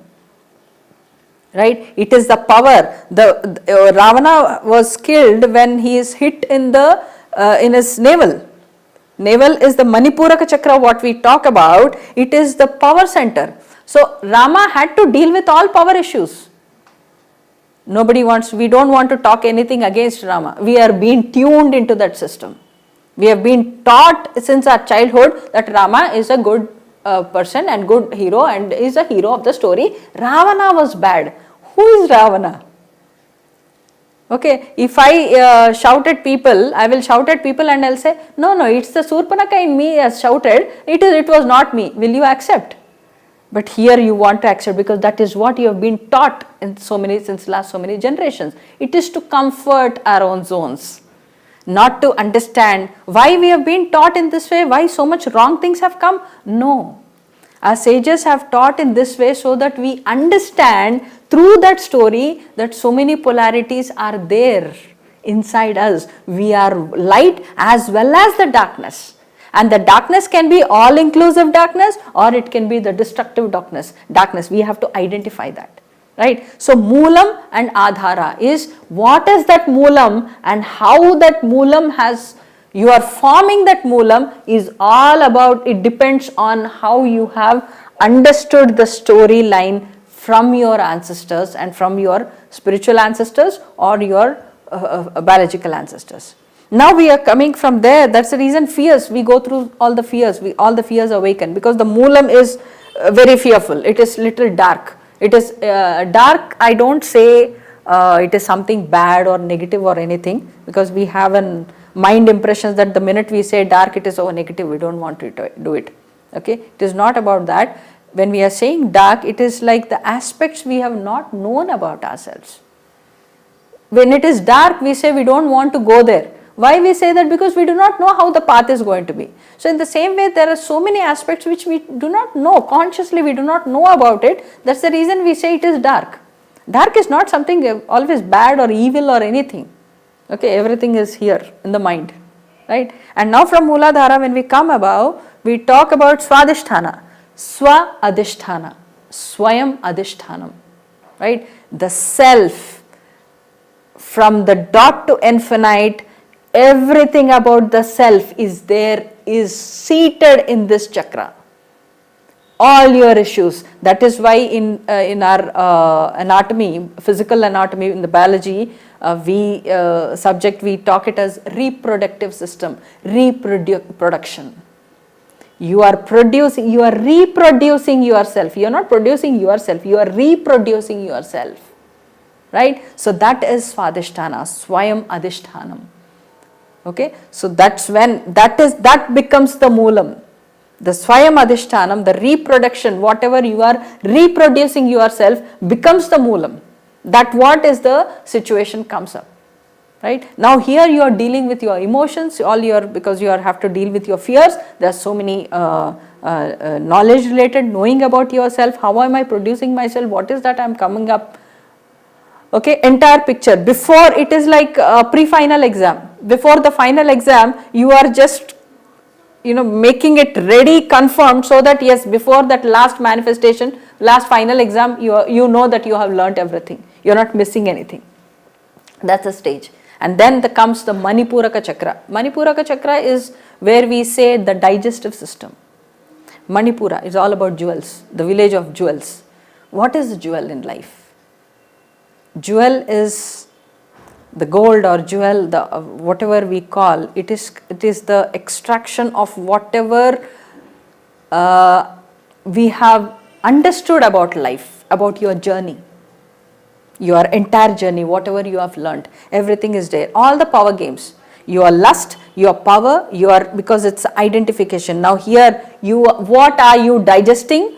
And that whatever you digest, that is what is going to be reproduced, and that is what is going to be manifested through the Mooladhara. So whatever you are digesting, if you are feeling acidity, what aspect you are not able to digest in your life, just check that. Okay, what is that you are holding on, what is your feeling? If you want something, what is that which is motivating you in wanting that? Wanting anything is okay, you can want anything. You can want anything in the world, you have all the rights, you are born with all the rights. But what is motivating you? Where is your attention, and what is the intention behind it?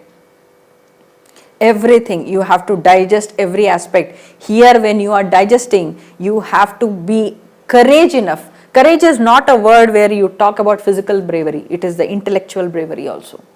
Intellectually, to see yourself as a very weird, destructive aspect, as a form also, you should be able to digest that.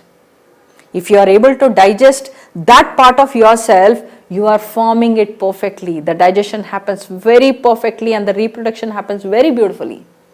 The world is always beautiful because the world inside is always beautiful. It is eternal. It is never dark or never, destructive kind or odd kind of thing. Right? And now from the Manipuraka, when we come to the Anahata, Anahata is here, the system which goes is the circulatory system. What are you circulating through your blood? What is that thought? What is that intelligence which you are circulating? Are you able to digest it? If you are able to digest it perfectly, then that is what you are going to reproduce. Whatever you have reproduced, that will be visible. Right? So the circulation is very important here. When we are dealing with Anahata chakra, we are not just any chakra, in fact, we are not just sitting and practicing it. There's a technique and there's ancient techniques are there, practices are there. You're just practicing it and you're knowing it. You are actually circulating something from there. You want to circulate compassion, you will circulate compassion. You want to circulate anger, you can circulate anger. It's your choice. However you want to be. You can be both. You can circulate. Sometimes you might get a feeling of being very angry, or sometimes you might get a feeling of overly compassionate and overly devotional. Anything may happen in this. From where all these feelings are coming, from where all this getting activated? From your unresolved issues in the past. There are many stories in your own story also. Some stories you have left unresolved. You didn't know how to deal with it. You just left for time to handle it. It's not a person, if he is not standing for themselves, that does not mean that person is weak. That person is trusting the life more than his own instincts. So that has been also circulating. So sometimes even the unresolved issues are getting circulated along with the Anahata. It is fine. But it is fine as long as you are aware of it. Awareness comes here. You need to be aware, what am I circulating? Whatever I am circulating, am I able to digest it or not? Am I able to take it or not? Is my fake personality, there is a fake personality in everyone. How much ever he grows higher, there will be a fake personality always taunting inside him. Are you really willing to do this? Are you doing it? What? The second thought always comes. The parallel thought to whatever thought you are thinking. There is another thought which comes. Are you really doing this for the service? I am a person who are going to shower compassion and I am service oriented. I would love to serve. This might be the feeling. But in Manipuraka, when you are, then the system is getting digested, you will come across the situation which will tell you, do you really want to do the service? It will put you in some situation where you will have to identify what was there inside, what actually you circulated. It could be an identity fame for name or fame, or it could be a real service oriented. But you need to understand, you need to become aware at every step of life, of your journey, from the top to toe and toe to top. You need to understand, you need to be aware of things. And from Anahata, when you talk about the Vishuddhi, it's the word. How clear are you in your words? It is not like, we keep thinking sometimes, you need to have clarity. Definitely you need to have clarity, but are you aware of the clarity you got? Because sometimes we think we are clear about everything, but that clarity is actually missing something else. That At that moment we are not we are not able to see that. So the speech will tell us, when you are talking, when you are speaking, how are the words coming up? The words are coming up, I know, itself is saying there is still something you need to know. Okay, so anahata is, the Vishuddhi is coming to the point of the respiratory system. What are you breathing inside?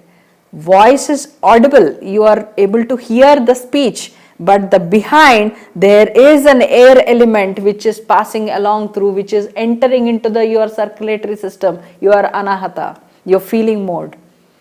And that is whether you are able to digest it or not, you will know only in Manipuraka. We all think, dealing with the heart chakra is enough. Everything is done. No. Handling the lower chakras, I really sometimes get surprised why Mooladhara, Swadhisthana and Manipuraka are called lower chakras. I say they are the higher chakras. Everything is higher. There is no lower at all. There is no word called lower. The minute you are saying something lower, you made something very low. You have made your own self, a part of yourself, low. Everything is higher. Everything is going deep, allowing us to go and explore ourselves. We have realized ourselves, it's fine. I have realized, okay, I am this, but did I actualize it? Only this 3 chakras, Mooladhara, Swadhisthana and Manipuraka, will tell you what you have actualized in your realizations. Realizing is not enough. Self-actualization is the word which needs to be taken over right now.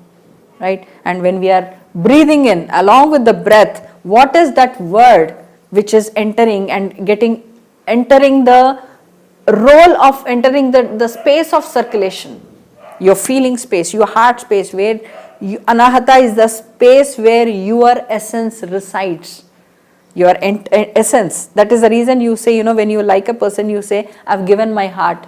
You will not say, I've given my leg and my hand. You say your heart. Why are you saying your heart? Because it is you as an essence, you are there here. Okay. So you say, when you call, also when you say, I'm doing it from my heart.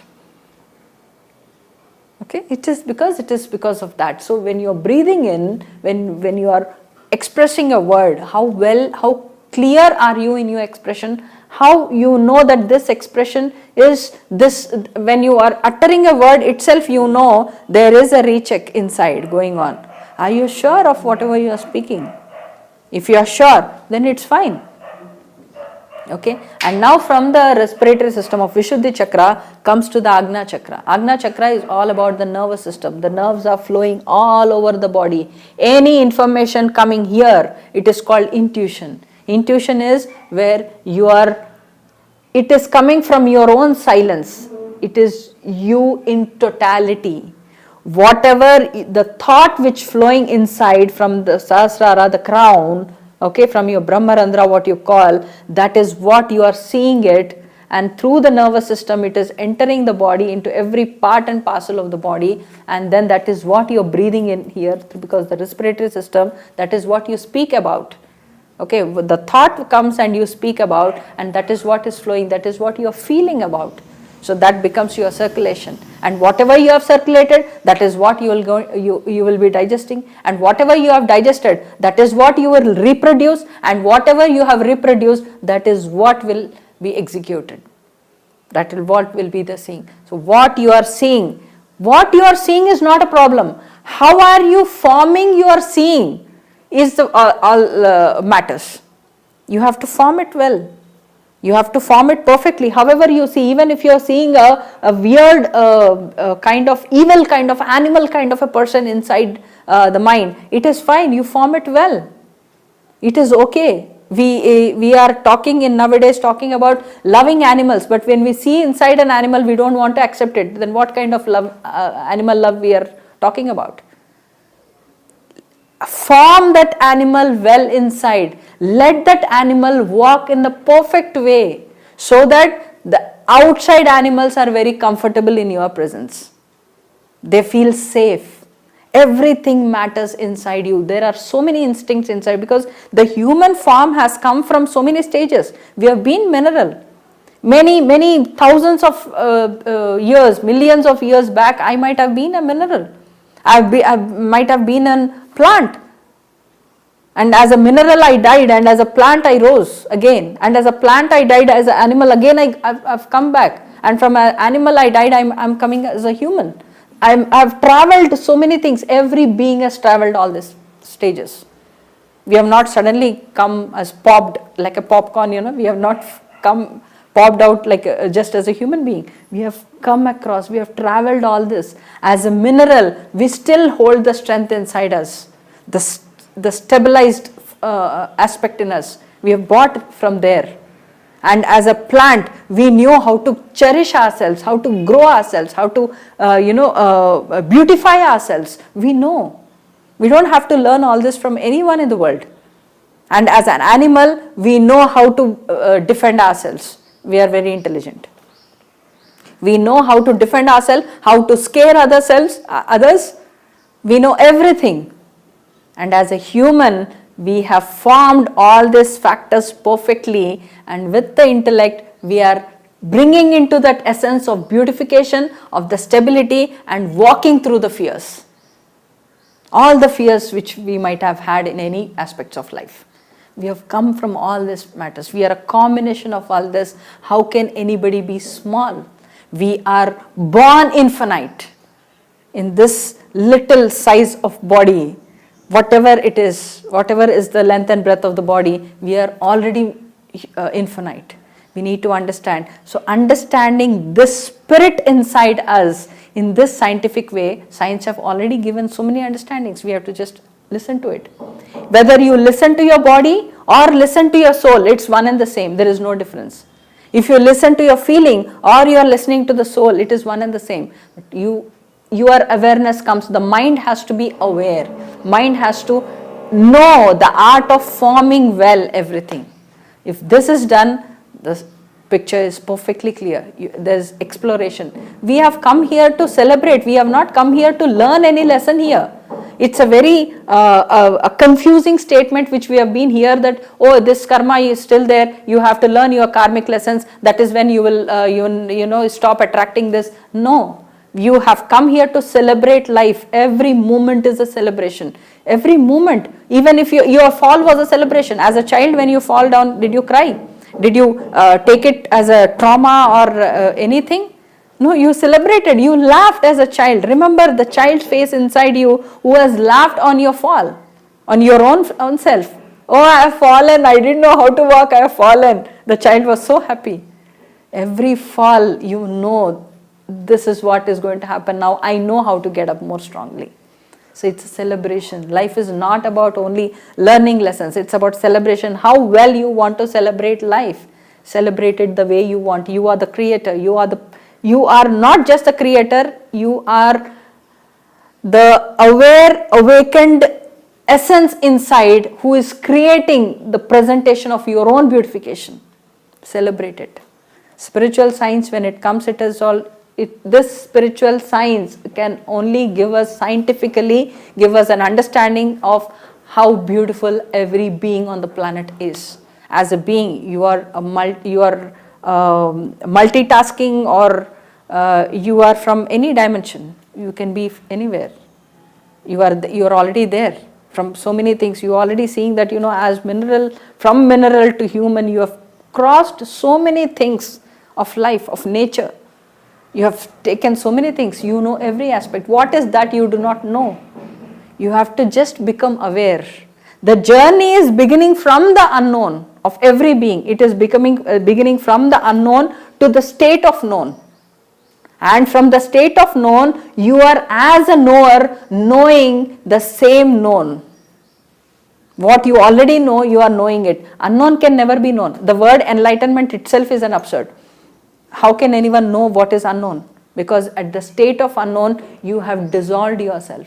You are neither the body, you are not the mind, you are not the experience, you are not even the soul. You are just zero. That state nobody can know, because your journey has begun from that state of unknown. So this is the journey. This we need to understand. Here it's every moment is just a celebration. Celebrate the way you want. Whatever you want, you can just celebrate. So thank you, friends. This little I could give you related to this sharing of spiritual science. And thank you so much for the opportunity.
Good morning and good evening, friends. I'm Sirisha Pamidi, living at Atlanta, USA, with my two lovely sons and caring husband.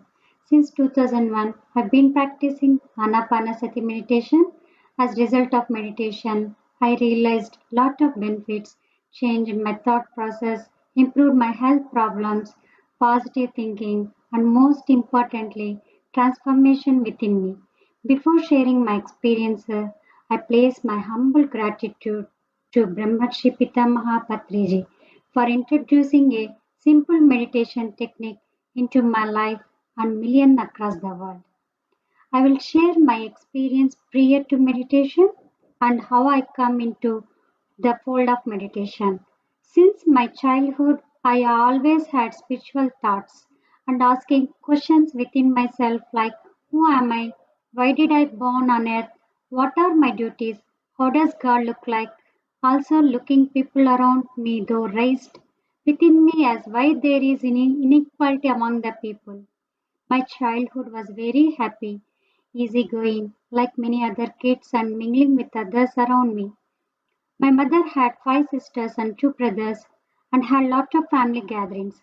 In those family gatherings, all of them had satsang, and I always liked to participate in those rather than in playing games with other kids. My grandfather took me to Puttaparthi and got darshan of Satya Sai Baba. I was loved and felt happy Baba's discourses, and he addressed all his devotees as embodiment of love. Some of Baba's messages like love all, serve all, live to serve, help ever, hurt never resonated ever well with me. Baba used to take letters from his devotees during his darshan. I also wrote letter to Baba asking for spiritual wisdom, Atma Gnanam, though I didn't know the significance of it. During my college days, I suffered from allergic cold and none of the medical therapies did not give relief. I got married in 1998 to family devotees of Satya Sai Baba and went to USA for 2 years. I delivered my eldest son while I was in USA and relocated back to Bangalore 1999. My allergic cold started to take toll on my health and was unable to take care of my kid and not able to concentrate in household activities due to allergic cold. I went to allopathic, Ayurveda and acupuncture treatment but did not give any relief. As a result, I was not happy and started disliking myself. I never asked for any wish, but due to the illness, one day I stood in front of the Baba and questioned, if I cannot serve my family, how can I serve others? After raising my question with Baba, a week later, I received a book, Anapanasati, from my maternal uncle as New Year gift. I scanned through the book. One sentence, meditation is very, very easy, as drinking tea. Got my attention written on the cover page. Book gave instructions on meditation and during based on the age and also gave the benefits of meditation like it cleanses our nervous system and activates third eye. All of us can become Vayuputra by observing breath. As I was reading the book, I went into meditation state and felt relaxed and got peace of mind. Also felt happy that I did not need to go to ashram or spend money for learning meditation.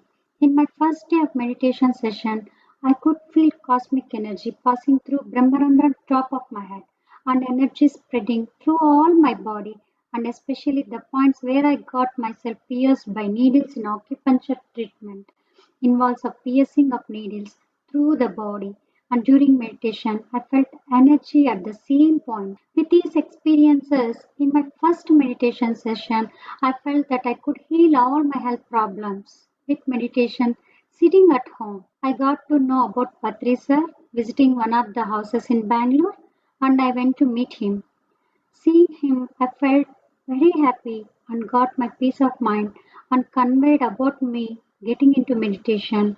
I also shared my dream with Patri sir about seeing a book with my photo, with my details, my age, my name. And when I closed the book, I saw Patri sir's photo on cover page. Sir said it was my Akashic record. But I didn't know the meaning of Akashic record and I didn't ask Patriji to. Sir asked us to join meditation session and asked me to share my experience with the others in the session. First time I shared my experiences in the presence of Patri sir, my first stage experience. It was very nice. Every time I plan to meet Patri sir, I have anxieties and confusion, but after meeting sir, all of them vanish and my mind settles down. As a result of my regular meditation sessions, my health improved significantly, improved my confidence level, could take care of my kids and family very well. I got rid of allergic cold without visiting doctor or taking any medicine. I started reading spiritual books on Ramta, Midda, Lobsang Rampa, an autobiography of Yogi by Yogananda Paramahamsa, Osho, and many other masters. Reading Osho's books, it taught me on how to live my life to its full potential and live happy.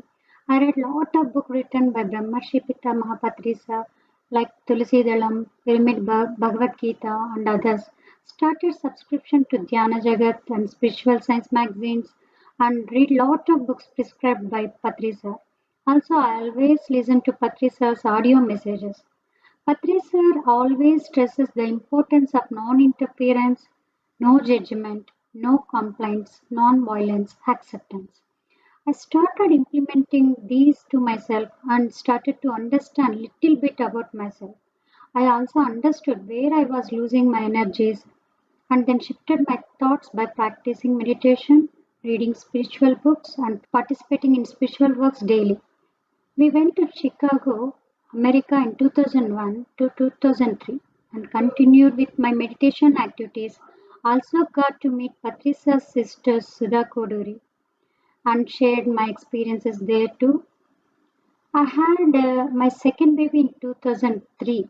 Before conceiving second baby, a little knowledge about spiritual parenting and I invited soul and spent more time in meditation. So we came back to Bangalore and to 2003 and settled down in Bangalore. I started visiting Pyramid Valley regularly. Patricia, whenever he was in Bangalore.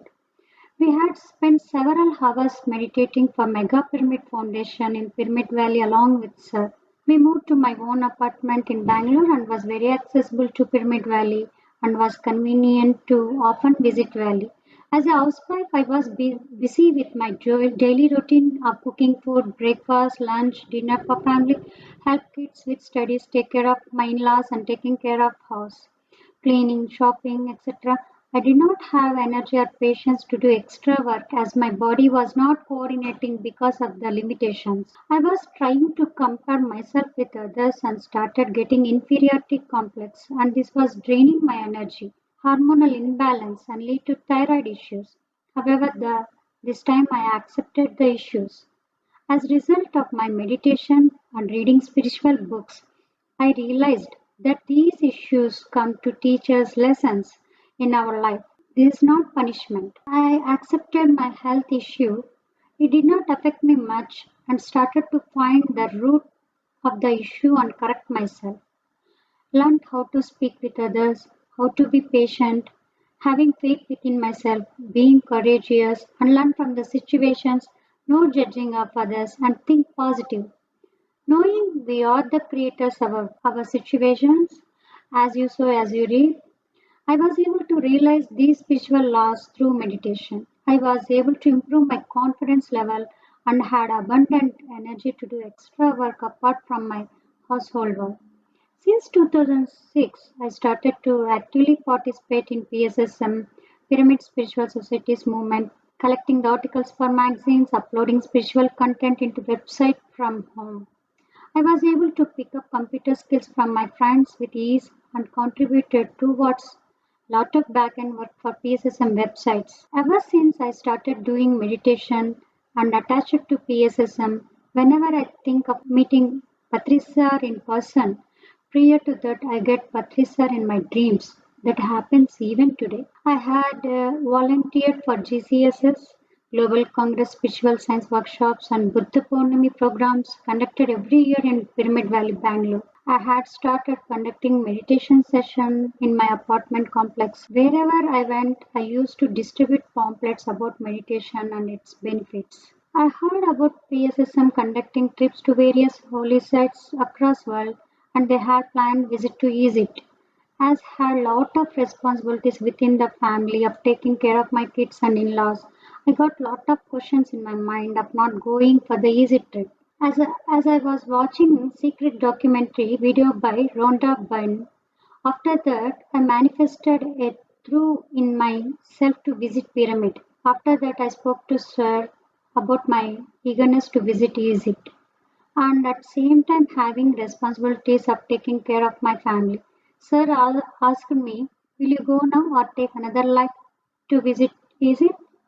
After that, I got a lot of clarity and got lot of support from my in-laws and family and was able to travel for the visit. I had a lot of experiences in my visit to Egypt. As soon as I landed in Egypt, I seen one big energy ball around me that is Patrisa's consciousness.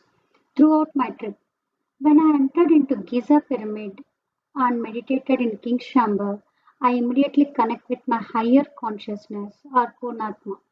I realized that even if Patrisar is not around physically, I was still able to connect with Sir's consciousness. No teacher has ever given so much of freedom to speak with Guru like him, coming down to our level to make us understand the importance of meditation, showing compassion.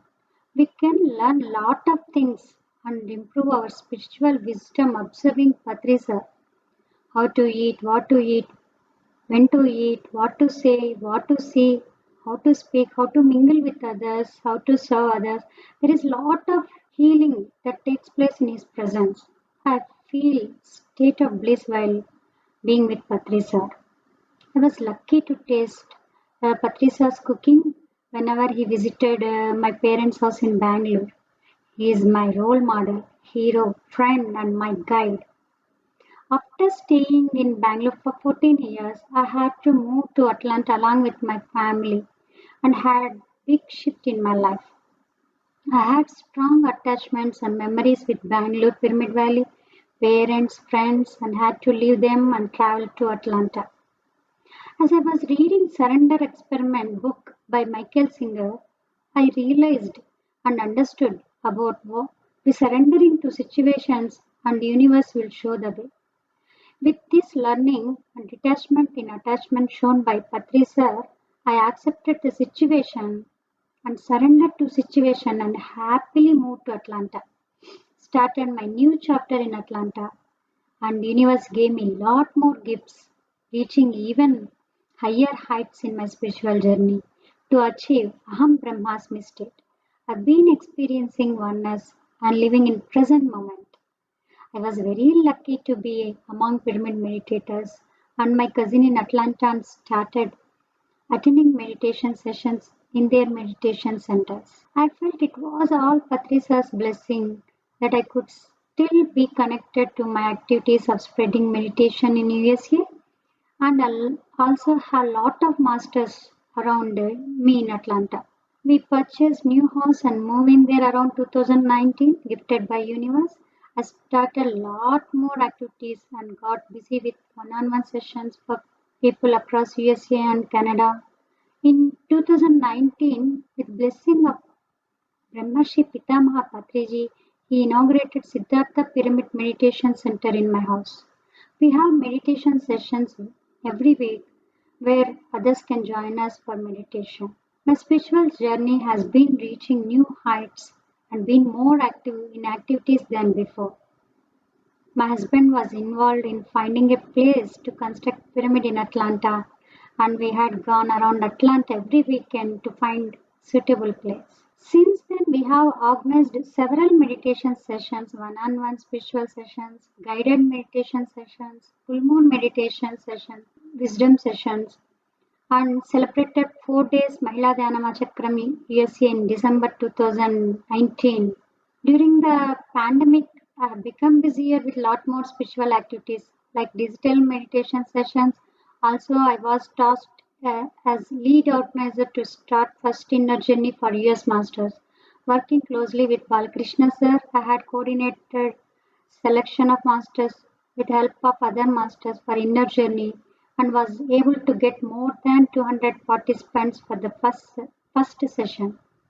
All the masters had wonderful experience in the inner journey and has helped to spread awareness across 9 countries.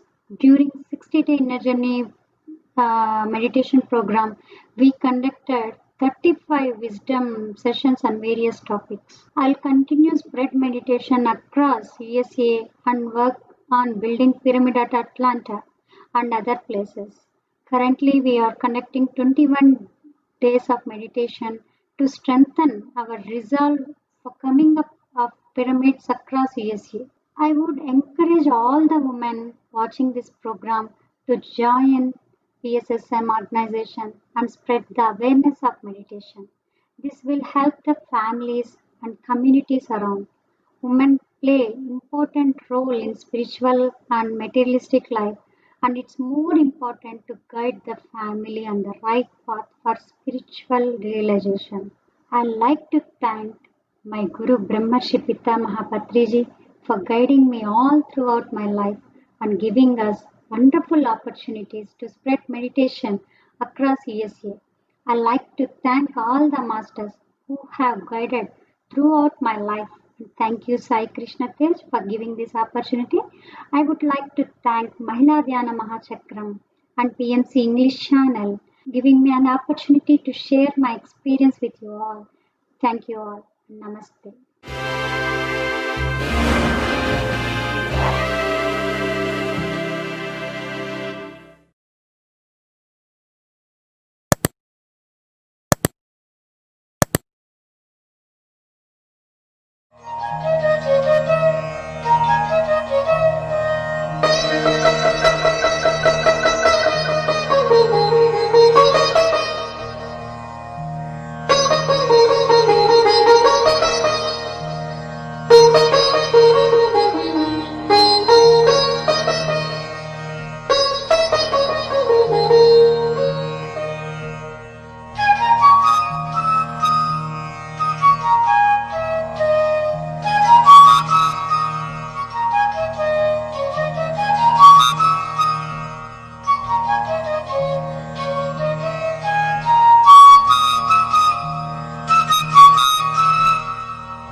everyone, I am Madhavi Makam from Denver, Colorado. I would like to thank my parents, Patti Rajagopal and Sulochanamma, who has given me this amazing journey of spirituality. And I would like to thank Patriji, who has been a great motivator for me to meditate and spread the meditation. And I would like to thank my family, who are very dear to me, and then they have been helping me in each and every step of my spirituality. And my friends in Colorado, they have been great to me. And then my all spiritual friends all around in USA. I feel that I'm very blessed to have the spiritual circle that I have right now. I would like to tell you how I came into meditation. My parents, Patti Rajagopal and Sati Sulochana, they have been the great motivator for me to come into meditation. They both are from Guntakal, Andhra Pradesh, and I'm sure most of you know about them. I would like to tell about my dad, who has been a great motivator for me, and my mom, who has been behind me to meditate for a long, long time. Who doesn't believe in temples and gods? Seeing my dad believe in and follow Patriji and take up the practice of meditation was something that made a huge impression on me. My dad is more like a spiritual guru to me because he devoted to Patriji so much that we all were so impressed and we all kind of got into spirituality because of him. And my mom has been a great motivator to me, and then she has been behind me to do meditation, and she is amazing person. She's humble, kind, she's loving, all the good qualities that mom can have, she has that. This is something that I learned from my mom, and right now my mom and dad both are in a better place, I'm sure. Regarding the reason why I want to tell about my dad and mom is because of them I have been into this spirituality, and I'm very grateful for them that they pushed me, and then they kind of took me to the Vipassana meditation retreat for 3 days. And after that, we went to a nature cure hospital just to regenerate ourselves.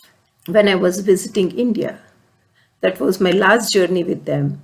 And this was the miracle tool that they gave me before they moved to a better place. This miracle tool, I've kept it for a long, long time in a safe deposit box. But now I'm using to the extent that I could. As many people are regularly irregular meditators, and you can say I'm one of them because I was so irregular when I started my meditation. When my parents told me that to meditate, I used to meditate, and then later, as a normal person, you wouldn't meditate. I guess for everything, the time has to come. And then the time has come recently for me to meditate and then motivate lots and lots of people to meditate too.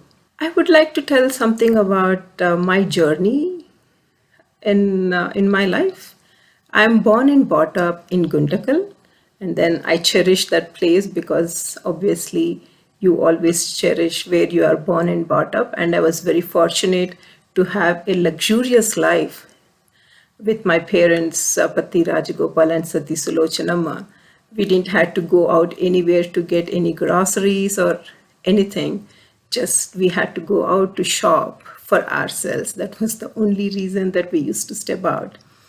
That was, I was fortunate and blessed to have that kind of life. And I did my studies, post-graduation in Bangalore, staying in a hostel, and I did my bachelor's in law from Bangalore, and then I did my business in administration too in Bangalore.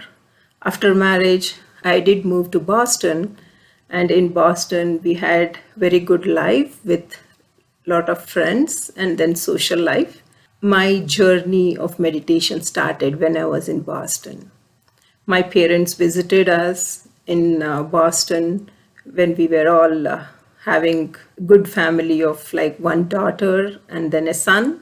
They came to see them, and then that's when they started teaching us meditation. And then my dad used to say that if you meditate for 41 days, your sinus headaches and your BP will go. That was the assurance that he was telling my friends to meditate. And we did have few sessions in Boston with my friends, and then they all liked him because he's very enthusiastic person, and then he motivates people too. Maybe I got that from him as a daughter. And then later when they left, I was, as I said, I was a very irregular meditator. When it is needed, I used to meditate. And when it is not needed, I would say at that time, when it is not needed, I used to not meditate. But whenever I used to go for the pujas or Satnarayana puja, I used to make my friends meditate for some time at least. That was the motivation that I was giving to my friends and to myself. I would say that every person has to have, or every person should come into a position that, like meditation becomes regular. And sometimes the challenges in your life, think about the challenges that you face in your life that will give you or that will make you do meditation. That was the situation I was in at one point of my life. And that is when my mom wanted me to meditate so that way I can get peace of mind. I did try for a couple of days and then let it go because I guess at that time there was not so much of technology of Zoom, and then the PSSM was not so widespread in US. So it does take some time to motivate yourself when you're all by yourself. Unfortunately, my parents passed away, and then after a year or so from Boston, I moved to Bangalore because of my husband's work. I had a blast in Bangalore in spirituality. That is where I was a seeker of meditator. My sister and my brother, they were my biggest motivation to meditate. And they were pushing me to meditate, and then they always used to take me to Dhyana Mahayagna, and that's when I really felt the bliss of meditation and how meditation can be so powerful. Many times I used to feel after attending the Dhyana Mahayagna, I used to come back home, and then as I was an irregular meditator, I used to not meditate, but still I could feel the energy for a few months that I have gathered in Dhyana Mahachakna. That is an amazing journey or amazing place that we have to go and then experience it, how powerful the meditation can be. I would recommend each and every person in US and around the world to go and meditate in Dhyana Mahachakna. That happens every December from 21st to 31st. So make use of it and then experience the bliss of meditation over there. One more place I would really and highly recommend is Pyramid Valley in Bangalore. That is one of the beautiful places that meditation can be done in that beautiful nature and then calm nature. I would like to share my experience in Pyramid Valley. Many times I used to sit under the pyramid in Pyramid Valley and then I used to meditate. I never kind of got good meditative state, but there is a place called Tapasthali where Shiva's idol is there. There I used to go and meditate. I used to really feel very blissful at that place. And then, usually when you have some experiences or some things that doesn't go the way that you want, you do discuss with your siblings. And then I was talking to my sister about it. Then that was the discussion that happened in Dhyana Mahayagna at one point. My sister was asking me, do you want to buy the copper pyramid? I said, Akka, I don't believe in pyramids because whenever I sit under pyramid, I'm not able to meditate better. That was my analysis. And then later, later I went to Bangalore and I had a meditative session with my friends for 11 days because Patriji has asked me to conduct classes of meditation. So I did that. After the 11 days of meditation, I took my friends to Pyramid Valley. And then we went to this med lab where there is a copper pyramid with lot of crystals on that copper pyramid. We all went and sat and started meditating over there. So I had a knee issue at that time. So when I started meditating, my knee was hurting so much that it was like somebody's poking my kneecap. And that's when I analyzed myself, what I realized was whenever I sat under pyramid in Pyramid Valley and meditated, my body was healing. So that is why I was not able to meditate better, or I would not get into a meditative state. So that was the feeling that I was getting under pyramid. So when I put my dots, when I joined all the dots together, that's when I realized that when I was sitting under the pyramid, in the Pyramid Valley, body was curing because I had a lot of small issues that were there that had to be cured. And that is what it was happening in Pyramid Valley when I was sitting under pyramid. So that is when I realized that this is what was happening. And then I believed in pyramid so much that in 2 days, I went and bought a pyramid in the Pyramid Valley store. It's a 1 foot by 1 foot, and then there are a lot of small pyramids inside that. So that 1 foot by 1 foot pyramid had 91 pyramids underneath, so that way it is more powerful and more effective. That's what they've told me, and I'm using that right now. And that is the experience of the pyramid that I wanted to share with you guys, because it is something that everybody should know. We do have a lot of literature about pyramid, but sharing the experience with the people, that is when you know the importance of pyramid, and then you can get connected to that kind of pyramid structure that we need to use it. So I would recommend each and everyone, if you have any health issues or any problem with the health, make sure that you buy the pyramid and sit under the pyramid and then meditate, and then you will see the difference. As we all know that if you sit under pyramid, you get 3 times more the power of the cosmic rays that you get. So all the literature is there. I'm sure you must have read it. One more thing, before meditation, as I said, like I was a very irregular meditator. Some days I used to meditate and some days I was not meditating. So between those 2 days, I was an entirely different person. When I meditate, like I used to be very calm and quiet. And then when kids do something naughty or something that they were not supposed to do, I was telling them why they should do this way rather than the other way. And I used to give them very analytical method of explaining it to them what they should do and what they should not do.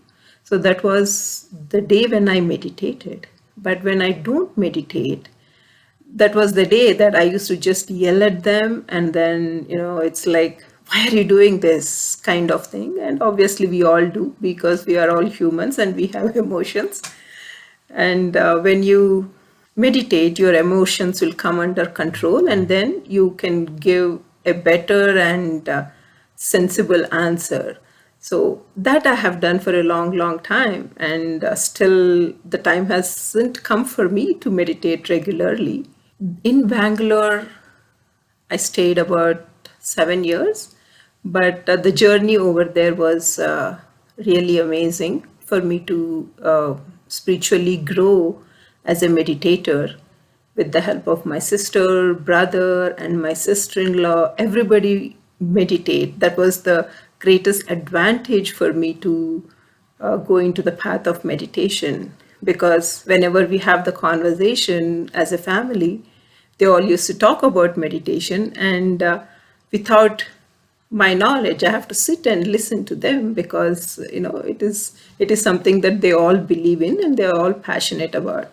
So from them and from my parents, I have got a lot of knowledge and a lot of wisdom about PSSM and about the meditation and the advantages and all those things.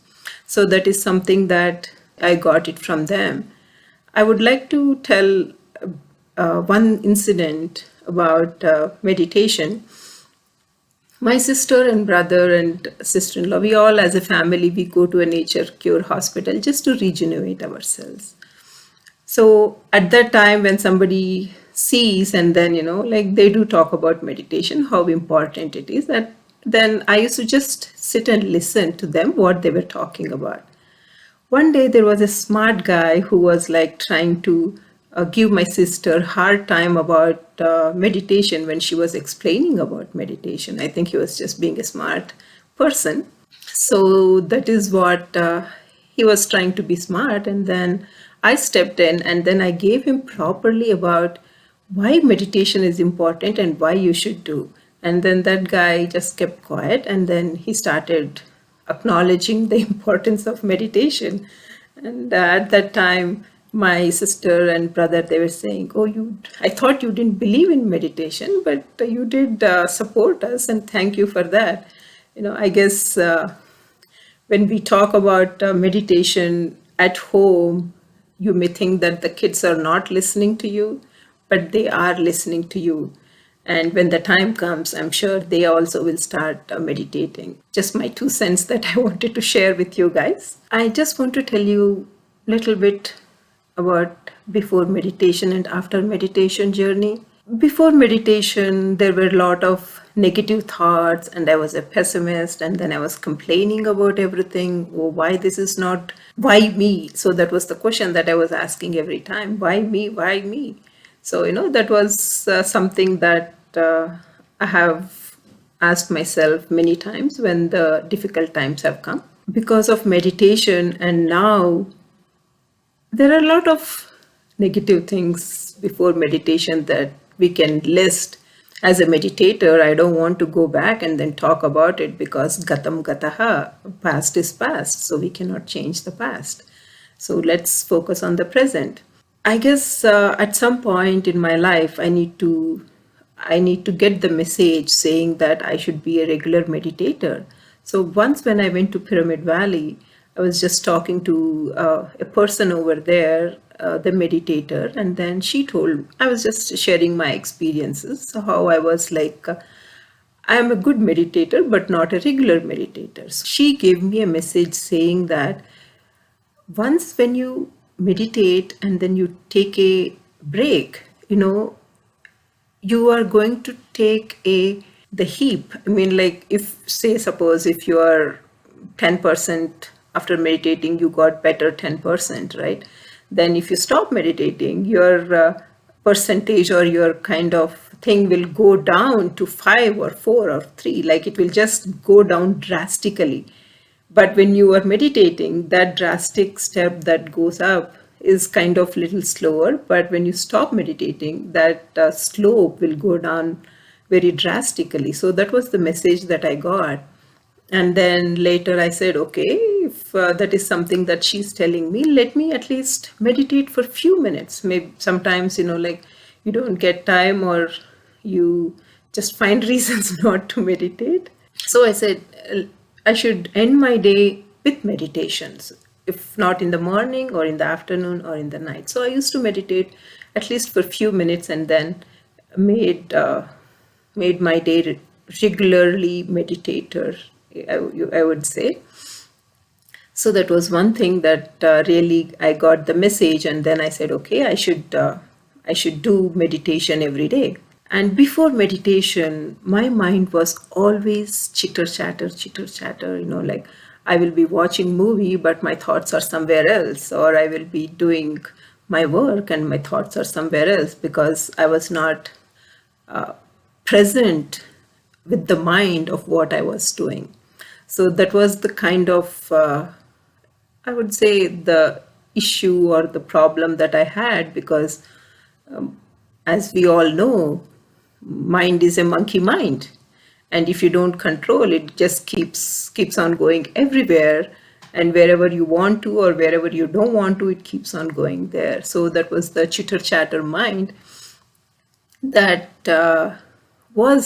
I was like that.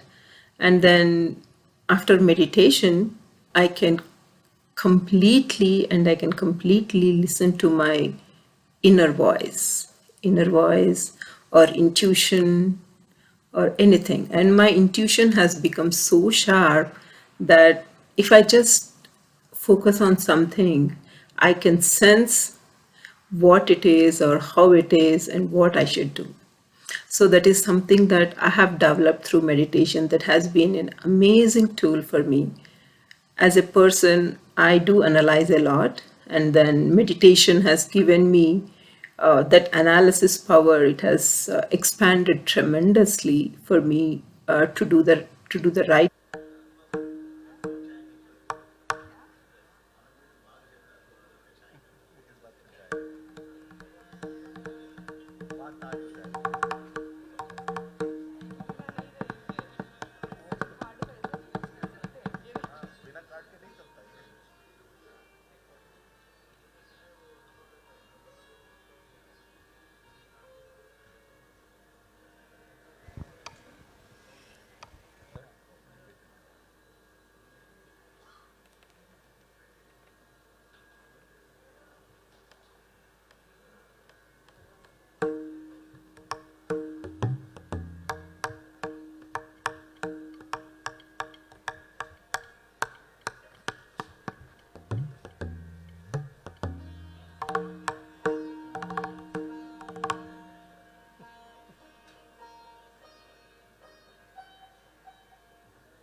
మరికొద్ది క్షణాల్లో పితామహ మన మధ్యకు రాబోతున్నారు. Distance maintain చేస్తూ ప్రశాంతంగా కూర్చుందాం. అయితే మాస్టర్స్, ఎవరైతే లేటుగా వస్తున్నారో వాళ్ళు ఏ సీట్లు వెనక ఎక్కడైతే ఖాళీగా ఉన్నాయో అక్కడ కూర్చోండి దయచేసి. ఆల్రెడీ ధ్యానం చేస్తున్న వాళ్ళకి తగలకుండా కొంచెం జాగ్రత్త పడండి మాస్టర్స్, వాళ్ళకి డిస్టర్బ్ అవుతుంది. ధ్యానంలో ఉన్న వాళ్ళు బయటికి వచ్చే ఛాన్సెస్ ఉంటాయి. సో ఎవరైతే లేటుగా వస్తారో వాళ్ళు వెనక సీట్స్ ఖాళీగా ఉన్నాయి వాటిల్లో కూర్చోండి మాస్టర్స్. जो भी लेट आते हैं वो पीछे वाला सीट्स में बैठें, किसी को टच ना करें, क्योंकि जो ध्यान स्थिति में चले गए फिर वो वापस आ जाते हैं, उनको डिस्टर्बेंस हो जाते हैं.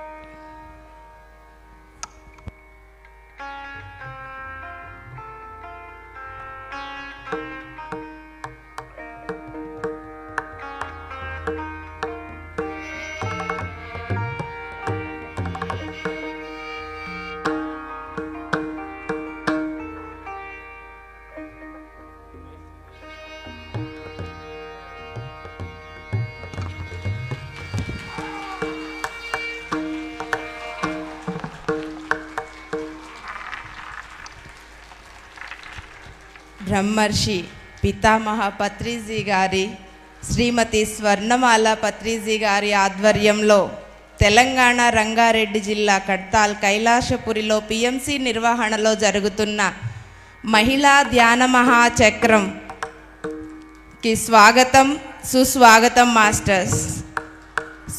సుస్వరాల సంగీతంలో పితామహ గారి సాన్నిధ్యంలో ప్రశాంతంగా ధ్యానం చేసుకుందాం.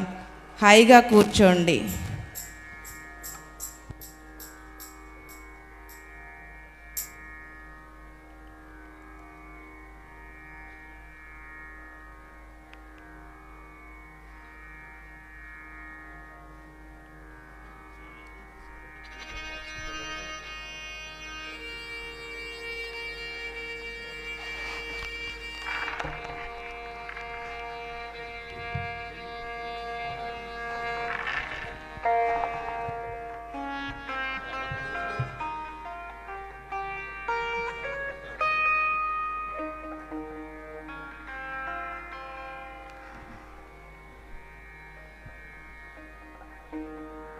అందరికీ నమస్కారములు.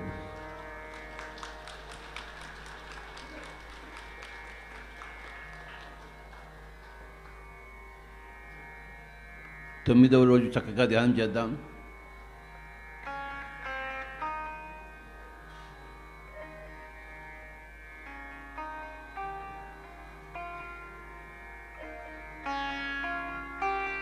ఈ యొక్క మహేశ్వర మహాప్రాంగణంలో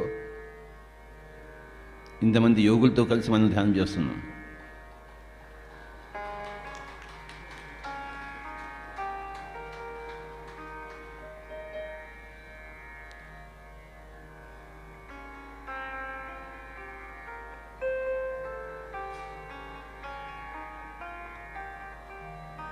మనకి ఎంత భాగ్యం కదా, ధ్యానం కోసం వచ్చాం.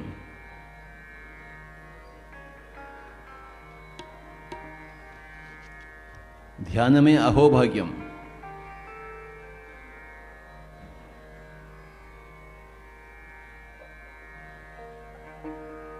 ధ్యానమే అహోభోగము.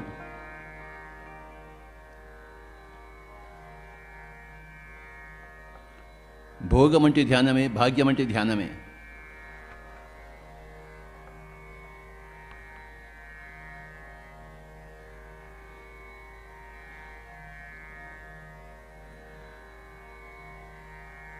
ధ్యానులు మహాభోగులు, మహాభాగ్యవంతులు. మనమంతా ధ్యానులం.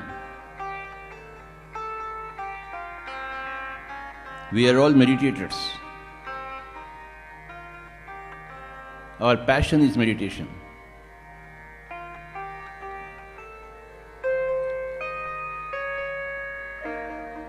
Our goal is meditation.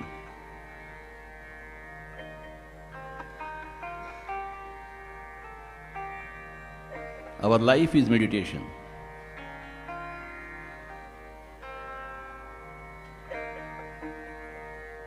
Our experience is meditation.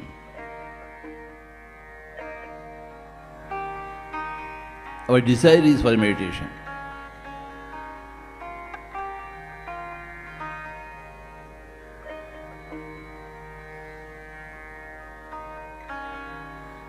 ఎప్పుడెప్పుడు ధ్యానంలో కూర్చుందామని మనం ఎదురు చూస్తుంటాం. అందులోనూ చక్కటి సంగీతంతో కూడిన ధ్యానం ఏమని చెప్పవలే. సంగీతంతో కూడుకున్న ధ్యానము మహామహాభాగ్యం, మహామహాభోగం.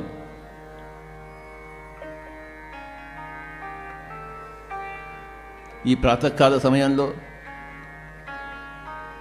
ఈ సుందర ప్రాంగణంలో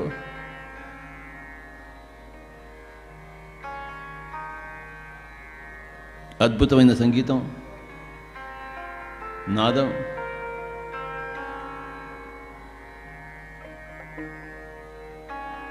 ఎంతో సమర్పణ భావంతో ఇక్కడున్న సంగీత యోగులు ఆ సంగీతాన్ని, ఆ నాదాన్ని మనకి ప్రసాదిస్తున్నారు.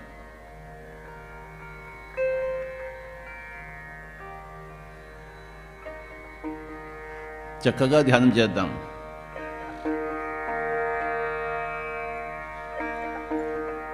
శ్రద్ధతో ధ్యానం చేద్దాం.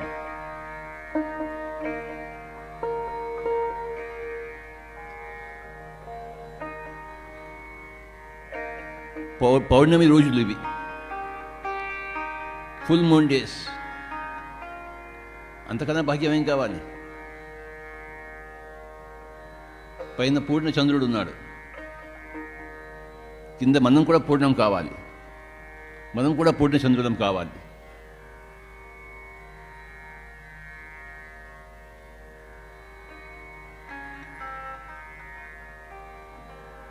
పౌర్ణమి ధ్యానం, సామూహిక ధ్యానం, సంగీతంతో కూడుకున్న ధ్యానం,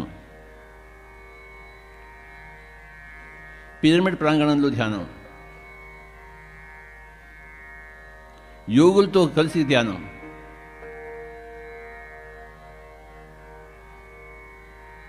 అందులో ప్రాతకాలంలో ధ్యానం.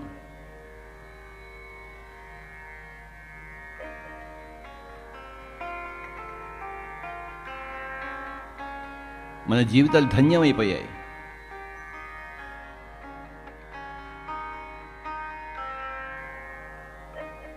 ఎంతగా మనం ధ్యానం చేస్తామో అంతగా మన జీవితాలను మనం ధన్యం చేసుకుంటున్నాం.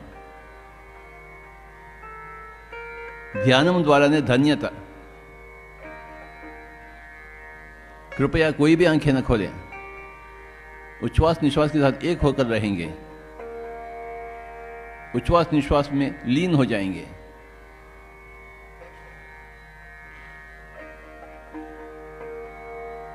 ना ही कोई सोच, ना ही कोई विचार.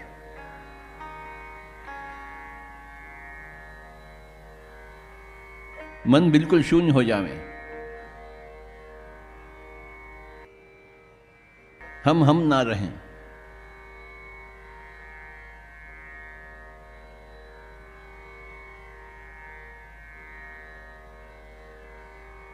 हम अपने आप को खो बैठेंगे. हम अपने आप को भूल जाएंगे.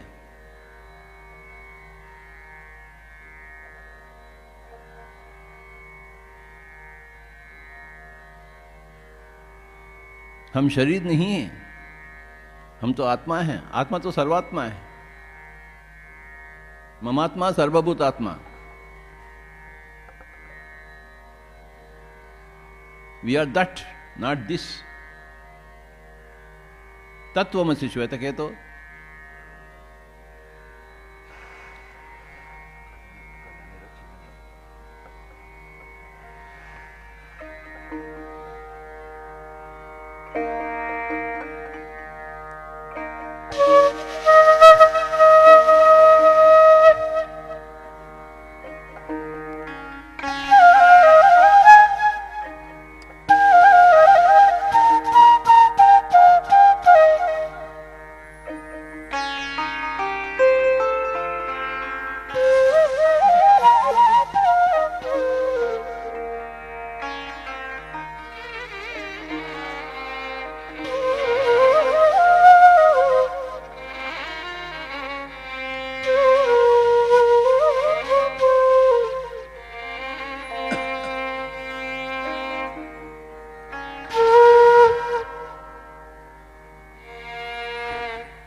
अच्युतं केशवं कृष्णदामोदरम् अच्युतं केशवं कृष्णदामोदरम् रामनारायणं जानकीवल्लभं रामनारायणं जानकी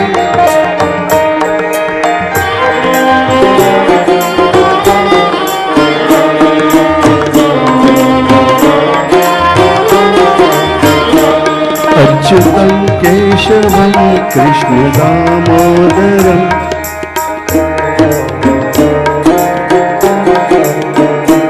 अच्युतं केशवं कृष्णदामोदरं रामनारायणं जानकीवल्लभम्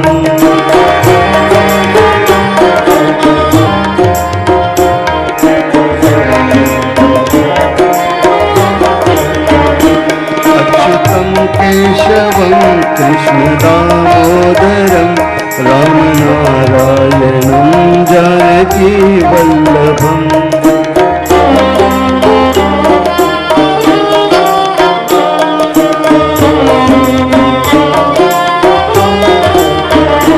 कौन कहते हैं भगवान आते नहीं,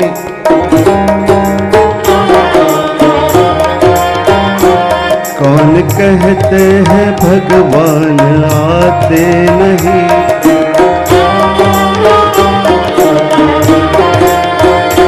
माँ यशोदा के जैसे बुलाते नहीं।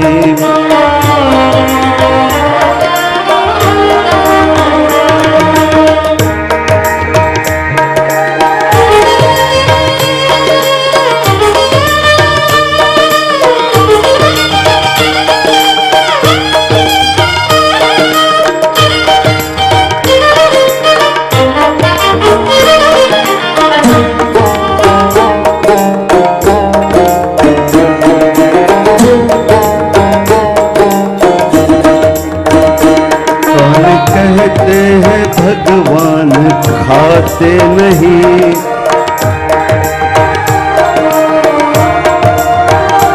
कौन कहते हैं भगवान खाते नहीं,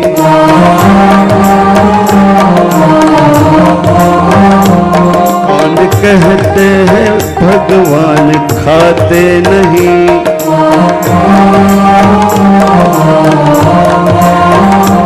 माँ शबरी के जैसे खिलाते नहीं,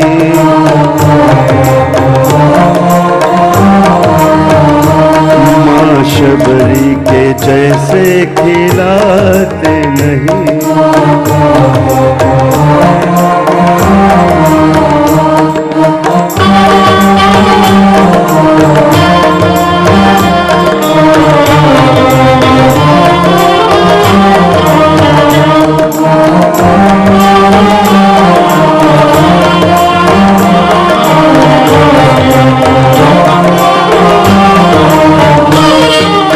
कहते हैं भगवान नाचते नहीं,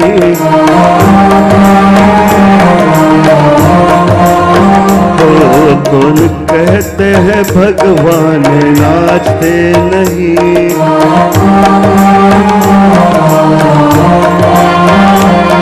कौन कहते हैं भगवान नाचते नहीं,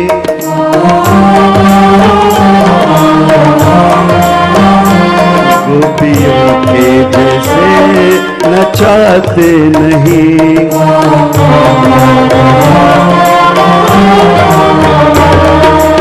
गोपियों के जैसे नचाते नहीं।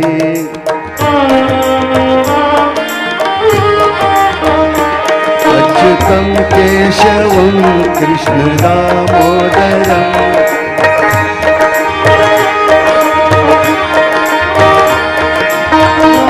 केशवं कृष्णदामोदरम्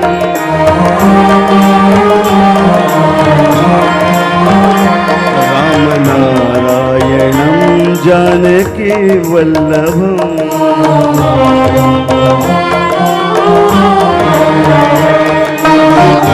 केशवं कृष्णदामोदरम्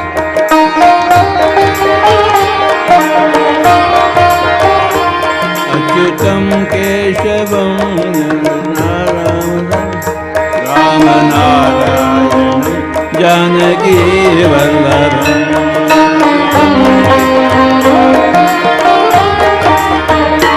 अच्युतं केशवं कृष्णदामोदरम्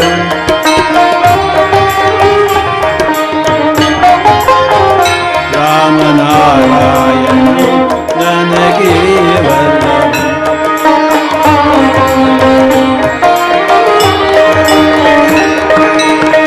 अच्युतं केशवं कृष्णदामोदरं रामनारायणं जानकीवल्लभम् अच्युतं केशवं दामोदरं रामनारायणं जानकीवल्लभम्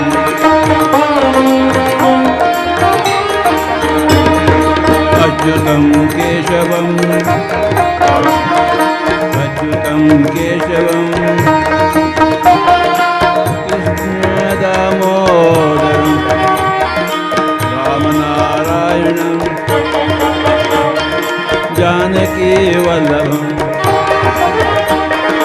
अच्युतं केशवं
Mari Mari Daniza Re ma pa Mari Daniza Mari pa ma ni pa Mari Daniza Re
ఎంత బాగుందో ఈ ధ్యానము,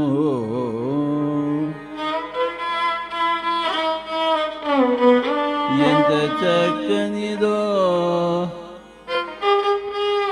ఈ ధ్యానము.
Pama ba ba ba ba ma ga ma ma ga ri ga ga ga ga ri da ri ri ri ri da ni da da.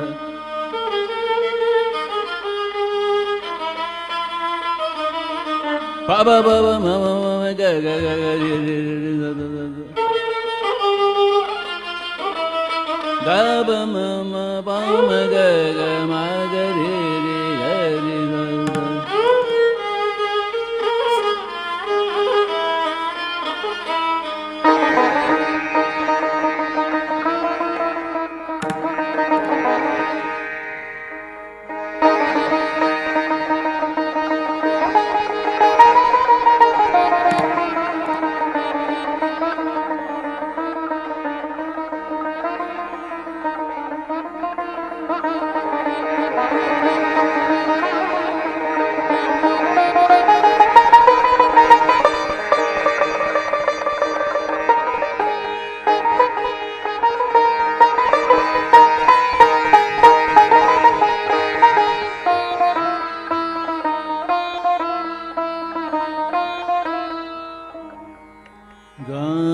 Ganamurti Shri Krishna Venu Ganamurti Shri Krishna Venu Ganamurti Tribhuvana Bala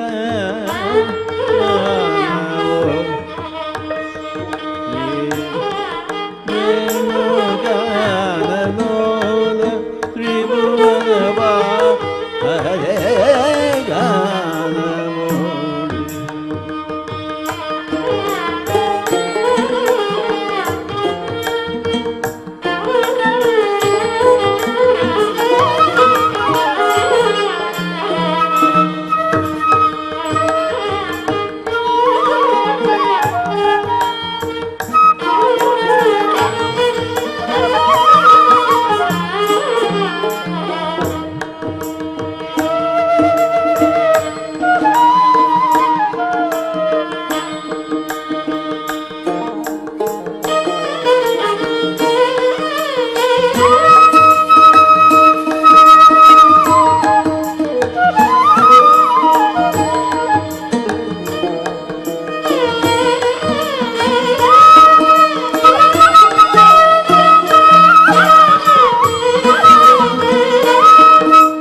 మనసులో పెట్టుకుందాం.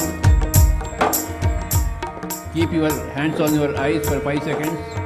5, 4, 3, 2, 1, 0. Slowly remove your hands and open your eyes.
My dear friends, my dear masters and my dear gods,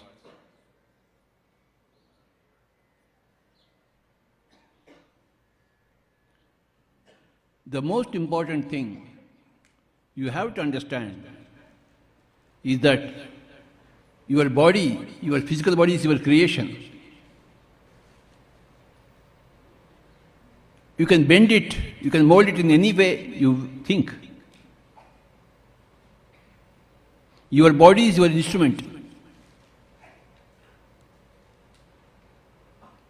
అయ్యా బాబు, మీ శరీరము మీ యొక్క ఉపకరణము. మీ శరీరాన్ని మీరు తయారు చేశారు. మీ శరీరాన్ని ఎలా వంగాలంటే అలా వంగుతుంది. మీ శరీరంతో మీరు ఏం చేయాలంటే అది చేస్తుంది. మీ శరీరంతో మీరు ఆటలాడుకోవాలి.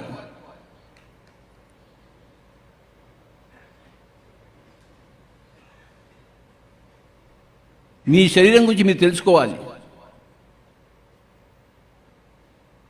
You have to understand your physical body.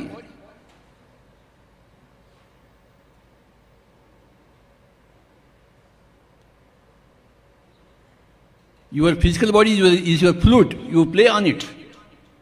Your physical body is your violin, you play on it. Your physical body is your sitar, you play on it.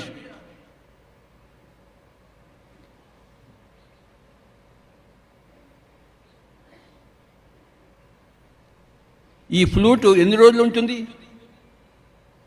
మనం పాడు చేయకపోతే ఎన్ని రోజులైనా ఉంటుంది. కింద పడేస్తే విరిగిపోతుంది. జాగ్రత్తగా కాపాడుకుంటే 1000 సంవత్సరాలు కూడా ఇస్తుంది flute.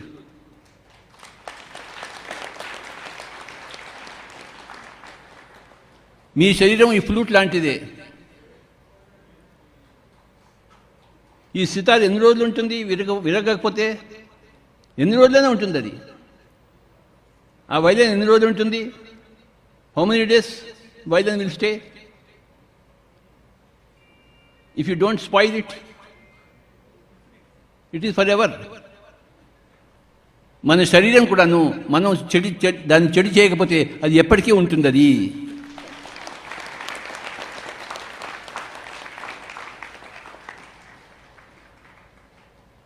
we have to maintain this physical body for thousands of years. You have to change your thinking about your body. That is spirituality.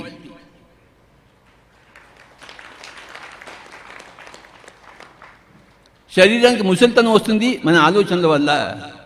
శరీరానికి రోగం వస్తుంది మన కుకర్మల వల్ల. శరీరానికి చావు వస్తుంది మన అజ్ఞానం వల్ల.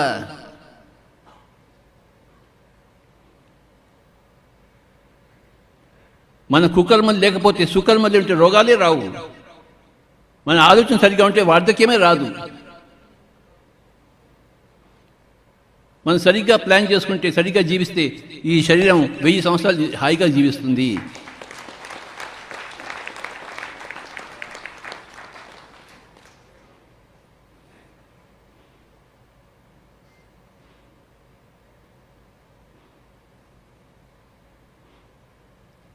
రేపో ఎల్లుంటే చావు కాదు, అసలు ఎప్పటికీ చావు లేనే లేదని ఆలోచించాలి.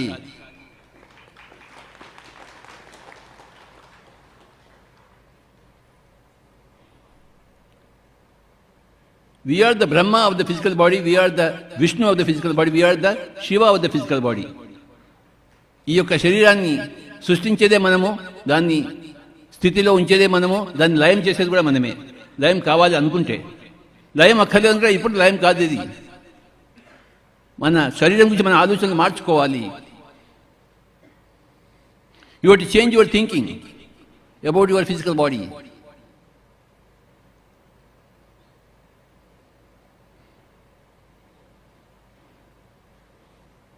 కరోనా నాకు రాదు అనుకుంటే అది రాదు. క్యాన్సర్ నాకు రాదు అనుకుంటే అది రాదు. బీపీ నాకు రాదు అనుకుంటే అది రాదు. బీపీ వస్తుంది అనుకుంటే అది వస్తుంది. కరోనా వస్తుంది అనుకుంటే అది వస్తుంది. ముసలితనం వస్తుంది అనుకుంటే అది వస్తుంది. నాకు ముసలితనం లేనే లేదనుకుంటే ముసలితనం రానే రాదు. As you think so it becomes your physical body. యద్భావం తద్భవతి.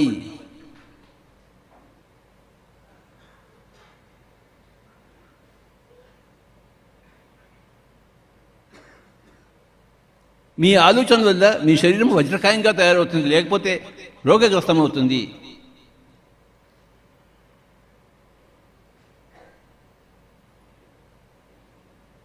You create your own reality అన్నది గ్రేటెస్ట్ స్టేట్మెంటు. నీ వాస్తవానికి నువ్వే సృష్టికర్తవు.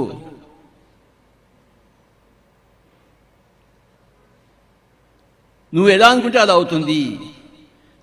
ఈ కరోనా టైమ్స్లో 11 రోజులు ఇక్కడ ధ్యాన మహాచక్రం చేసుకోవాలంటే చేసుకుంటున్నాము మనము. నా వల్ల ఏమవుతుంది, ఈ కరోనా టైమ్స్లో ఎలా వస్తారు, ఎవరు రారు కదా అని అనుకుంటే ఇది జరిగి ఉండేది కాదు. ఈ మహిళా ధ్యాన మహాచక్రం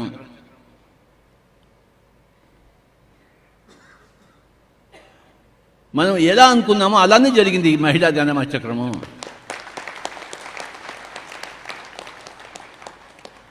ఎంతమందిని పిలవాలనుకున్నాం అంతమందినే పిలిచాము.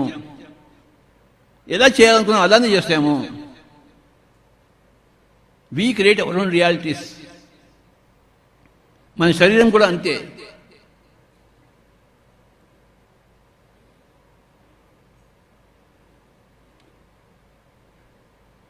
నేను ఇంకొక 1000 సంవత్సరాలు ఇక్కడ ఉంటాను, నా ఇష్టం.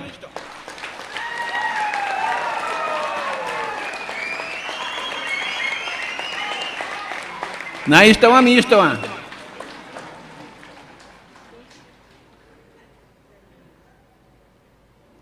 We have to change our thinking. Thinking is the software. Body, physical body is the hardware.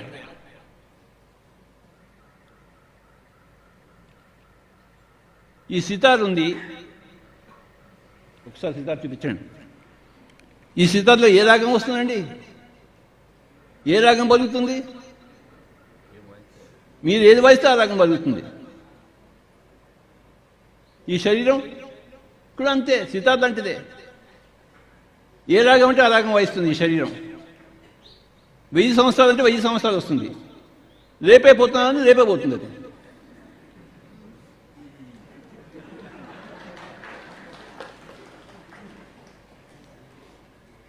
Your physical body is your instrument, ఉపకరణము. That is your violin, that is your sitar, that is your mridangam, that is your tabla, that is your flute. Play on it the way you want to play it.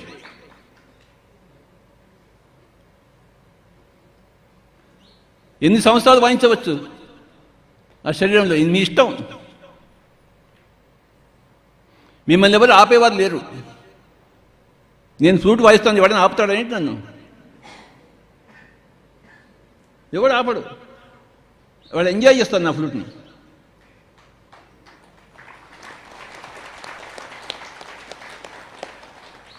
మీరు 1000 సంవత్సరాలు ఈ శరీరంతో ఉంటే ఈ ప్రపంచం అంతా సంతోషిస్తుంది.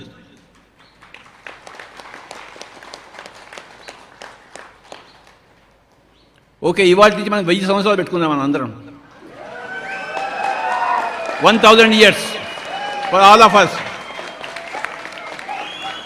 ఎవరికి 1000 సంవత్సరాలు వాళ్ళు చేతులు పైకి ఎత్తండి.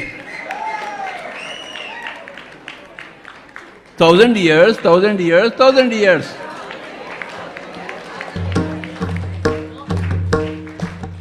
Thousand years, 1000 years, 1000 years.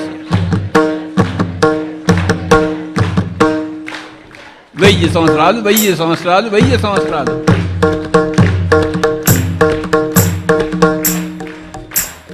हजार साल, हजार साल, हजार साल.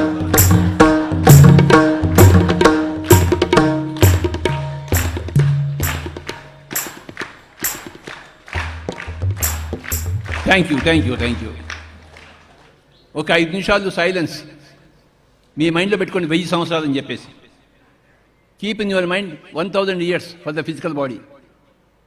5 minutes సైలెన్స్.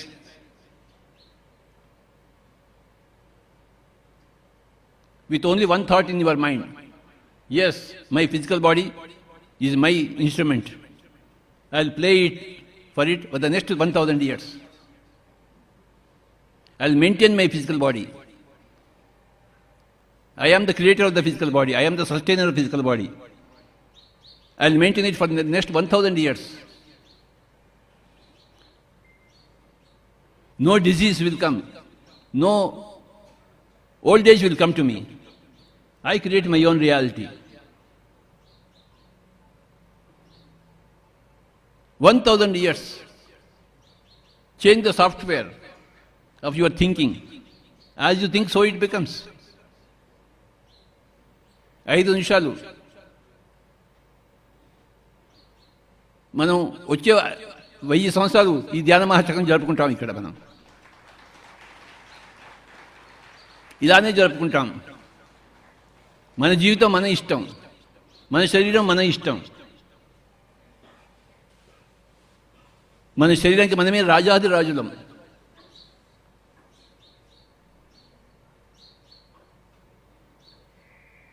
నా తబలా 1000 సంవత్సరాలు ఉంటుంది, నా వైలిన్ 1000 సంవత్సరాలు ఉంటుంది, నా సితార్ 1000 సంవత్సరాలు ఉంటుంది.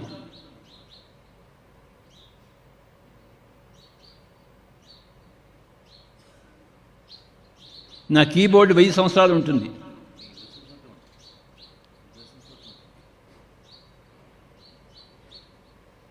నేను 1000 సంవత్సరాలు కీబోర్డ్లో వాయిస్తాను, అందరినీ సంతోషపెడతాను. 1000 సంవత్సరాలు నా ఇష్టం, నా జీవితం.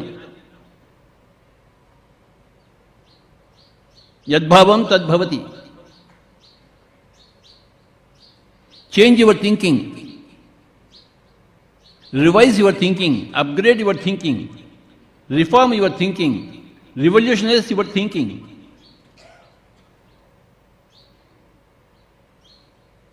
I am going to stay happily in this physical body for the next 1000 years.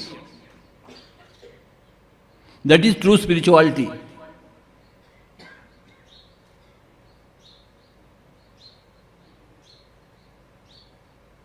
I can play with this instrument the way I want to play. Every raga I will play on in this instrument. Every gamakam I will play in this instrument.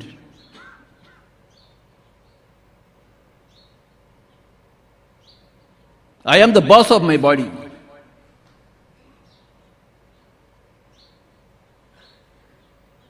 Five minutes silence with this great thought, with this greatest thought. నా శరీరం నా ఇష్టం.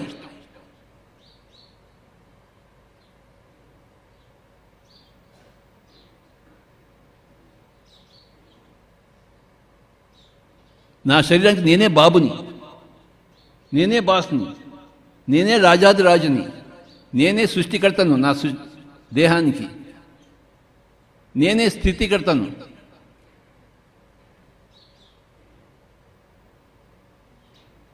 నాకు ముసలితనమే లేదు. నేను హాయిగా గంతులేస్తూ బతుకుతాను 1000 సంవత్సరాలు, డ్యాన్స్ చేస్తూ బతుకుతాను 1000 సంవత్సరాలు, అన్ని స్టెప్పులు వేస్తాను 1000 సంవత్సరాలు.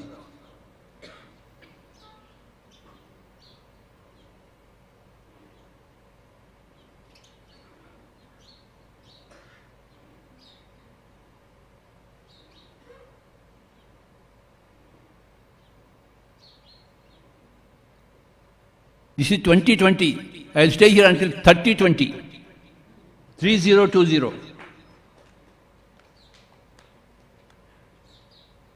అంతవరకు ధ్యాన మహాచక్రాలు జరుపుకుంటూనే ఉందాం. కీబోర్డ్ ఇక్కడే ఉంటుంది, ఎక్కడికి పోదు కీబోర్డ్.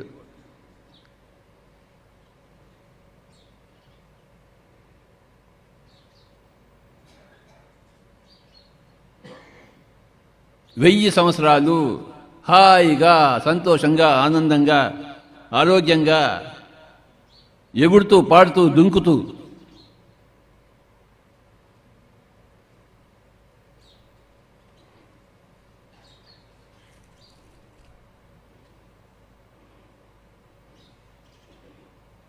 ఇంకొక నిమిషం.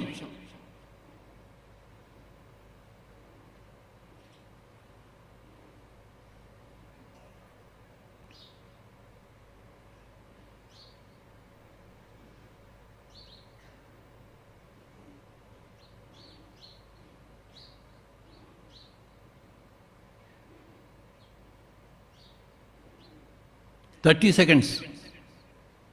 ఒకటే ఆలోచన, 1000 సంవత్సరాలు ఫిజికల్ బాడీ, 1000 సంవత్సరాలు నేను వైలిన్ వాయిస్తాను, 1000 సంవత్సరాలు నేను సితార్ వాయిస్తాను, 1000 సంవత్సరాలు నేను తబలా వాయిస్తాను, 1000 సంవత్సరాలు నేను drums వాయిస్తాను.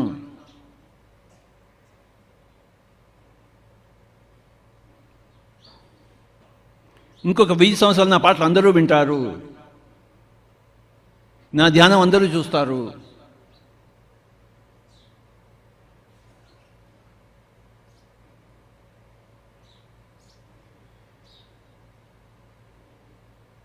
Only one thought in your mind. For the next 1000 years, I will happily, wonderfully live in this physical body.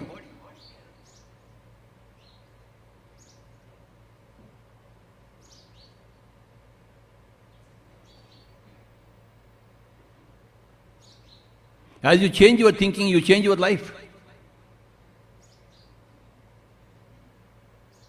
If you don't change your thinking, your life will not be changed. To change your life, you have to change your thinking.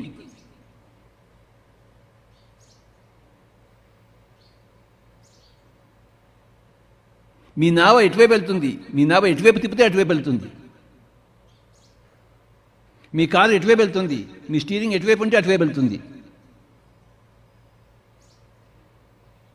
Me car Hyderabad వెళ్తుందా, బెంగళూరు వెళ్తుందా, ఢిల్లీ వెళ్తుందా, ఎక్కడికి వెళ్తుంది మీ ఇష్టం. అది హైదరాబాద్కి వెళ్తుంది, బెంగళూరు వెళ్తుంది, ఢిల్లీ వెళ్తుంది. మీరు ఎటువైపు తీసుకెళ్తే అటువైపు వెళ్తుంది మీ కారు, మీ శరీరం, మీ దేహం, మీ జీవితం.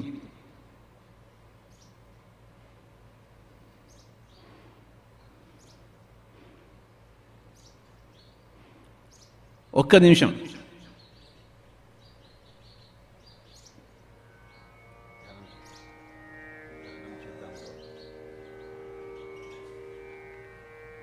Thirty seconds.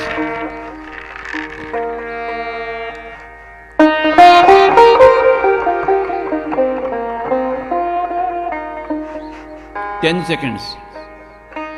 9, 8, 7, 6, 5, 4, 3, 2, 1, 0. మెల్లిగా కళ్ళు తెరిచి చప్పట్లు కొడదాం. 1000 సంవత్సరాలు చప్పట్లు కొట్టాలి.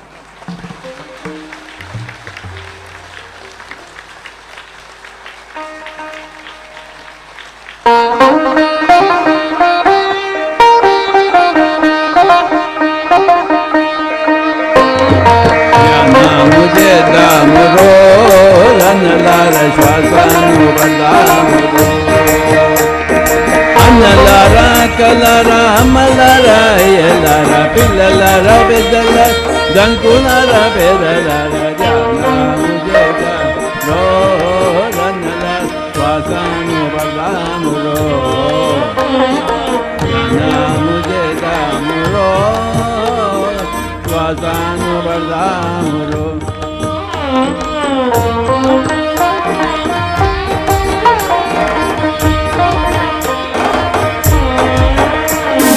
అన్నలారా కలరా అమ్మలారా ఎలారా పిల్లలారా